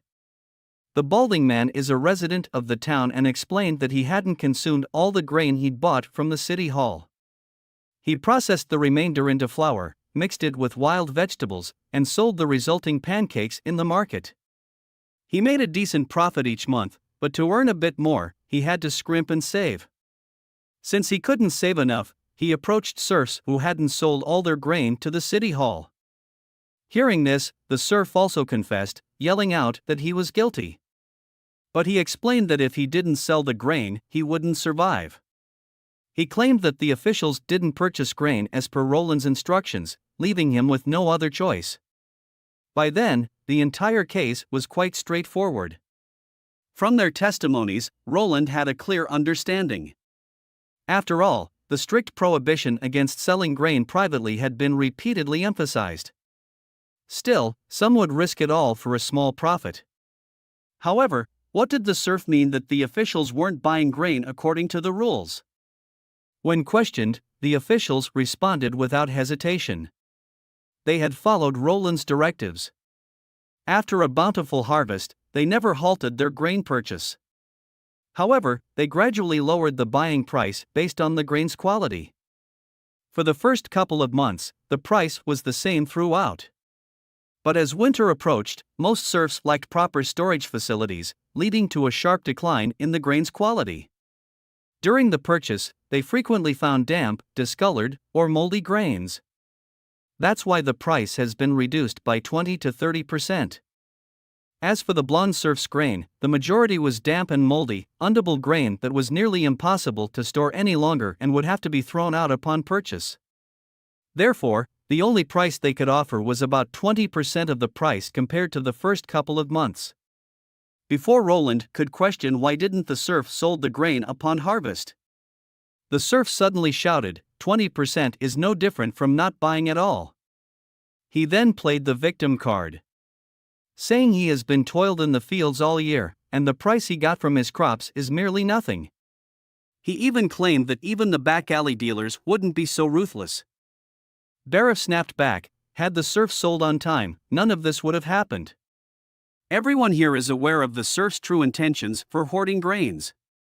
If the town ever faces a grain shortage, the serf would be selling it at multiple times the price. But even in the month of the demons, the border town had sufficient food for everyone, resulting in the serf's plan to fail. The case's details were now clear, but the outcome surprised Roland. He initially thought it was a simple case of grain smuggling, only to discover it also entailed selling substandard food. The balding resident, fully aware of the poor quality of the grain, had agreed to purchase it at half its value, likely not caring whether the moldy grain was edible. What would happen if someone got severely poisoned by the pancakes he made and sold? After discussing with Barav for a moment, Roland finally rendered his verdict: both men were guilty. The blonde serf was punished for violating the rules, while the balding resident faced punishment for using substandard moldy grain to make and sell pancakes to other townsfolk.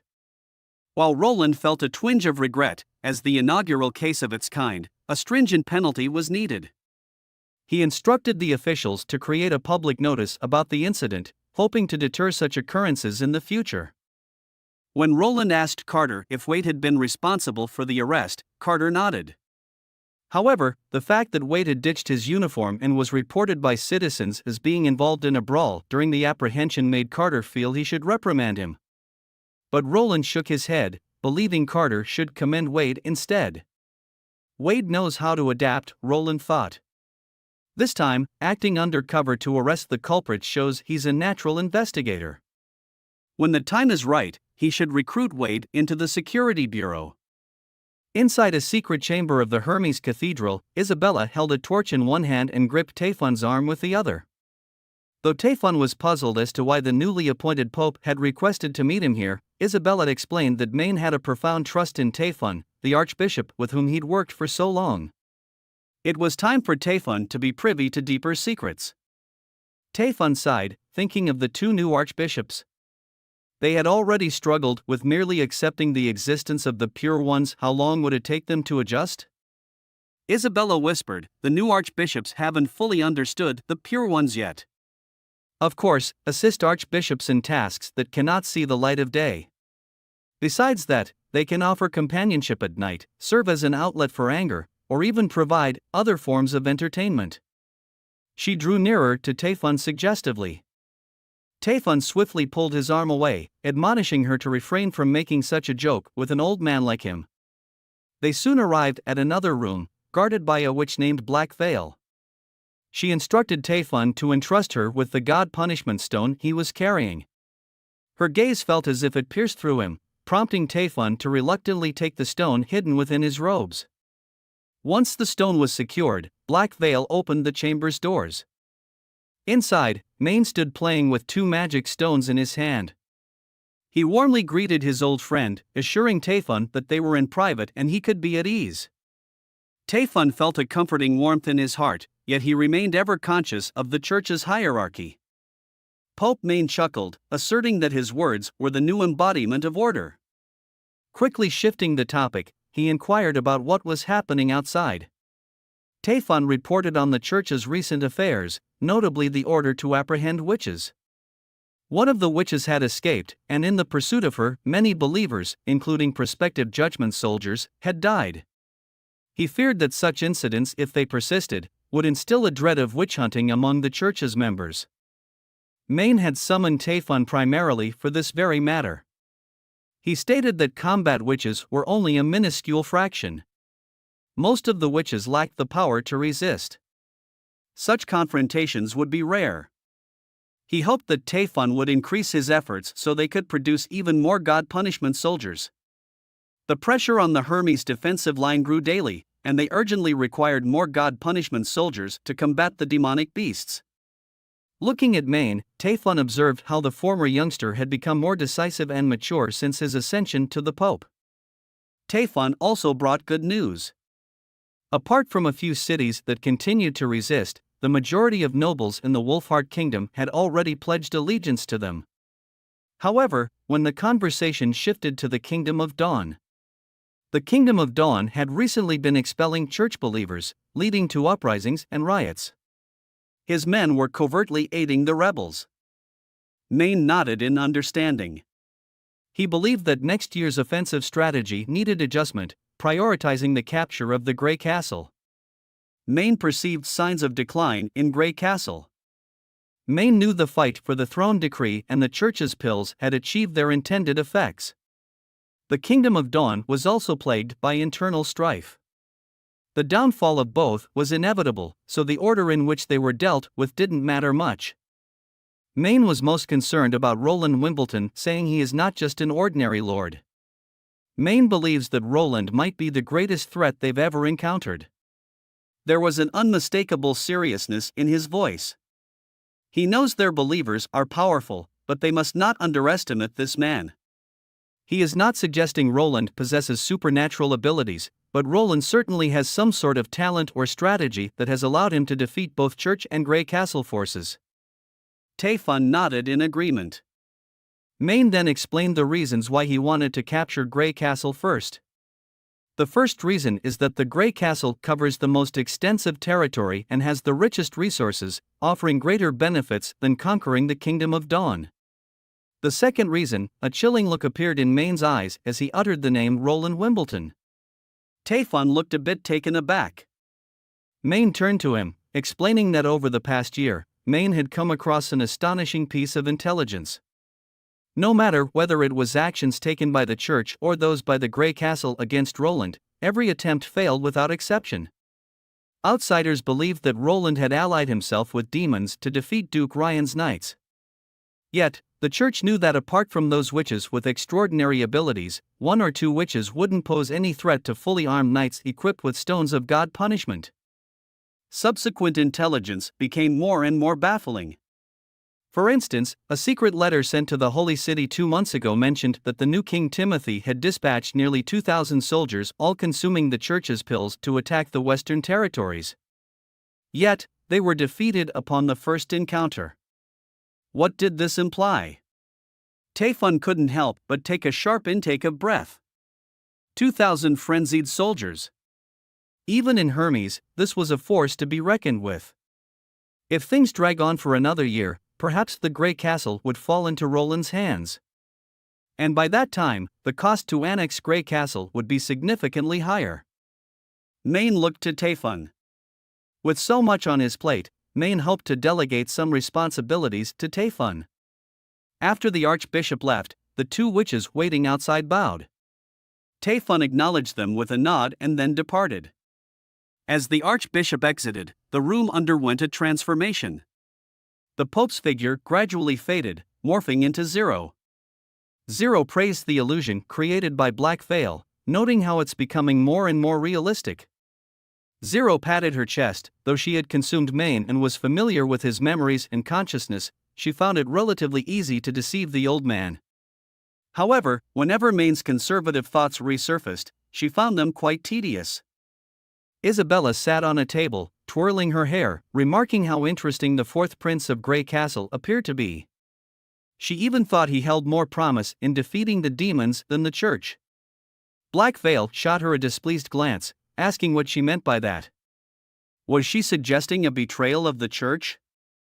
The two began to bicker. Isabella argued that wasn't the church established to ensure humanity's survival in the divine war? If someone else could achieve that, she wouldn't mind whom she served. Zero interjected, urging them to stop arguing. She believed Isabella had a point. In the so-called divine war, only the ultimate victor would be the favored one of the gods. She looked at the two and said, "As for whom the gods will smile upon, whether it's the Federation or a prince from Grey Castle, only through this war would provide the answer." In Sir Eltek's residence, Sir Eltek and his steward hurriedly rushed to the door, questioning his son Miso about why he was wearing armor. Miso stated his intention to join Lord Need to gain honor and rank. He informed his father that Lord Need had gathered most of the nobles from the western territories in his castle and brought with him a letter penned by the king himself. The letter promised that anyone who assisted in capturing the Changu stronghold would have their titles and territories elevated. Upon hearing this, Sir Eltek involuntarily stepped back, his heart sinking. Jacques Meade was the eldest son of the Meade family, and now it seemed the new king, Timothy, was also involved. Everyone knew that Roland Wimbledon of the Western Territories was at the top of Timothy's list of adversaries. When he learned that the four major families had immediately decided to act upon receiving the letter, the elderly Sir Eltek exclaimed in anger, questioning if Miso had forgotten how Duke Ryan met his demise. Miso dismissively replied that this time was different. The king had delivered a batch of snowpowder weapons, the same kind used by the fourth prince. According to Lord Meade, even more powerful weapons were on their way, and without the advantage of these weapons, Roland was sure to be defeated. Miso belted his long sword, donned his helmet, mounted his horse, bid his father farewell, and rode off into the distance. The old lord, livid, threw his cane after him, but Miso had already spurred his horse, rushing towards the battlefield. Miso, full of himself, thought he would bring glory back to his family. The old lord was so infuriated that he was out of breath. The housekeeper looked at Sir Eltek with concern. However, Sir Eltek said, he fears their family faces imminent disaster. The housekeeper comforted him, what if the four major families won? The month of demons is still ongoing, and the snow needs at least 3 more months to melt. By the time the fourth prince arrives, perhaps the king's army would have already surrounded the entire western territory. If it had been before, Sir Eltek would have thought the same, but since he had been to the border town, he had a completely different view of the fourth prince. Roland was a wise and kind lord, not to mention his eldest son, Ferlin Eltek, and the family's benefactor, Lady Agatha, were both living in border town. He looked at the housekeeper and ordered, "Go to the border town now and bring this information to Lord Roland." No matter what, the housekeeper must deliver this message to him. Before the housekeeper had even left the boundaries of the Eltek family's territory, Roland had already received a plea for help from Petrov. The four major families of the Western territories had actually rebelled. Who gave them the confidence to plot treason right under his nose?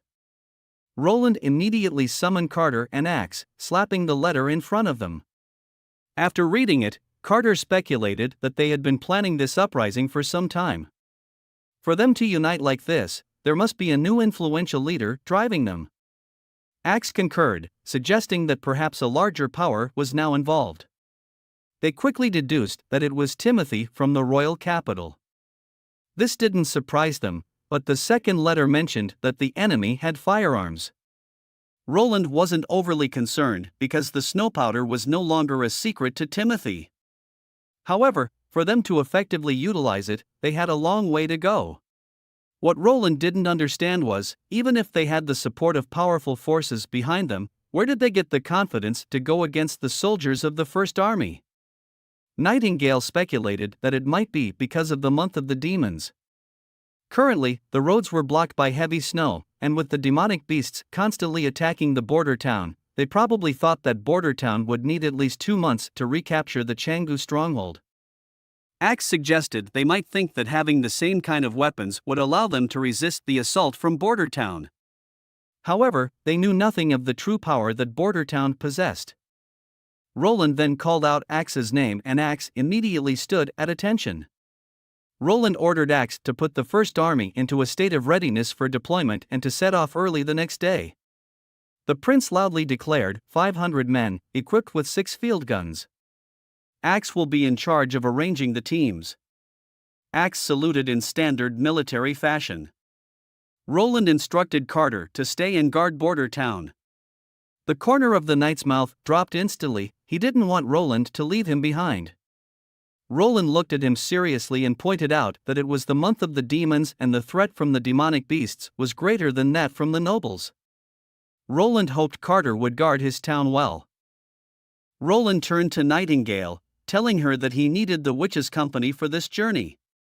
"Wherever you go, I'll be right by your side," Nightingale said with a gentle smile. Roland pushed the door open. Initially, his plan was to slowly integrate the nobles after establishing the city.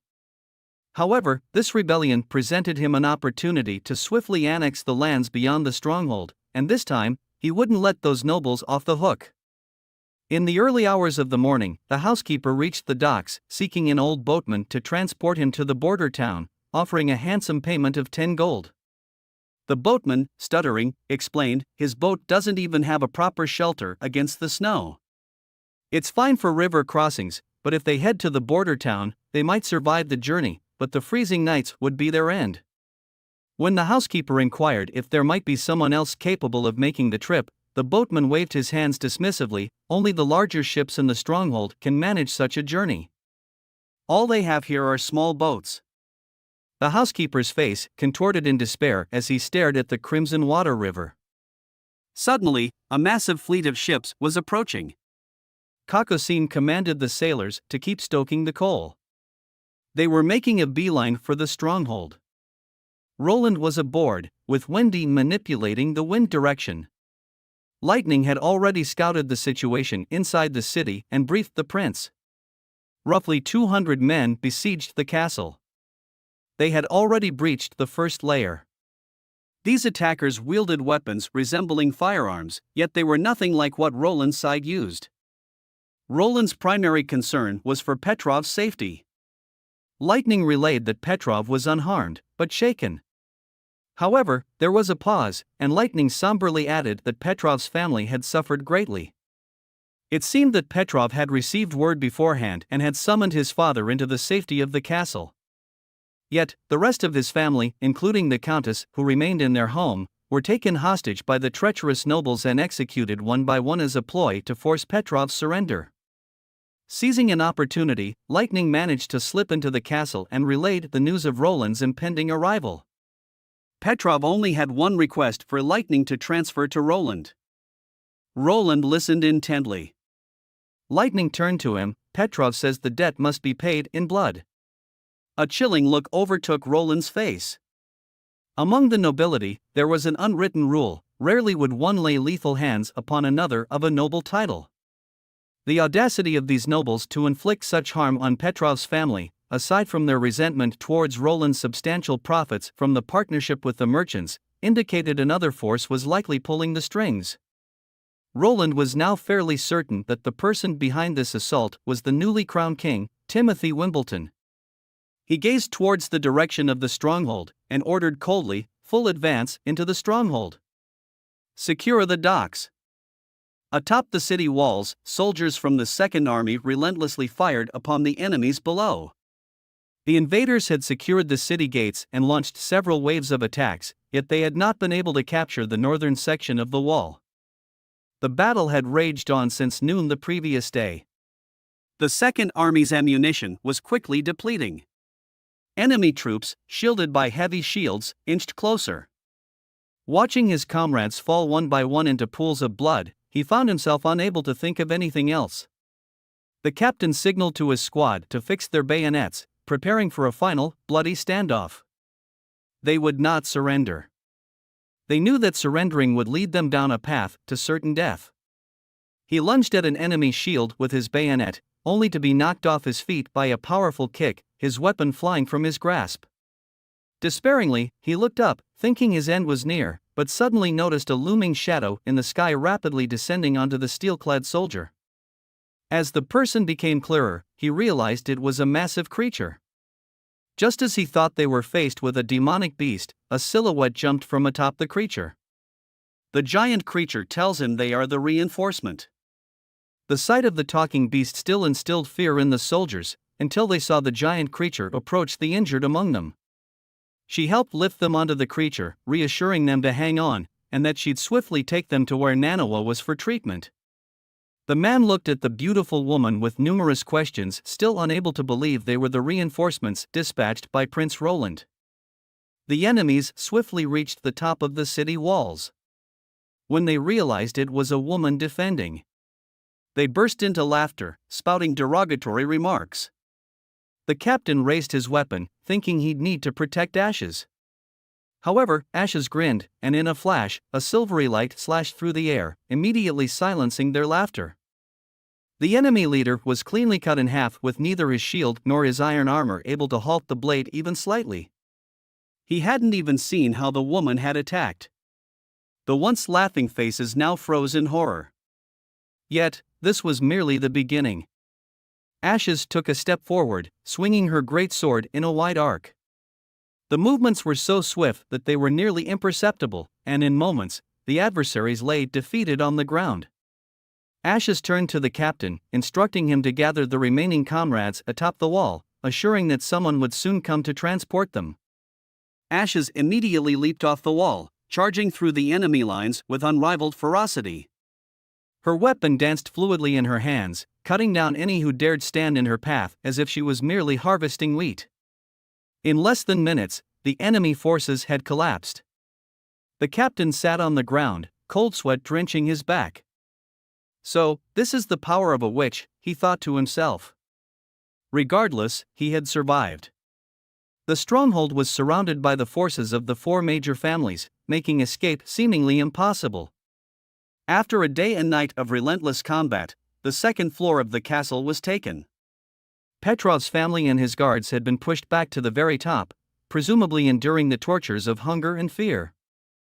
Meade stared at the imposing lord's castle, recalling the secret letter from King Timothy. The message had stated that if the capital could maintain control of the Canggu stronghold until the snow melted, the royal army would rally here to suppress the rebellious Prince Roland Wimbledon. If they could successfully quash the rebel prince's influence, it wasn't impossible that Meade might be given governance over the western territories. Furthermore, he could also divide the lands obtained by Petrov's family. By then, he would be a duke in both name and rank. A night approached to report, the 6th Assault Team has retreated. Should they send in the ironclad squad next? Meade nodded in agreement, signaling the knight to make the necessary arrangements. The so-called ironclad squad was a team specially designed to combat firearms, typically made up of 3 or 4 members. 2 of them would hold shields, crafted from layers of heavy iron and metal which covered them entirely. They'd slowly advance behind this protective barrier with the new snow powder weapons. Meade couldn't help but scoff internally, although the enemy's swift reaction was somewhat unexpected. By the time the united forces of the four major families stormed the stronghold, a significant number of the patrol soldiers and guards had already been pulled back into the castle. Nevertheless, their numbers didn't even reach 100. They could simply be worn down through attrition. It would probably be days before this news reached the ears of the fourth prince. He wondered how Roland Wimbledon would react if he were to send him Petrov's head as a gift. A steward approached, reporting something amiss at the western docks. He had dispatched 2 teams to investigate, yet none had returned. Meade casually suggested that perhaps it was just a homeless person snoring. But the steward shook his head, saying that for such a loud snore, it would have to come from a titan nearly as tall as the city walls. A soldier, torch in hand, headed towards the dock, puzzled by the darkness. He wondered where were the guards. From a corner, dozens of rifles aimed right at him. Shortly after, Roland and his rifle team appeared, swiftly taking down these soldiers. A guard stumbled back to Meade, loudly exclaiming, "The rebel king is here! Thousands of them, they're approaching the castle!" Meade angrily kicked the guard. How could there be thousands? He warned the guard that if he continued with such nonsense, he'd hang him from the castle gates. The guard, not daring to dodge, knelt and insisted, "It's truly the banner of the great castle royal family." The guard then said they saw the rebel king and charged at him when a volley of concentrated gunfire took them down. He had never seen such intense shooting before. Without at least 1,000 men, how could they have instantly wiped out the noble's guard force? Meade wiped the sweat from his forehead. He figured the guard was exaggerating the numbers, probably having his wits scared out of him by the enemy's simultaneous gunfire. In Meade's mind, these snow powder weapons only had a range of about 40 steps. Although they packed a punch, their loading speed and accuracy were extremely poor. He quickly devised a plan. After the enemy's first volley, he would immediately launch a charge, with mercenaries and guards following in tow. This way, they would defeat the rebel king. When questioned about the whereabouts of the other nobles and their soldiers, the guard replied, "They have already retreated from the front lines." However, at that moment, bursts of gunfire echoed from outside the castle, just as the guard had reported. A chill ran down Meade's spine. He cast one last look at the castle before reluctantly giving the order to retreat. He commanded the ironclad squad to take the lead, with others following. They soon encountered Roland's army. Meade ordered a full-on assault. The ironclad squad held up their heavy shields with one hand, wielding their newest weapons with the other. The faint glow of their weapons and their limited range didn't manage to hit Roland's troops. In contrast, the weapons of the First Army emitted dazzling bursts of light. Those in the front, holding the shields, were instantly killed. Splinters of metal pierced through bodies, and behind the shields, a dense mist of blood rose. Before Meade could even shout the command to charge, another volley knocked him straight to the ground. Even in his dying moments, Meade couldn't believe what he was witnessing. Why didn't the weapons given to him by the king require reloading and have a short range, unlike those Roland wielded? How could there be such a difference? Roland walked into the castle.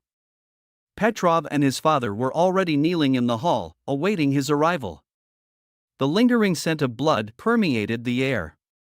Approaching them, Roland bent down to grab Petrov's arm, lifting him up. He told Petrov that he had done well and that the four major families would pay for their deeds. Petrov trembled, apologizing through tears for failing to defend the Changji stronghold on Roland's behalf. Roland sighed, consoling him that it wasn't his fault, he had done his best. Roland knew that Petrov wasn't a battle-hardened administrator. The previous light cavalry's seizure of the city and the recent noble rebellion were proof. Petrov excelled in managing territories, was adept at trade, and had a knack for seizing opportunities. Yet, he wasn't a strategist nor skilled in combat. Had it not been for the Second Army stationing at the castle as an emergency measure, Petrov might not have lasted even 2 days.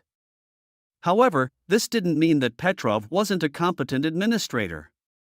If he wasn't inclined to warfare, Roland thought, then he should be given a territory safe and away from warfare.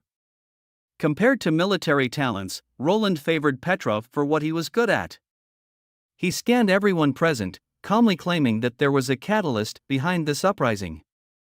It was an absolute conspiracy, with enemies scheming to subvert the order of the Western territories. They didn't hesitate to commit grave sins, conspiring against nobles and slaughtering the populace. After today's battle, he wondered how many civilians would lose their loved ones and how many homes would be left pillaged and empty. But in the end, their scheme had failed. Turning his gaze to all present, he spoke, "It's because of the unwavering resistance of everyone here that the stronghold didn't fall into an even greater tragedy." Their performance was nothing short of heroic. Unconsciously, everyone present puffed their chests a little higher. Roland continued, "However, the battle is not over. These traitors are fleeing in panic, and now it's their time for retribution. Be it the 4 major families or the royal capital," he paused for emphasis, then firmly declared, "those responsible for inciting the rebellion will face retribution. Their blood won't be spilled in vain." Tears streamed down Petrov's father's face. Roland ordered, "Starting tomorrow, the First Army will take control of the territories surrounding the Changgu stronghold. Any resisting nobles can be killed on the spot." Roland hopes to see a united Western territory in a week.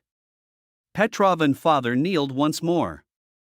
Axe gave a military salute, followed by the surviving knights and soldiers of the Second Army. Soon, everyone present knelt on one knee, standing straight from the waist up, placing their right hand over their heart, and chanting a unified slogan. "Long live King Roland!"